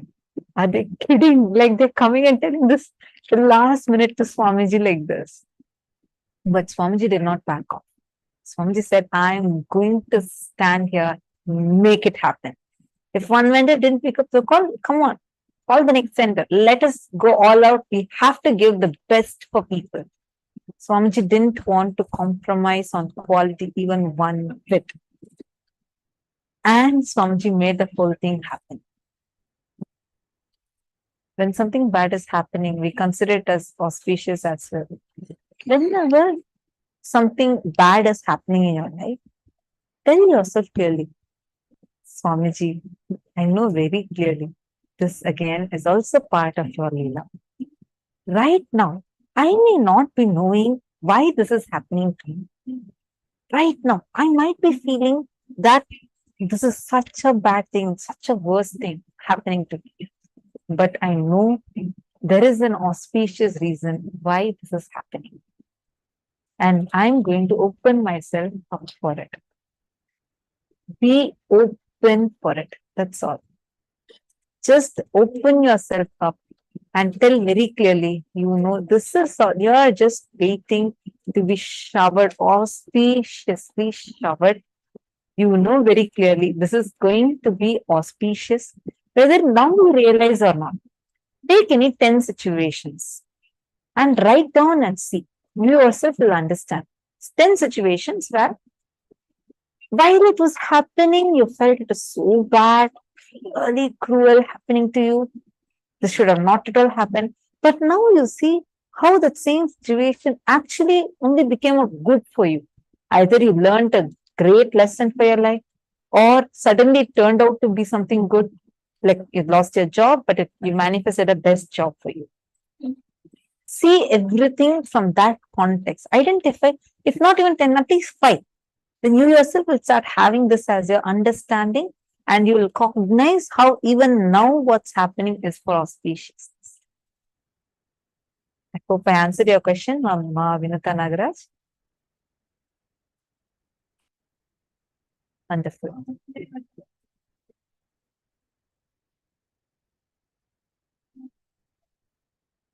Susan Davidson, you're saying it's not obvious when things are not working out for you and people around you are not holding this cognition. Yes, I understand that. Actually, that is the reason why the ecosystem is too important. Anyone that is here who is looking forward to living these principles as a part of your life. See, like I was sharing one experience, right? Like this, if you want to have all these as your experience, like Ma Susan said, see, one, you yourself need to have this as a cognition as one. But honestly, if this has to be like really emboldened inside you, ecosystem is too important. Only in an enlightenment ecosystem, you will be able to start really living these cognitions as your lifestyle. Whoever wants to be a part of this, whoever feels like I really want to be a part of this, I highly recommend jump up and become a Kailasavasa.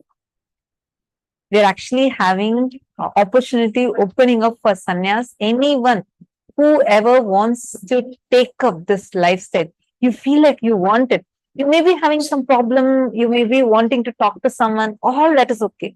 Even slightest intention or even curiosity you have about sannyas, do let us know in the chat.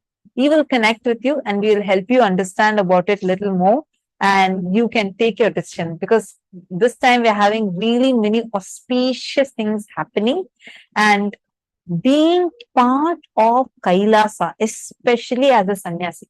If you are single, then don't even think. Just jump up and take sannyas.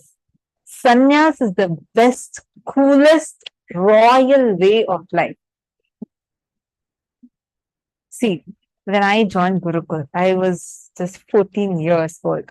And at that time, I was like a teenager who just wanted to, like, live my teenage dream, I used to think. And I never thought that I'll become a spiritual person. I never thought I'll take sannyas. I never thought that I'm going to be part of a mission like this. Never. People ask me, but after I joined Gurukul, many people ask me, don't you miss living like this? Don't you miss living like that? But I tell you, really, the way how life around Swamiji is, every moment is so blissful. Like your life is so juicy. You will never miss out on anything else. You never ever even remember. You won't even have time to remember something that you're missing out on, because you'll never be missing them. And your life will be so joyful. Instead of you feeling like you're missing out on things, you are missing out on something, you'll actually be inspiring people to be a part of your lifestyle. Whoever wants to live this, even if you have slight interest, inclination towards it, and you want to know more, do let us know in the chat. Just tell that, yes, ma, I want to know about sannyas, or I want to take sannyas, and we will connect with you and help you further to understand it further. Oh, Susan is asking. Okay, so in the interim of becoming sannyasi, can Swamiji just smooth things out for you? Okay, see, Ma Susan, Swamiji is actually, if you see the initiations, continuously being available to us, empowering us, and every step being with us. All these things that Swamiji is doing is to support us, right? Like giving us these classes, continuously being with us. But whatever said and done, the physics of guru-disciple relationship is living around Swamiji. That's it. It is living around the master. Nothing can be compared to it at all.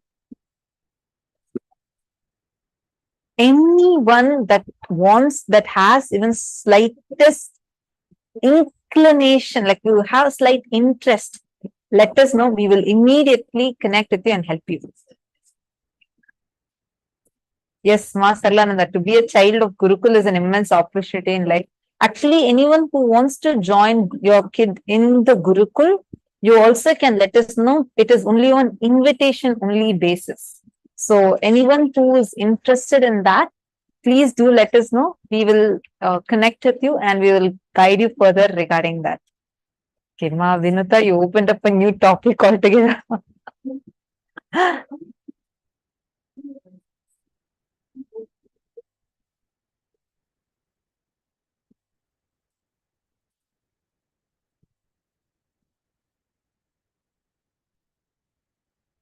Okay, great. So now let's enter into this internalization exercise, the actual internalization exercise. How many of you are understanding what Jiva Samadhi means?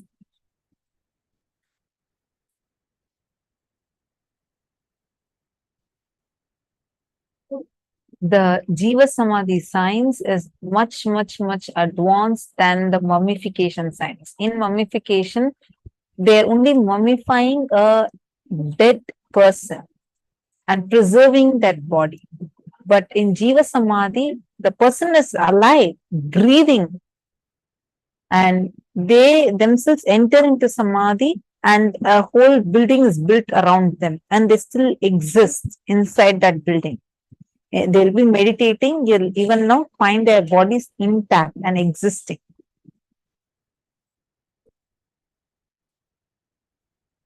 So now, Swamiji said very clearly, say yes to life. Saying yes to life as a secret for manifesting this Jiva Samadhi space through. What do you all understand as saying yes to life? Ma Ayena, you're saying you're interested in becoming a sannyasi. Wonderful. We'll actually send you the sannyas sign up form. You can immediately sign up and we'll connect with you regarding that. Great. Congratulations.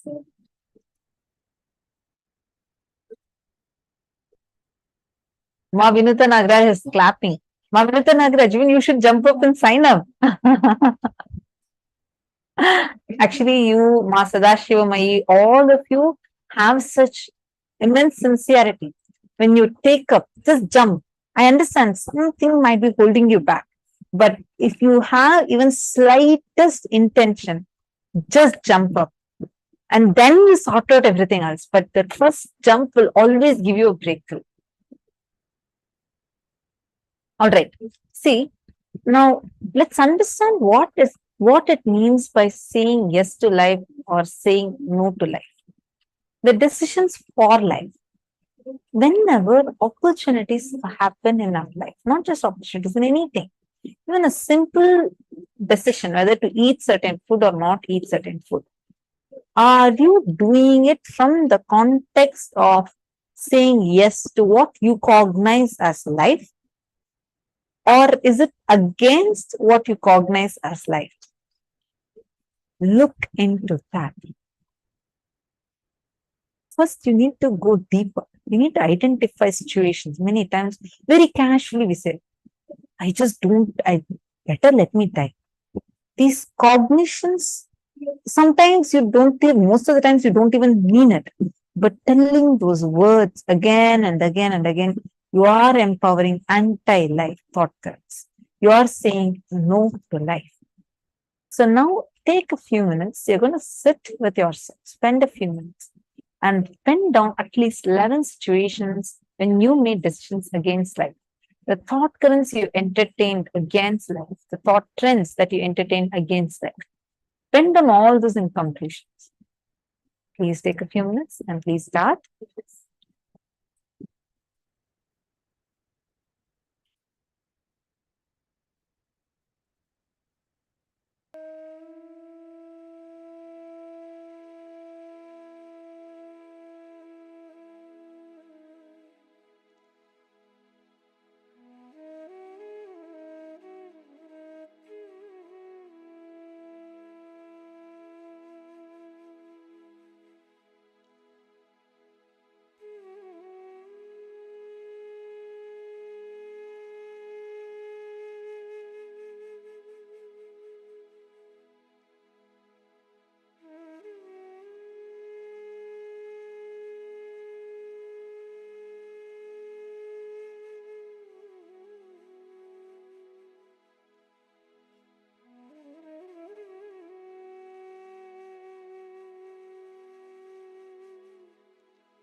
Now, take a few minutes and do the completion for each of the incidents that you read. Whatever incidents, wherever you have chosen, made decisions against life, take a few minutes. Please close your eyes, sit straight, take a few minutes to consciously look at your present context. Pick up the incidents one by one. Start reliving and reliving. Relive authentically, consciously. Forget the present context. Relive each incident at least 5 times. Relive till your nervous system is completed, relieved from the impact of incompletion. Don't be afraid. Take some time, relive intensely.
Please relax.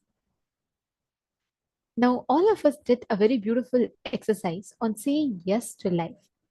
One of the key factors, one of the most important aspects of saying yes to life is by manifesting powers, Shakti. Manifesting powers is nothing but you exuding the original state of your conscious existence as Paramashiva, or let's say the space of oneness with Paramashiva. The whole of power manifestation science is nothing but rooting you back to this space again and again and again. We all just learned about Jiva Samadhi, how saying yes to life constantly makes you live even beyond your death, live through your death. Now, today, all of us are going to be manifesting the powers of being able to scan, identify the diseases, disorders in the body, being able to precisely identify what exactly is happening in the system and being able to correct it.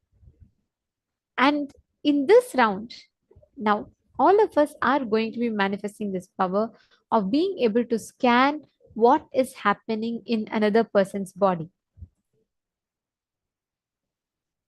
Each of you here now are going to be connecting to a partner and manifesting this power with them.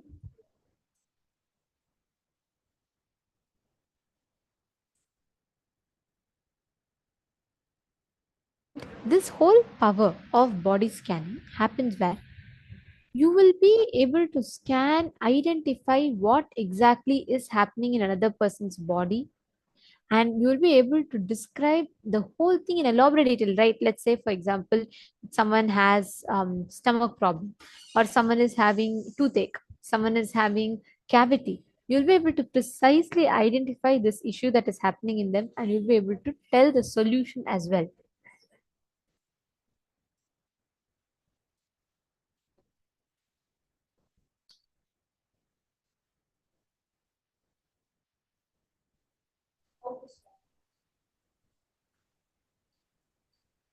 So, Ma Virija, do you want to go ahead and explain how body scanning happens and what do we see it like when we scan another person?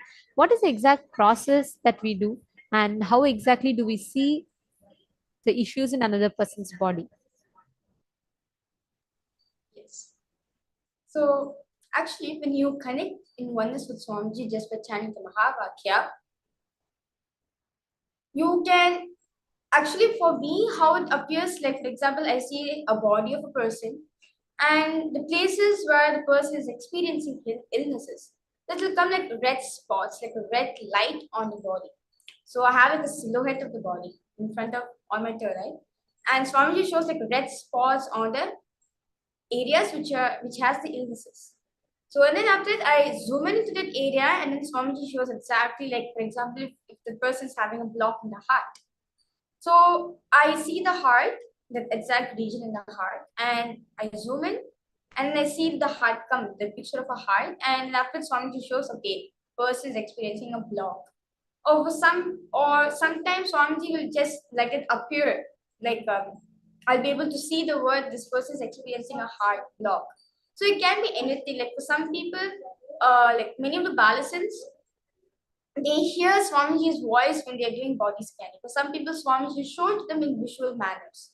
So it depends on which way you feel you are connected to Swamiji. For some people, like when we hear Swamiji speaking, they feel, okay, if Swamiji is telling me this, that means it is Swamiji telling, it's not my intuition. Whereas for me, when Swamiji shows in visual, I feel okay, Swamiji is only showing me, not my intuition. So it matters based on how you feel comfortable with Swamiji. Like for some people, yeah, it goes like that. Sorry. And also, when we manifest this power, you will be able to see it in any different ways. See, like Mavirija was saying, sometimes you'll see it as a red highlight, sometimes you will see just that organ showing up in your third eye, like let's say stomach, you will actually see stomach, or sometimes you may see the word stomach, or sometimes you may feel something in your stomach which will actually signify something that the third eye is trying to tell you.